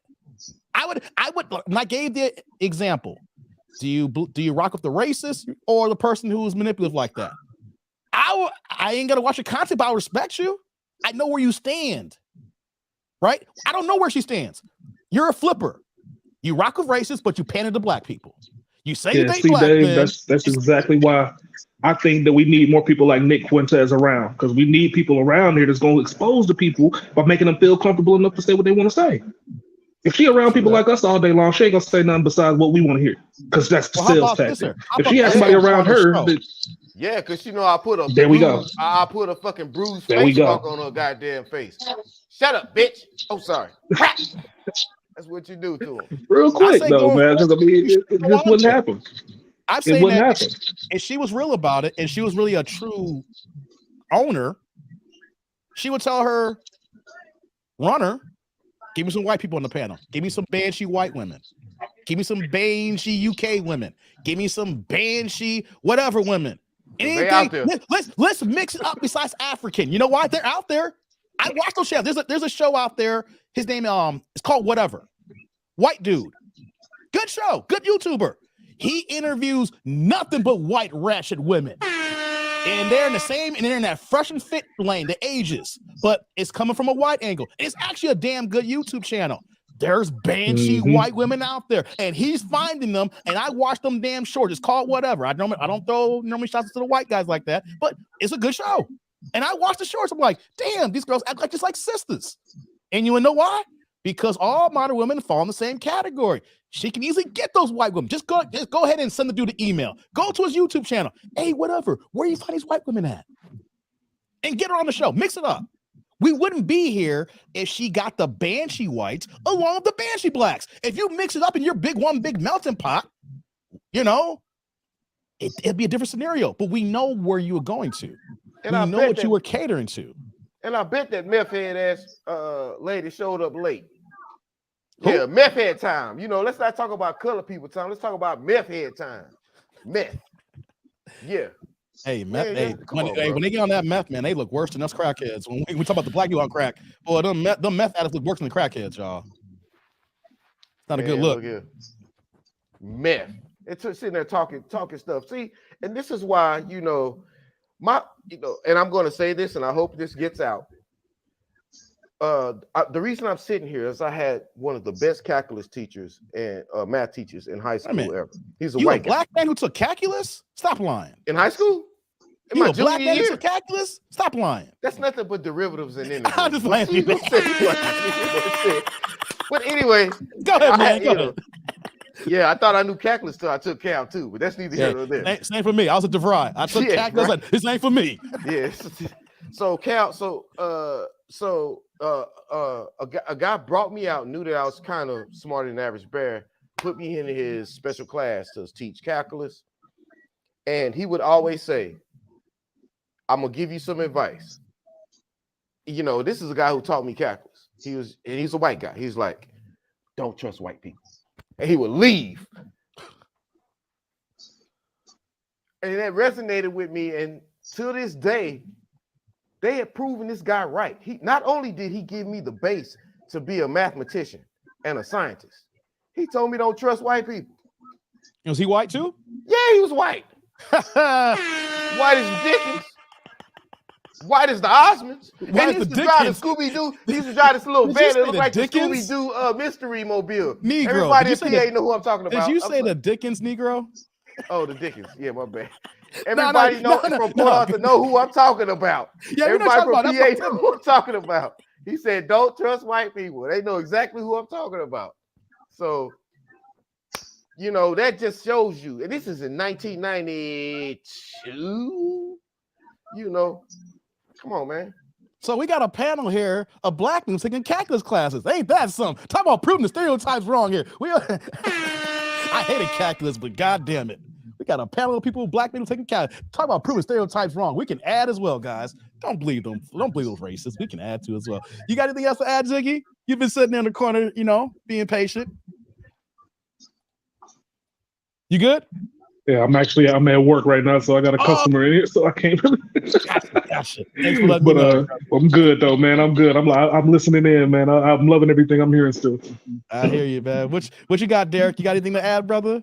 You've been real quick. The quote Dave Chappelle when he talked about the alphabet people. Mm-hmm. You know, that's the only way we're gonna change things. You know, when we come together. And, you know, what Kanye West spoke out about the Jews and what Kyrie Irving said. Sorry, I had a call come in. I hung up on it. Sorry about that. What they said got all the Jewish people in an uproar what all Dave Chappelle said, got all the alphabet people in an uproar. When it come to us, it's like they're not even worried about it. They're not, because we so divisive in the things we do and the things we say. You know, we buy things that we really can't afford. I'm gonna give you an example. I ain't gonna be long. When Bruno Mars dropped that hit, That's What I Like. It was a guy that I used to work with. His name is Larry. He had this pretty red, candy red colored Cadillac with a rag top. It was real nice. And we used to sing the song, Jump in My Cadillac, that part of the song, when we saw Larry. And Larry said, well, you know, Derek, you could get a Cadillac too. I said, man, I live in an apartment. Ain't no sense of me buying a Cadillac when I don't got a garage to park it in. It's all about our mindset. And when we start thinking better, we're going to do better. And, you know, this is one of the things that I'm teaching my daughter. He talked about calculus. I'm teaching my daughter the language of money. Consumer math. What's an asset? What's a dividend? What is a liability? How to figure out your percentage. You know, and I told my daughter, if I have my way, you won't work until you 18. You'll get a job in the bank and you'll learn the language of money. And you won't even go to college. You'll go to trade school because ain't no sense of you getting all that debt. These are the things I teach my daughter, so to break the cycle. And as I said before, when you know better, you do better. And you're supposed to pass on the things you have learned, good or bad, so the generation coming up behind you will make an informative decision.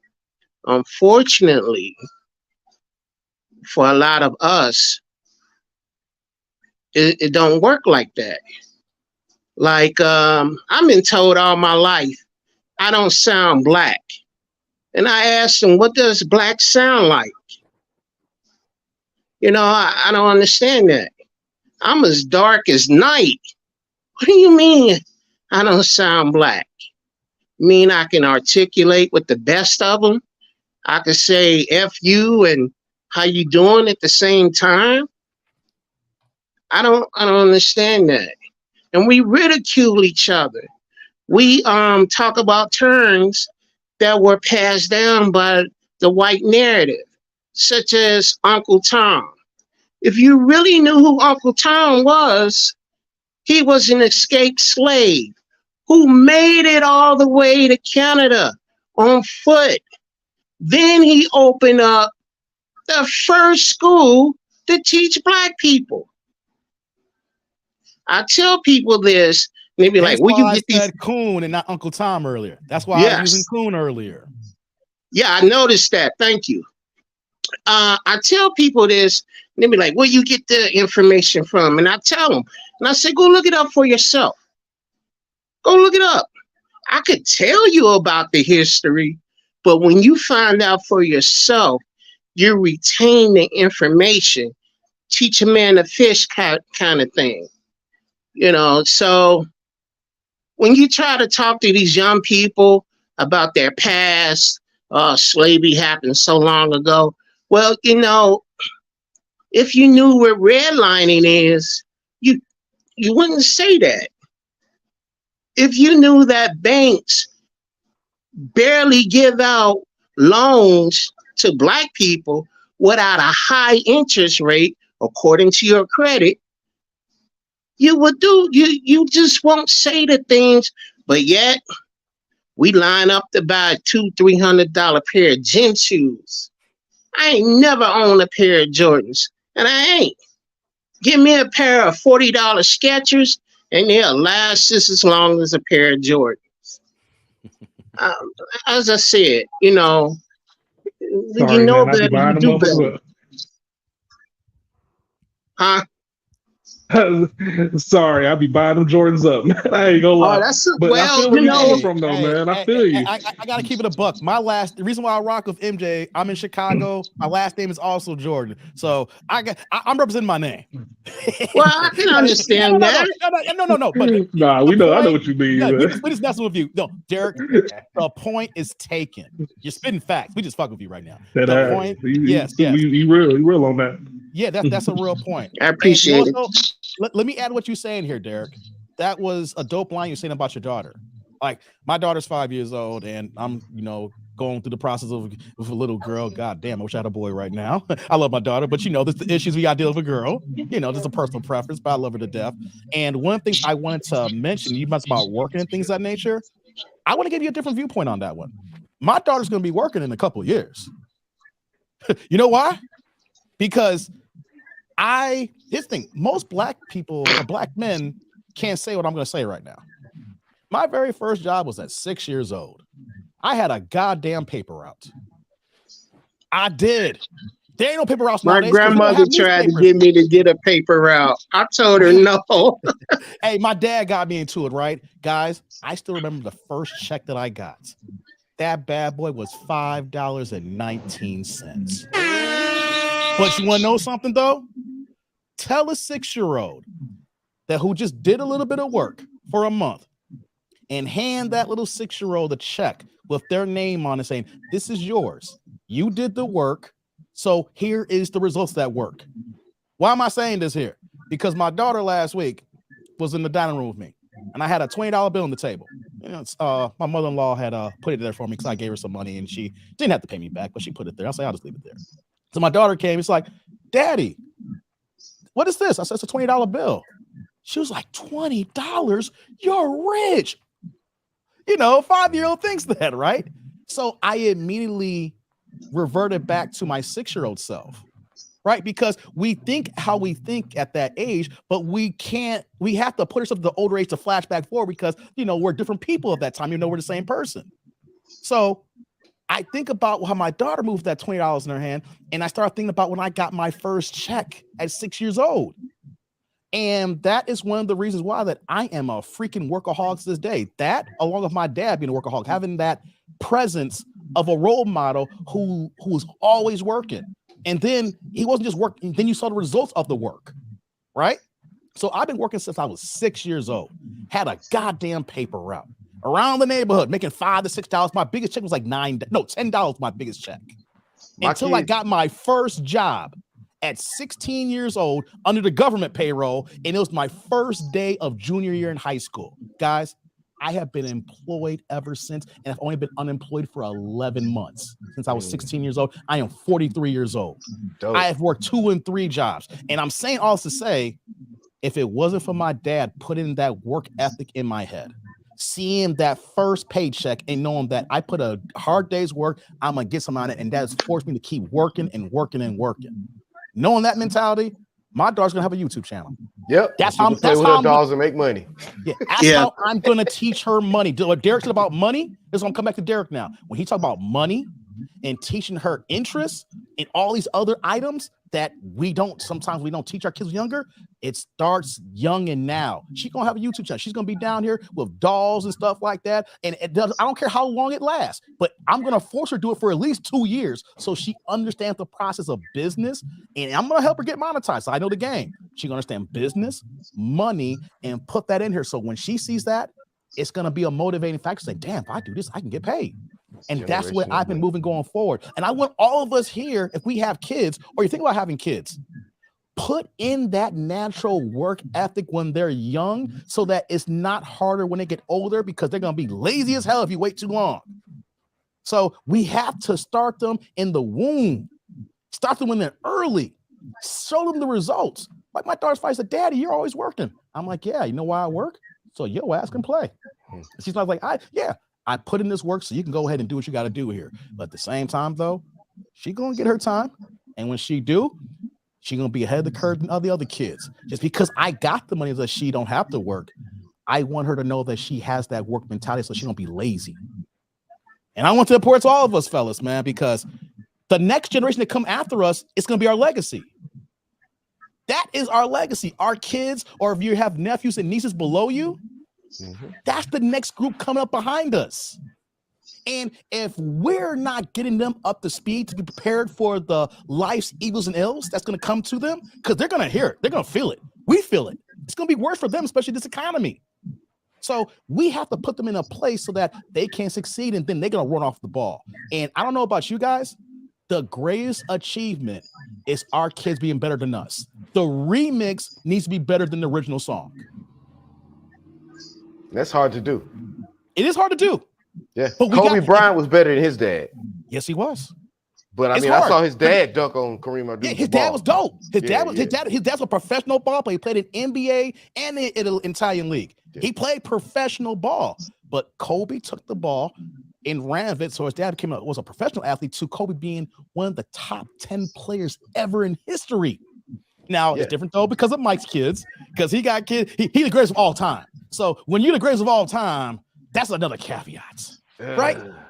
But his kids were the sorriest of all time, man. I know people that played at a place by a train on the west side of Port Arthur, Texas, is better than him. Dude named I would drop a name. Spoon Guy was better than his kids. You know what I'm saying? Spoon Guy dunk on your ass. You better watch it. Oh my God. You know what I'm saying? But you know.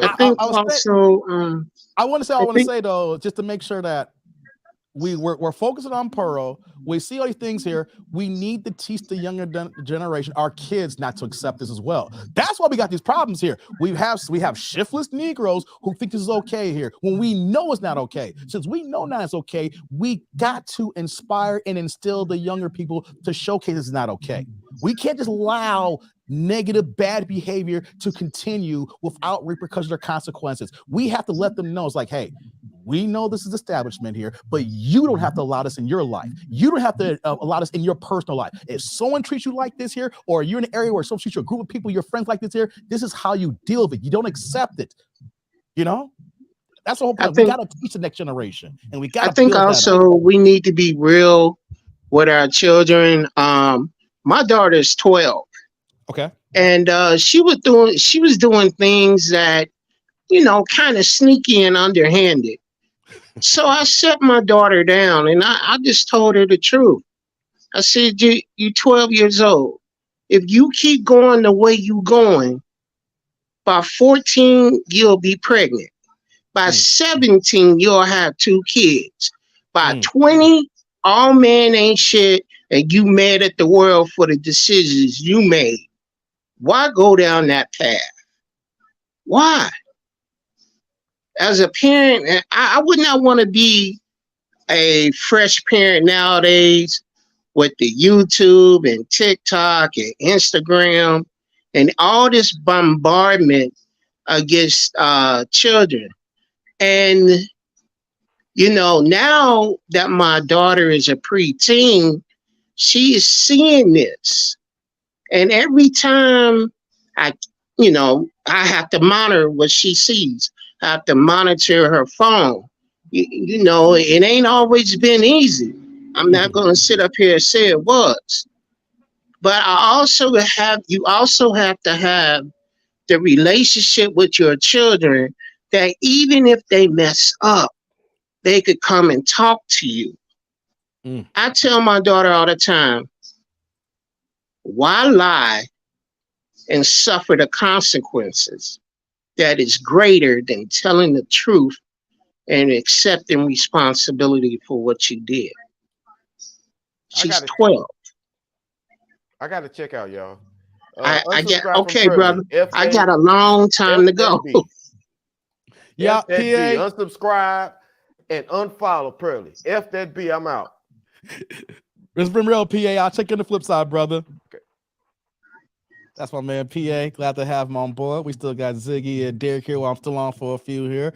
Let me see here. Clifton says, they out here on social media together, targeting our babies, trying to undermine the parents.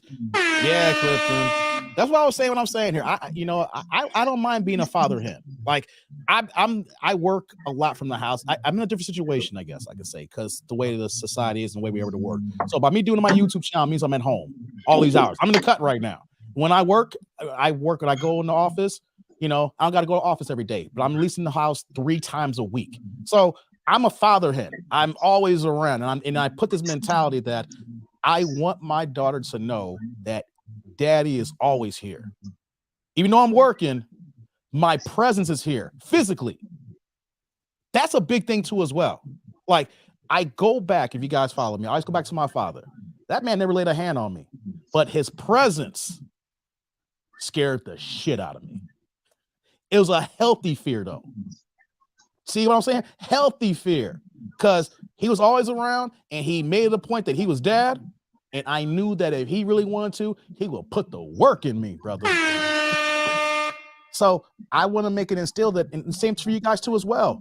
It's about having a healthy fear put into your kids.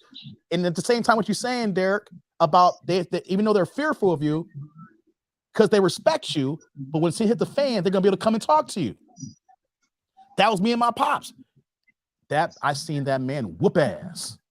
My dad was 5'8", and I seen him drop a dude 6'4". I ain't lying. My dad was a $180 wet, but he was diesel with that bucket. And that dude was 6'4", 230, and my dad rocked his ass. I don't know about you. You 14 years old and you see your short daddy whoop a big ass nigga. That's all you need to say. I ain't fucking with you, dad. I ain't fucking with you. But I call it getting some act right. Act right. Thank you. But the point I'm saying is that healthy fear allowed me not to mess up. I ain't doing that. I got to answer to that dude. He gonna put the paws on me.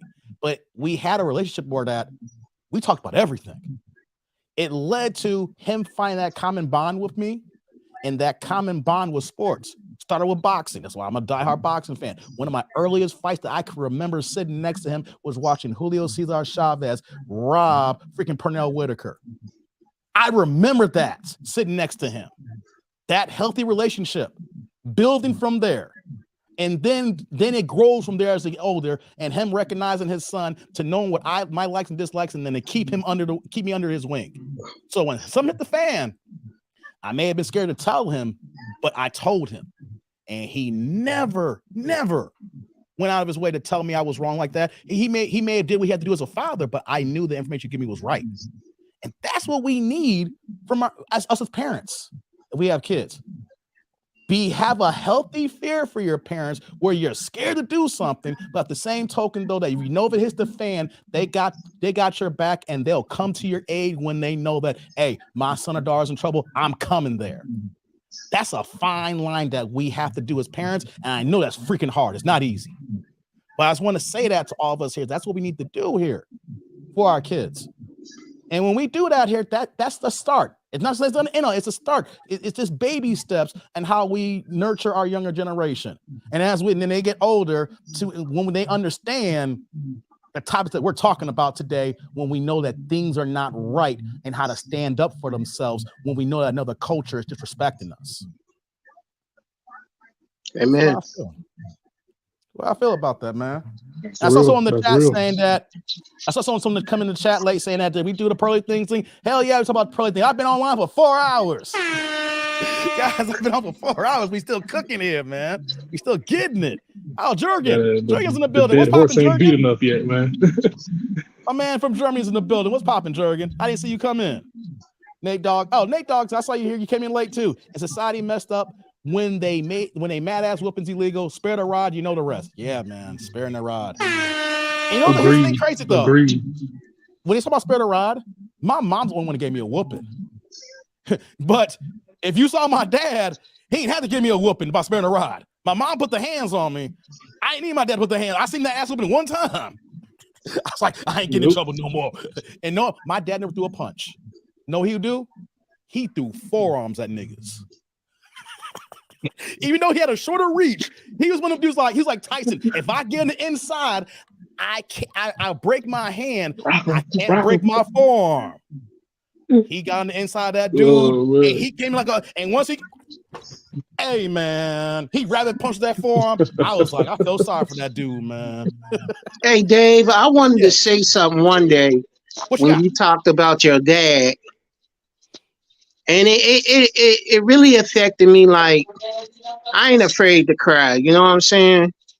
I wish I had that relationship with my father that you had with yours. I wish I had that.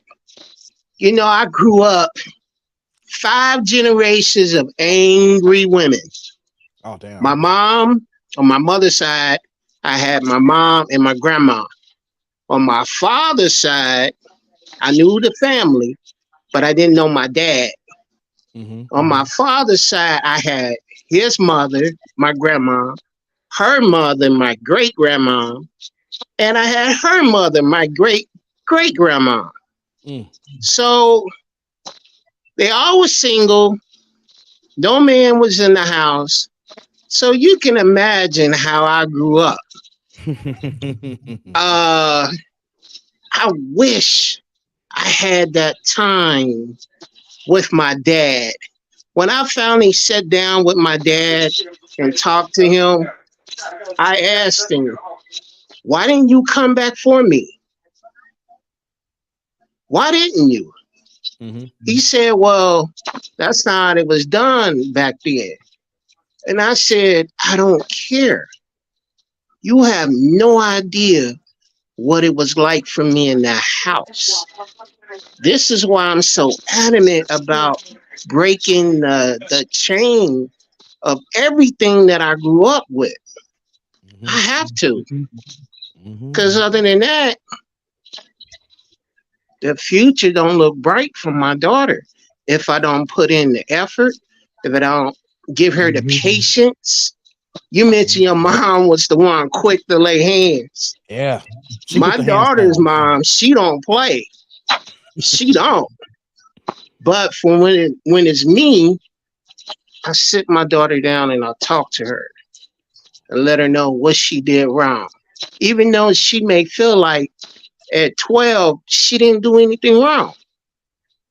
She has a limited point of view. That's why they call it a point of view. So, you know, I wish I had that relationship. My whole thing about being a parent, I didn't want to be a parent like the ones I had. That's what changed the narrative for me. I had to make a difference. I hear you. Same I deal here speak with me. heavily. That's the reason why I haven't had none yet. I speak heavily about my father because I know a lot of fellas, like just like yourself, they didn't grow up with their dad. And I know that me having my dad basically for almost 40 years, I was 39 and a half. We were actually in talks in the process. He didn't get to it yet, but planning him and my mom's 50th wedding anniversary. He was 6 months shy for married 50 years. You don't hear that today. Even with all the ups and downs they had, they were together. I mean, married almost 50 years, but you got to think about the engagement process, the dating process, and my dad dirty macking as well. Because he did dirty mac my mom's. I mean, it's an ongoing joke in the family. My mom was dating a fat ass dude. He called her Tubsy. He came in dirty macking and swiped my mom's, and that's why I'm here. So thank God my pop swiped Tubsy away. You know, he was dirty macking. But I talk about that because I know a lot of brothers don't talk about having their fathers in their lives. And the fact that I can talk about working under him. We used to do flea marketing, right? Not so much he had my first job and my work ethic. I didn't tell also that I had a paper route, but he could have had his own store. Like we sold carpet and things like that. He literally wanted to open his own store, but the overhead was just too much. So we did everything in flea markets. I was working every single weekend from the time I was 6 years old with that paper route until I got my job at 16 years old. But you gotta remember though, too, that's every single weekend, whether it was an indoor flea market or an outdoor flea market, I was under my dad's wing because I was helping him out. So I'm always with him all the time. Then the summer times, he had to get inventory. So we drive into the north side of Chicago to the warehouse district. On my days I wanted to chill and be with my friends, play basketball. What am I doing? I got to go in the car and drive all the way up to 40, 50 miles north side so we can get, stuff like that, right? That's right. Even though I didn't like to do that, that's quality time. I'm in the car, highway driving with just me and him. Day after all these weeks, months, year after year. And then what I didn't see happening until after the fact, by the time I got to 30 years old, even though He was my dad. We became best friends because we had that bond that kept building because we were always together, always together. I was working with him. He taught me. He was also my head coach for every single activity. Or if he wasn't the head coach, assistant coach. I started playing organized sports when everything goes back to 6 years old. T-ball. He was assistant coach when I was 6 and 7 and 8 years old. Then he was the head coach when I went to Little League at 9 years old and 10 years old. He was my head basketball coach in middle school. He couldn't coach the football team because I joined the football team late, so he couldn't be the coach. Only reason why he stopped coaching me when I got to high school because all the coaches were teachers by the time I turned 14 years old. That's a lot of goddamn interaction with your dad. You can't, you mean that's his time that every kid needs to be around their mom or their dad, you know? Then you add the fact that I'm giving you all context for a reason why I'm who I am. He worked midnights for 22 years. So he was home all day. He was gone at night because he had to work, but during the day, that Negro was home. So I knew that he was around. If I got sick, he was one to pick me up. If I had to get off early, he had to pick me up. If I had practice, he came through, or he was my coach as well. Always around. That's the point I'm saying. That dude was always around that I couldn't get into trouble because he was always there. So if I was always there, how could I get into some shenanigans? I can't because I was scared of him throwing elbows at me. You know, so I stayed in trouble. I ain't gonna lie. I stayed in trouble. My dad beat my brother's ass. He stayed in trouble. So it didn't work for my brother, obviously. But I was young enough. There's a big age gap where I saw my brother get in trouble so much. I'm like, I ain't trying to do all that. The point I'm saying that when I got to 30 years old, it's still a father and son to he's my best friend because we're both adults now, and he respected me as adults. And I never forget when I got the job that I got now. He told me he was proud of me. The job I had now when I officially broke 6 figures. He knew I've been grinding. I made 6 figures, but never had it officially as my salary, right? So when I knew for a fact, he was like, I never made that money. I'm proud of you. He never said it, but I knew it. But that's the first time he said it. And I talk about all this saying that I moved the way I move because I had a black man in my life who was raised in the South, who came to the Midwest and understand the strifes and evils and ills that's going to be for black people to come up here. And when that man recognized that he had to raise kids, he tended his responsibilities and his duty as a man. And that's one reason why I'm on YouTube the way I talk about right now is we talk about duty and we talk about these relationships, because even though my parents' situation wasn't perfect, they showed me that things can work if you are trying to do what you're supposed to do in the right thing. And then you have the right values in place. And all I want to do is encourage all of our brothers to say, hey, and our women too. That's my content. My women, I was like, my mom was married to my dad for almost 50 years. Yeah, she was a hell of times. But when my dad put his foot down, she didn't snap back. She had her lick, she knew, but when my dad she fell back. She knew her place. And even now that he's been gone, she knows that. She's like, man, your dad was a man's man. I ain't have to worry about nothing. He paid all the bills. He took care of the house. He took care of the house stuff like that. I just had to do the little stuff that I had to do here. The thing that she's telling me now after he's gone here. These are the things that, as us men, we gotta kill the Pookie and Ray Ray class, even though they're gonna be there. The Pookies and Ray Rays is what being put in front of us as media.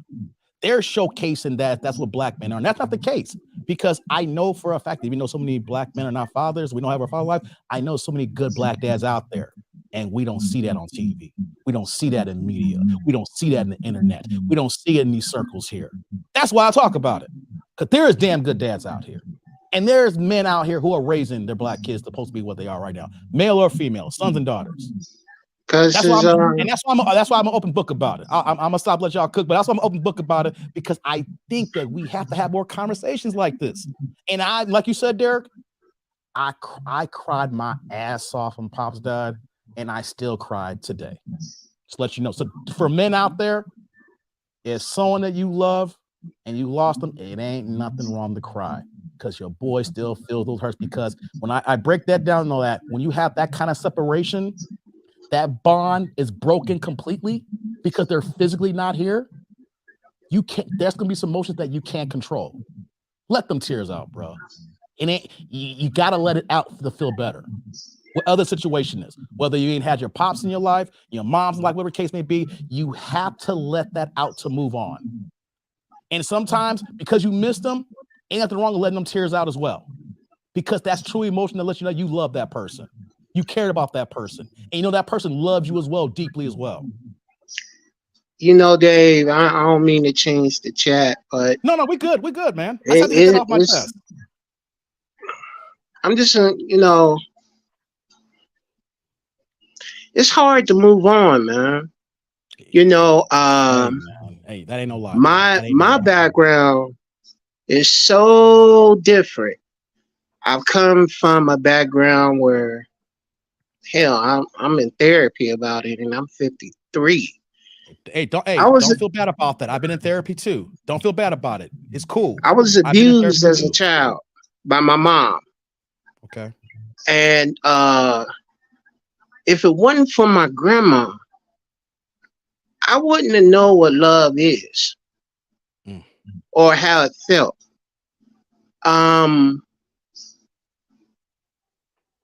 When my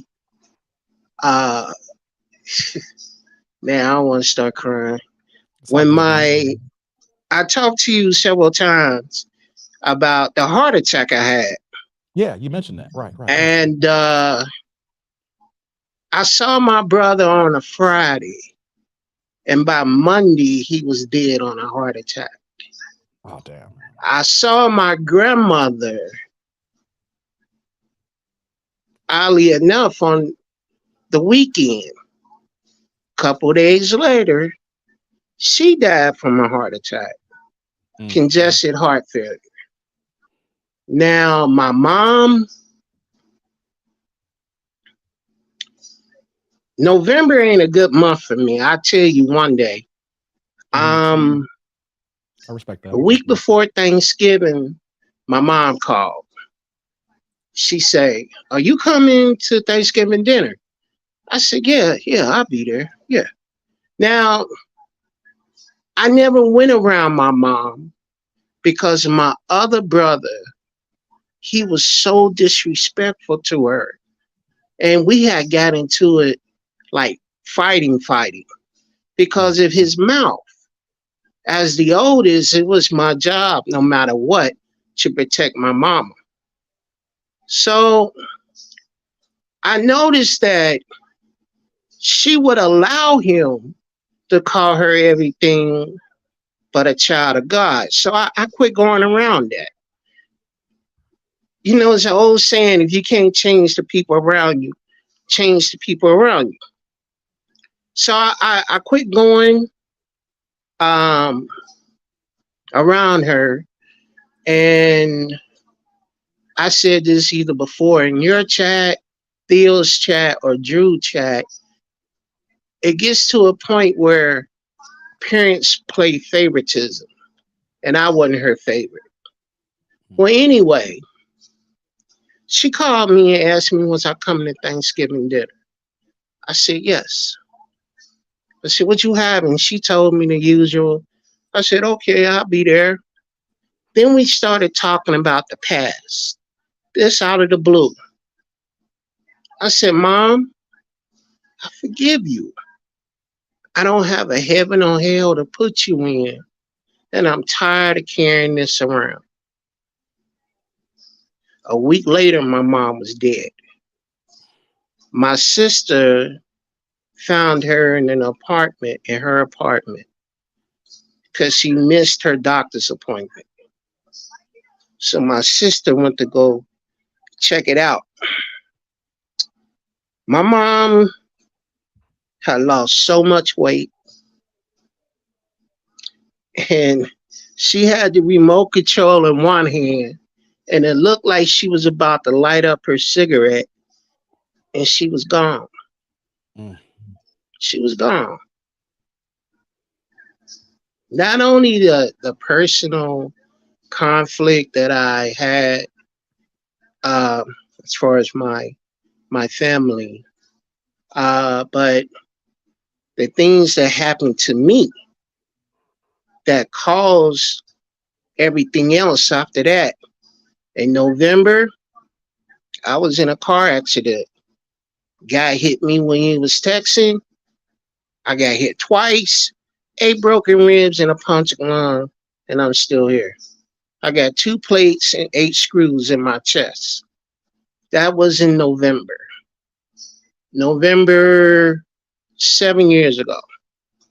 November this year, or 2 years ago, my mom died. November last year, I had the heart attack. So if I could just go straight to the end of the year, I'll be fine. And the therapy that I'm in, it's therapeutic. And I was telling the therapist, when I think about the relationships with women that I had, I realize now I picked women who reminded me of my mom. And I think as a father to especially a daughter, I want her to pick men like her dad. And I set the bar really high. So when I talk about things, I don't talk about things tongue in cheek. I talk about them for personal experience. I guess that's why I was so good when I was beefing that big man. He still won, but I think he cheated. Shout out to you, a big man on the super beef, man. Let me just But say this to you, Derek. I I appreciate just your wanted to honesty share that. on that. When that woman talks about race and everything, it's so much more to it. It is so much more to it. Yes. And being white, you cannot sympathize what it is that black folks go through. I don't know if he said this, and I'm going to end it. I don't know if he said this out loud, but it was in the movie Malcolm X starring Denzel Washington. White person came up to Malcolm X, say, "Yeah, I noticed your plight. What can I do to help you?" He said, "Nothing." Right. So if you can't change the narrative, don't speak on it. Don't have black folks on your show. Don't take the black daughter. Don't do anything because you're not changing. And when you get around everybody in the chat, everybody knows when you get around people who you feel comfortable with, that's not an act anymore. That's a hot mic. You said things that you can't take back. And in your apology, it was not an apology. It was more like, "Oh yeah, I said it. What you gonna do about it?" You said she come for money, so she ain't worried about it. She ain't. She ain't worried. And that, that's my 2 cents. Hey, before I move on, Derek, I just gotta say thank you for being honest. Thank you for your candor. Thank you for your testimony. And thank you for being open on this platform here as well. I know I'll be open and talking about it because I have no problem talking about it. I know for some people that is a lot to even open up, even on a panel like this, because you're basically telling your items to the world. And so the fact that you're pouring your heart out right now, I say thank you. And at the same time, I know it's an uphill battle, man. And it's a struggle. We got you, man.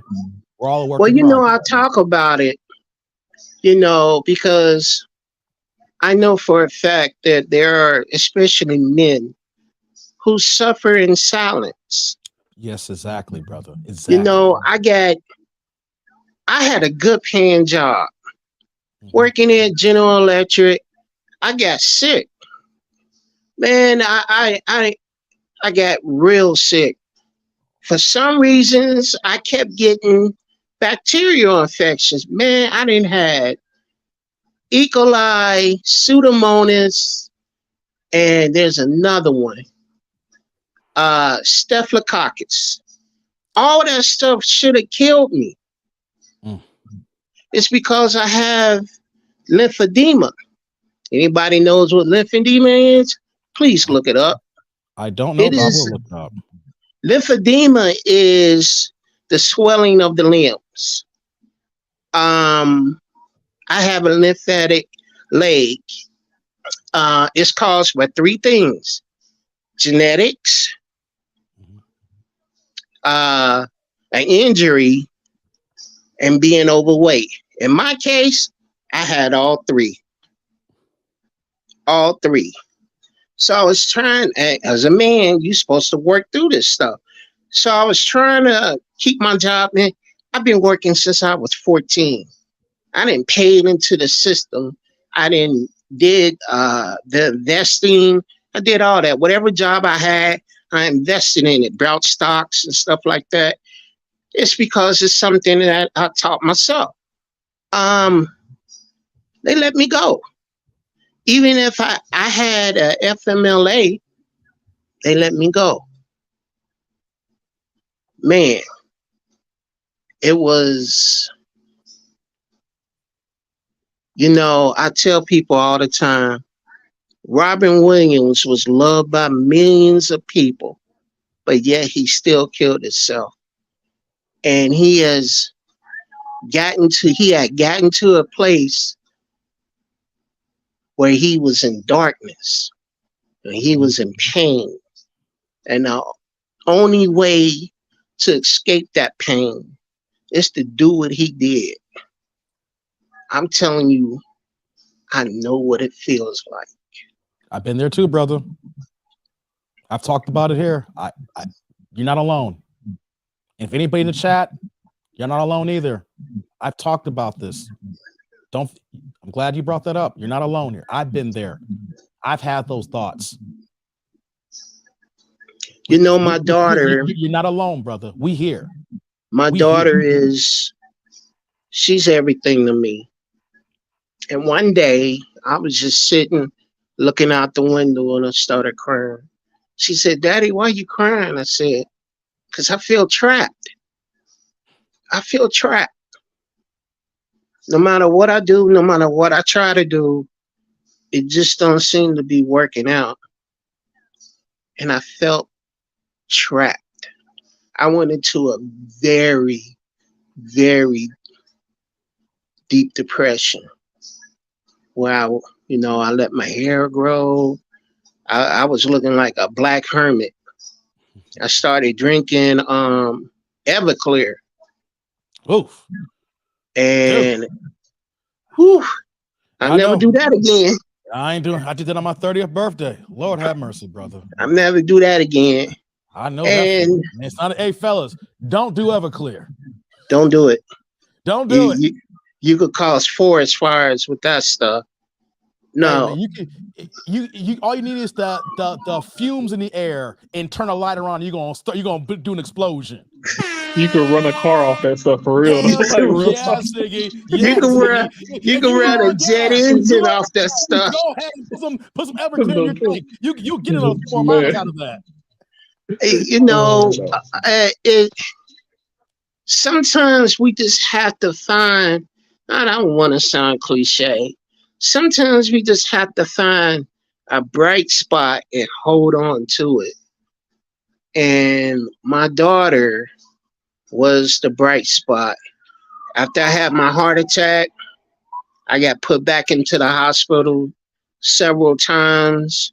I had a bowel obstruction. I was put back in the hospital for that.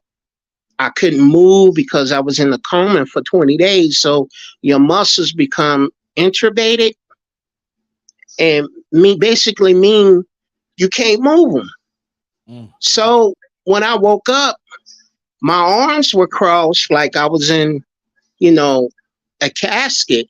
I couldn't do nothing. I couldn't push a button on the phone. I couldn't call for help.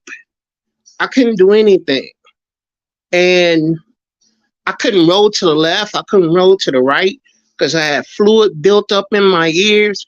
I mean, as a person who had a heart attack, I'm telling you, is not, of course, it's not cool, but the recovery of it took so long.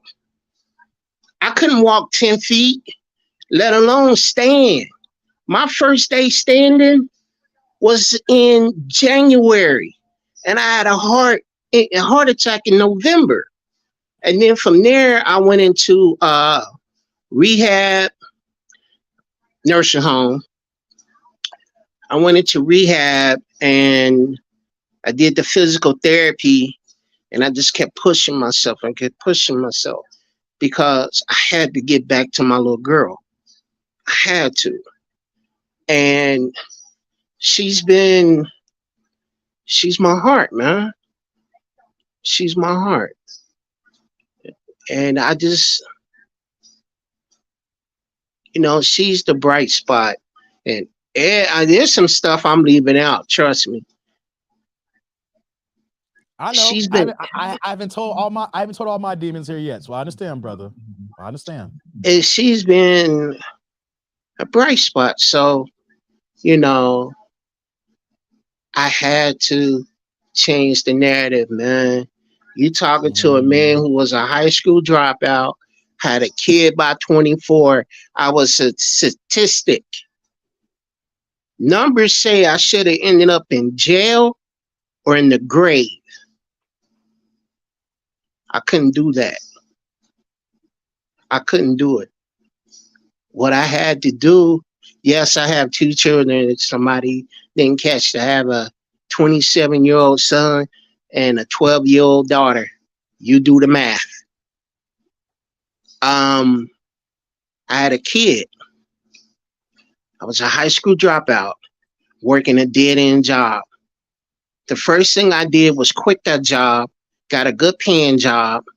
Then I worked the hours in the morning. So I worked the morning and lunch shift. Then I went to night school. I went to night school for 2 years. Just going to night school every day, picking up stuff that I should have never put down. Once I got my GED, I enrolled in Cincinnati State.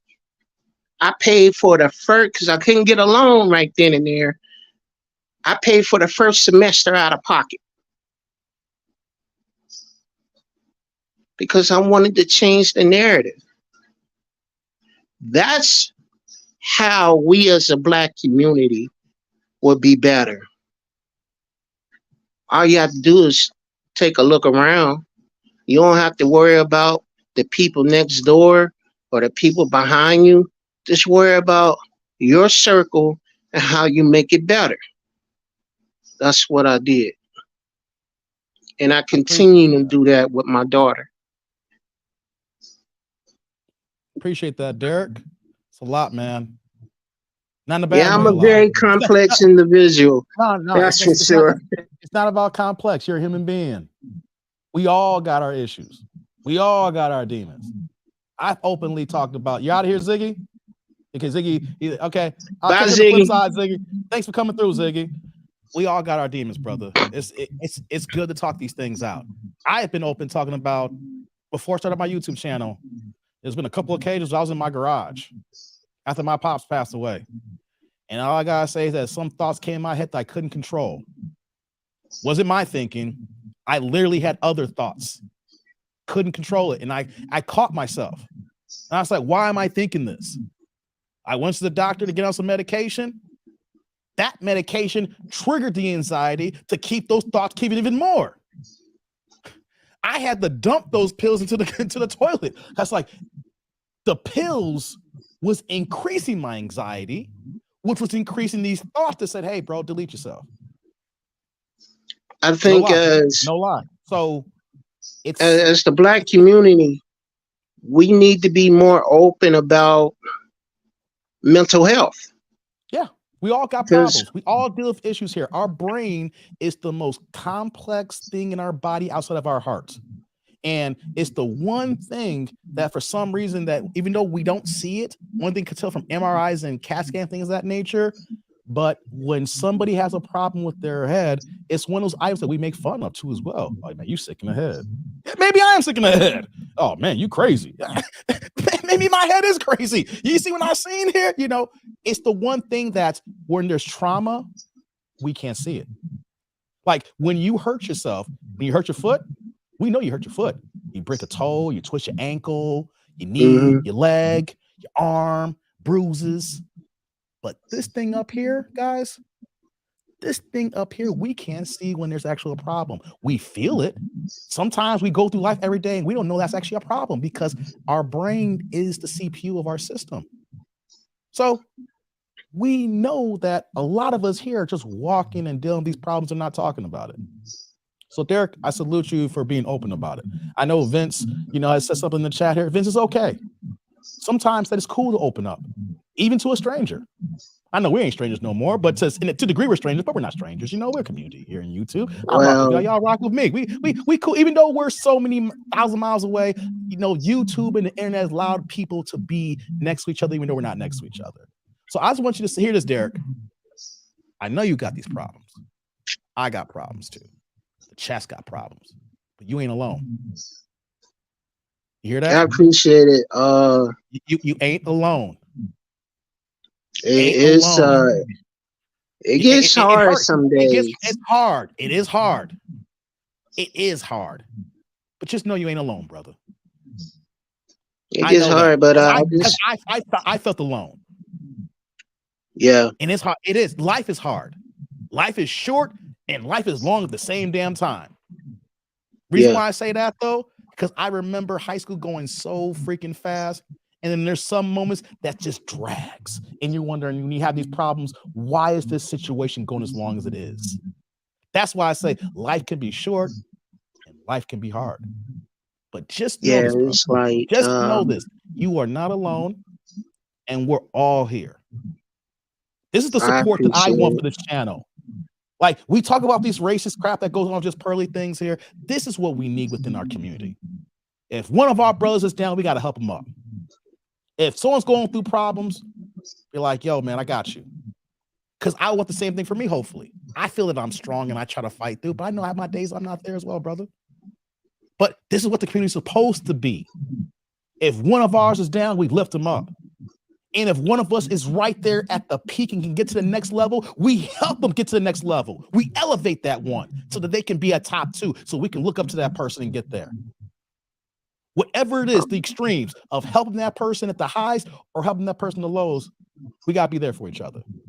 I know it's hard, brother, but it's cool. See, that's the problem. And this is what this YouTube channel for me is about. This is my therapy as well.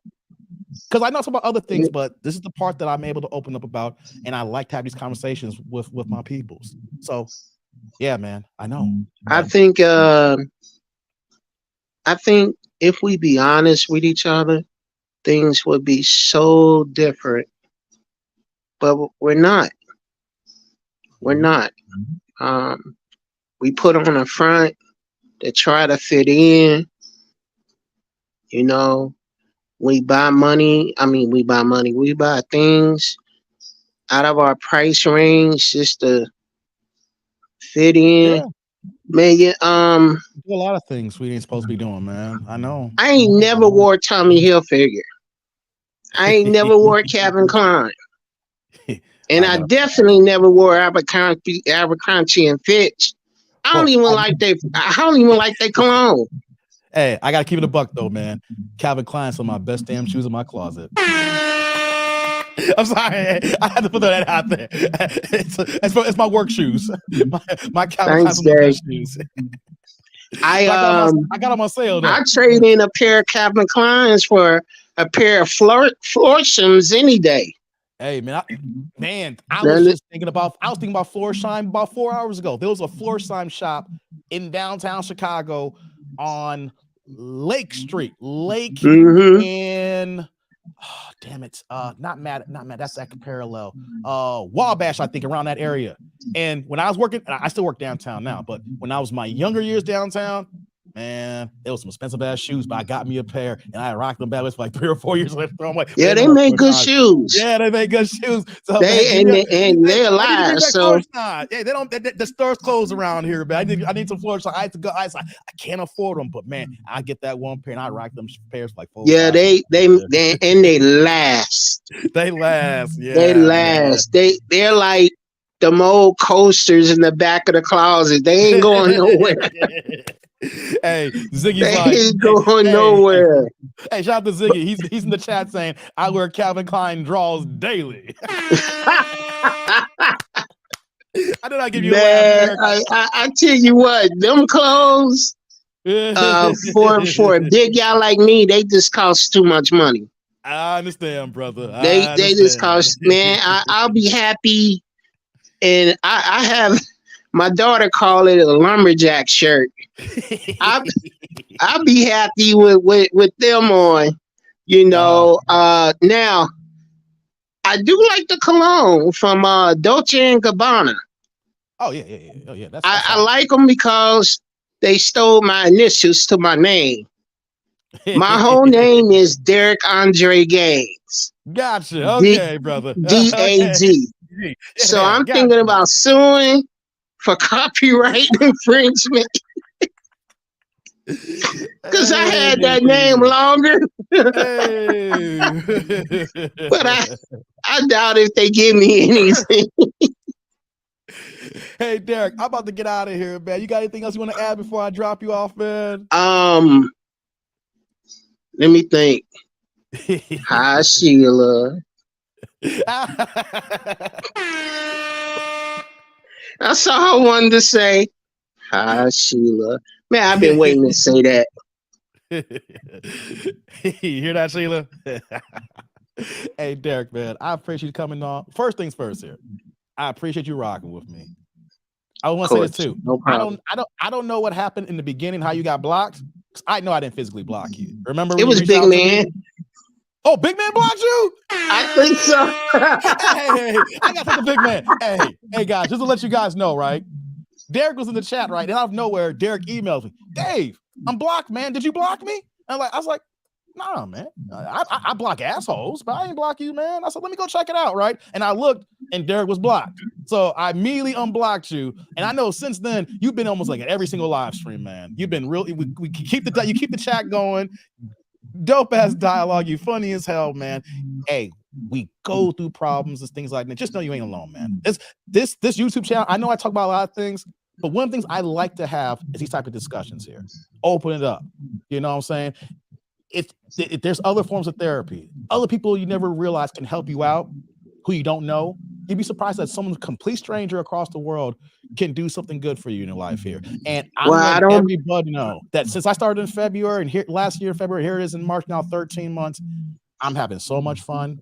I've met so many people. I'm associated and talking to so many people in all different walks in life, and it's actually helping me as well, being a better person as well. So, Derek, I just want to say that whatever that block happened, it wasn't all me, but I'm glad you back and you've been rocking with me, and the show's been killer since, man. So it's I don't mind talking about the things I've gone through because, like I said, I hope it helps somebody because it's helping me to talk about it. Exactly, because you can't keep it inside. The more you keep it inside, it's gonna get bottled. Guys, you gotta remember this too. While we're talking about this here, and I mentioned my stuff too as well. If you keep down things bottled inside, eventually it's gonna come out. So how do you want to deal with it? Do you want to talk about it voluntarily when it's when you have a little bit easiness to talk about it, or when you keep stuffing stuff down, eventually it's gonna come out like a volcano? And when it comes out like a volcano, your ass is erupting, and then it depends on how you erupt. Depending on you around people or not, it may not be a good look. So don't push it down.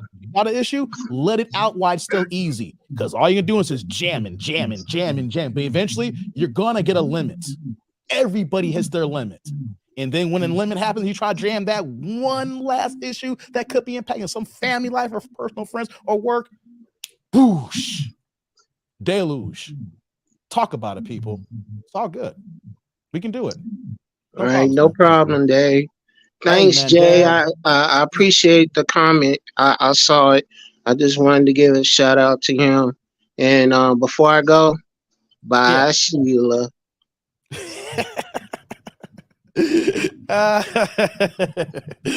all right, brother. Love you. Peace.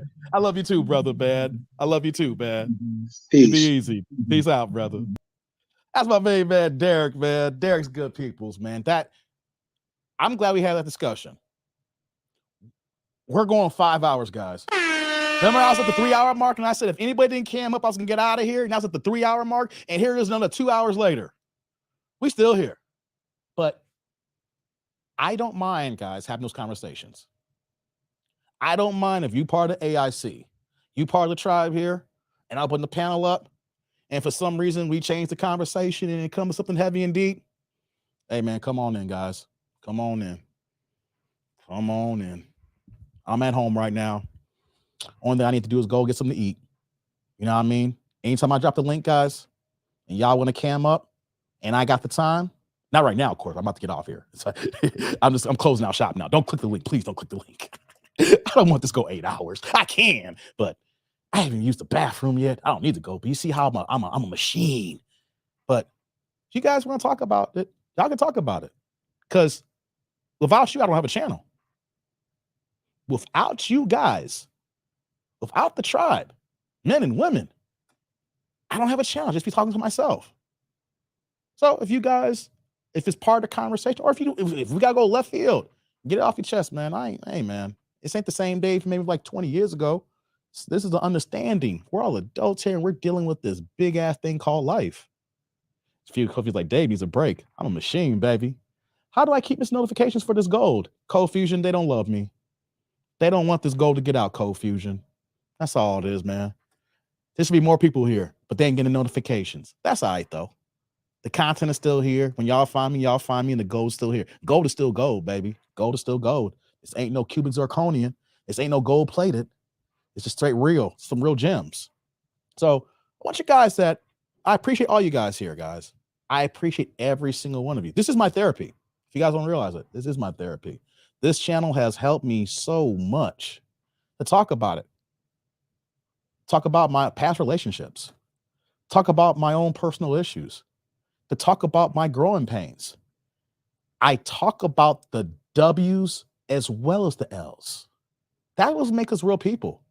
That you're not just focusing on the wins. See, you look at your L's so that you can convert those 2 wins later. You look at the mistakes you made so you don't make them twice.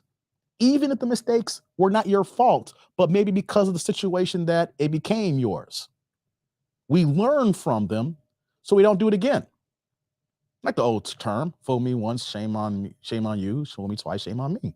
Well, same thing. If I make a mistake, but I can't make it twice.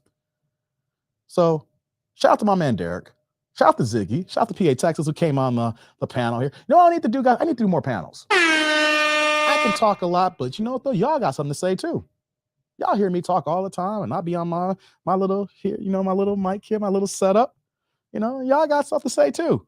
So, like I said, going forward, because Quick even said it. It's been so many months since Dave had a panel. I know, man. I know, Quick. So I'm going to start dropping more links more often. I think I'll have panels when I have off days. Like I want to, curate my Mondays and Wednesdays and Friday show because of my schedule, but then on the weekends, maybe we do a panel gig. I think we should do this more often. You know what I mean? And before I get out of here, guys, I got to look at Carl's. I have to put this up here. Carl said, Dave, I knocked down the JW girl. I'm the man. Carl. Hey, let me ask you a question, Carl. Do you know if she's a real JW? Was she actually baptized? Was she a pioneer? Because there's levels to the JW girl, right? There's levels of it. There's levels. I need to know. Did you just knock back a chick who's just studying? Because she just studied. She's not officially a JW. Is she baptized? Did she take the dip?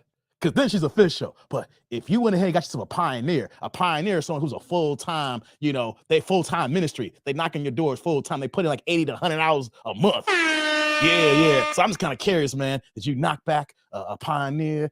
Do you know she's on a theocratic ministry school giving talks and presentations? Did she wear a long dress past her knees? Does she even wear pantyhose? Hey, man, I got questions. Carl. I got questions, and you got the answers. Hey, shout out to my man Eric Jordan's back again, man. What's going on, EJ? We share the same last name. That's why I'm glad. Hey, Eric, we got the same last name. Jordan, we got to stick together, brother. We Jordans gotta stick together. He's back with the $5 holla. Says, this is why I support channels like Dave and a few others, because your channel contains values. Hey, Eric, man. Salud. Thank you for the holla. I try, man. I'm not perfect. but I try. And what you're seeing is me trying to be as authentic as possible with me and my YouTube journey and what I want to do with this here.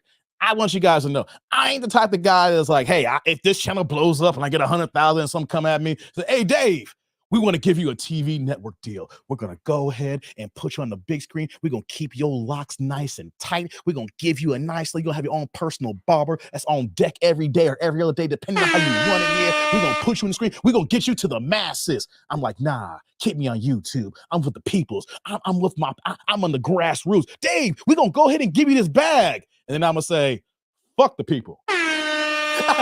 I'm playing, y'all. Hey, come on. I'm playing. Those are jokes. I'm playing. I ain't doing that. I'm playing, guys. I'm playing. Now, come on, guys. I'm just messing with y'all. Thanks, Eric. Hold on. Carl, apparently she's baptized already. We talked about that. Oh, hey, Carl. She gonna try to make you convert, bro. Hey, Carl, if she's really digging you, I'm warning you right now. She's gonna be extra nice. If she's really digging, she's gonna give you them draws again. And she's gonna try to convert you. First, she's gonna do is, if you're interested in the free Bible study or how you get your viewpoints on religion, she's gonna try to slide that in. She knows she can't do it right now. It's too brand new, Carl. Too brand new. She can't do that right now. It's March right now, right? If you still knocking that back down in May, oh, I best trust you're gonna see some watchtowers in your cut. Or she gonna bring them with you. She gonna give you a track. She might even quote a Bible scripture or two. She gonna try to see if she can convert your ass, all right? Because she can't find a man in the kingdom hall, so she goes outside to find herself, like you, Carl, a worldly man, and see if you can get him into the word of God. Hey, come on, Carl. I'm warning. I know the playbook, Carl. I know the playbook, man. I'll give you the play-by-play if you give me the details. All right. All I know is you knocked it back and hey, hit me up on email, Carl, and give me the details. I will give you the play-by-play how this rolls out. I've been there for 30 years. I know how it goes with them women. Yo, they gonna convert your ass, brother. Next thing you know, you're gonna tell Carl gonna come in my chat and hey, that dude, you need to come back to the hall, man. Are you ready for Jehovah's return? I'm like, no, Carl, no, I'm not ready for Jehovah's return. No, hey, man, Jesus, hey, come on, Dave. Jesus, hey, the everlasting kingdom that will never go away. No, Carl, no. No, Carl, don't do that to me. Come on, I rock with you. Don't do that to me. Hey, man, Carl's like, not gonna happen. I'm an atheist. I just gonna keep hitting it. Hey, Carl, just watch out. Hey, what have I said before? The booty and lies have turned out many of a man. Booty and lies have turned out many a man. Hey, man, if she got the snapper and you coming here talking about a Live Forever brochure, I'm done with you, Carl. If she got the snapper, guys, you know what the snapper is. You know what that snapper is. If she giving you that snapper, and then what's today's date? Today's day is what? March 24th? Today is what? The 26th. Man, I'm off my days right now, right? It's March 26th. If I see you if I go to the Gervonta Davis fight, it's 4 weeks from this weekend, right? So if I'm at the Gervonta Tank Davis fight on Saturday, April 22nd, right? I think it's the 22nd, Saturday, right? If I'm in the building, right, and I'm checking my comment section, and I see Carl make a comment in one of my videos saying, hey, yo, Dave, what's your thoughts on everlasting life? No, Carl, no! No! Don't give me the everlasting life! No, Carl! Turn around and wait. The snapper got you. The snapper got you. Carl's like, I need my Saturday morning. Man, you're going to be knocking on doors at 9 a.m. You're going to come to my door.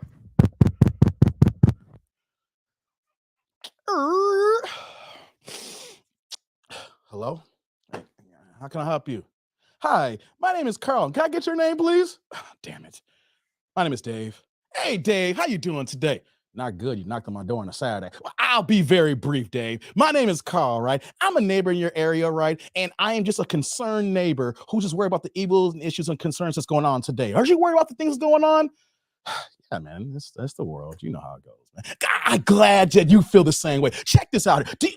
I just need 1 minute of your time, right? In my bag here, I have this brochure. Are you a Bible reader? I just want to make sure. Are we serious? Look, I have this brochure. It's called How You Can Live in Paradise on Earth. And in this brochure, if you read it, look at the cover here. You see all the nice people on here. You see the animals that's playing with the wild animals, right? Wouldn't that be cool that you have to go to a zoo and you could pet a tiger? I mean, I got a cat. I don't need to pet my tiger. But but check out, when you open the brochure, there's scriptures in here that you can follow on your Bible that talks about how the Bible and God is going to bring an end to this world of system things, because we know that we're living in hard times, and we know that we want to live in the day that we don't have to deal with these things. What do you think about that? Seriously?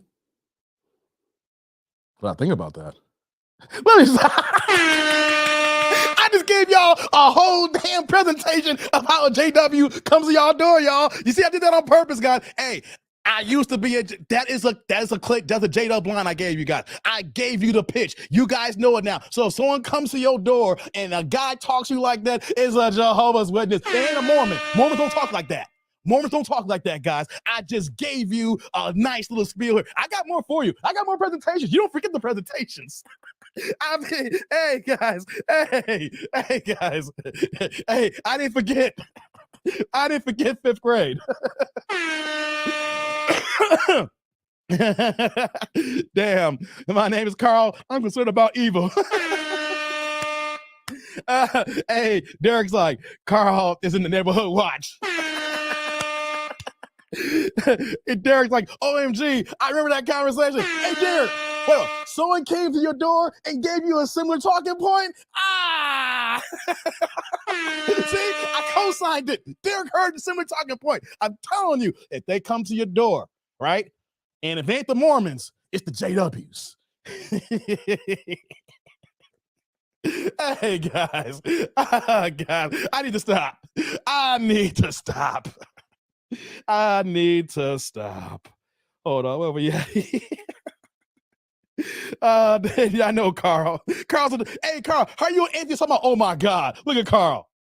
Oh my God. Ain't you an atheist? Oh, I'm done with y'all. I'm done. I just gave y'all, after all these 5 hours, I gave you one more gem. It's 5 hours on the head, and I gave y'all one more gem. Hey, y'all. Let me get my stuff. I'm just getting my other phone out here, guys. Whoops. Damn it. There goes that. Hold on. Let me plug this up here. All right. I'm headed to go watch John Wick, y'all. See you quick. I'm going to watch it this week too, man. Thanks for joining. I'm getting out of here now, guys. I'm going to get to last comments. I have the inside bag, 70 pairs of tube socks, and the 80 selling them for $9 in a pack. God dang, Nate. That sounds like the old Jewtown prices, guys. If y'all from Chicago and if y'all remember where UIC is now, that used to be called the Jewtown area, where you can go ahead and buy like 10 pairs of tube socks and 3 pornos for like $22. I ain't lying to y'all. I gotta get out of here. But real talk here, Nate. Back in the old Jewtown days where UIC is at now, you can go down the corner there and get you 10 pairs of white tube socks that come to your kneecaps. Maybe get a couple pairs of ankle socks. Get yourself 3 pornos on VHS, and it costs you nothing but $22. Yeah, y'all know about that. Y'all know about that. All right, y'all. Hey, I'm a true historian of Chicago. Let me get out of here, man. What's that? Carl's like, damn, I don't know if I need to knock on her door down any more way. Thought about it till it's going to, hey, Carl, be careful. Just be careful, brother. Hey, just be careful. But here's the thing, though, Carl. You can make a clean break, though, with this one. Because as soon as you say I ain't good for it, and then she going to start crying, be like, keep crying. I'll come to the Kingdom Hall, and I'm going to act the way I'm going to act. And I'm going to see if y'all people going to think I'm embarrassed you. She'll be like, all right, I'm good. She'll keep it moving. Act the ass and say, act an ass, Carl, and say, I'll go to the Kingdom Hall. She can be like, I'm done with you. It's good. I gave you the out. Carl. When you done, be like, I'll go to the Kingdom Hall. I'm an acting ass. Oh, God. All right, quick. I'm going to go see it this week too, man. I need to go see it.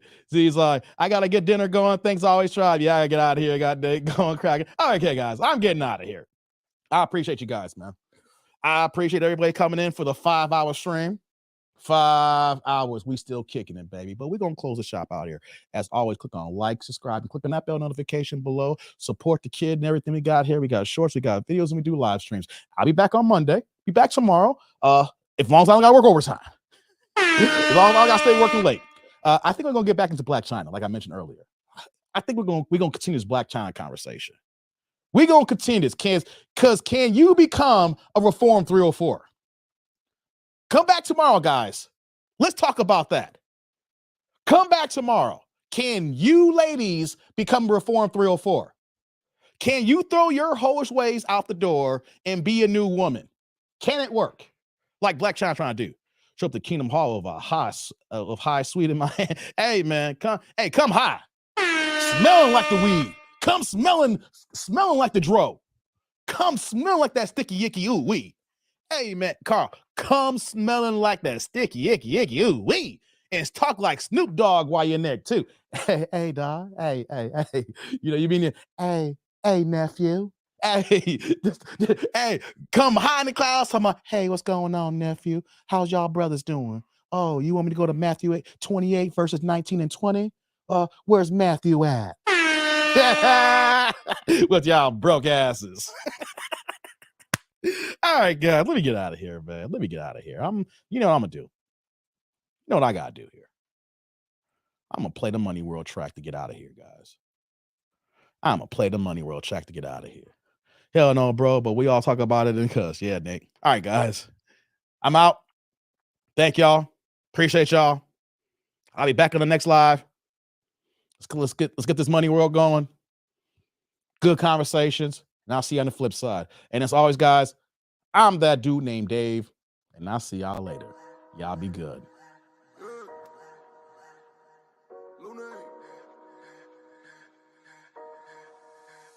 Money work. El mundo quiere dinero. Money work. Se arregla con dinero. Money work. Si me quiero educar, dormir en algún lugar, un lugar para trabajar, y si no hay para emigrar. Todo money, todo el dinero. Solo un par de gente se lleva el botín entero. Funny, pasa verdadero. Si tienen lo verde siempre llegará primero. Pero llegaremos antes o después. Solo a lo suyo, que Dios te la ve. Que por más que tarde lo veré caer. Somos más lo bueno y tenemos fe. El dinero ya lo veré. No vendo mi alma, lo lograré. Seré el más grande, no olvidaré de dónde vengo ni cómo fue. Money work. El mundo quiere dinero. Money work. Se arregla con dinero.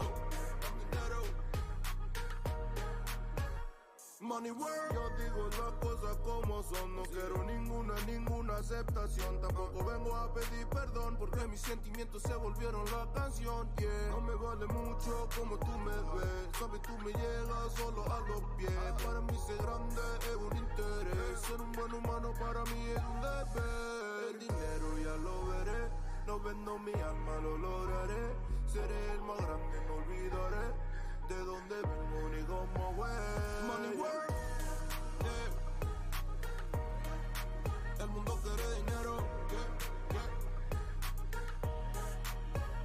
Money work.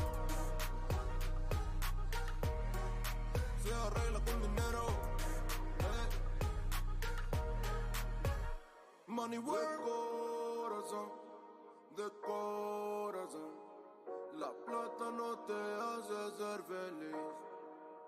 Yeah, de corazón. La plata no te hace ser feliz. Money work. El mundo quiere dinero. Yeah. Money work. Se arregla con dinero. Money work. Lunatic. poético.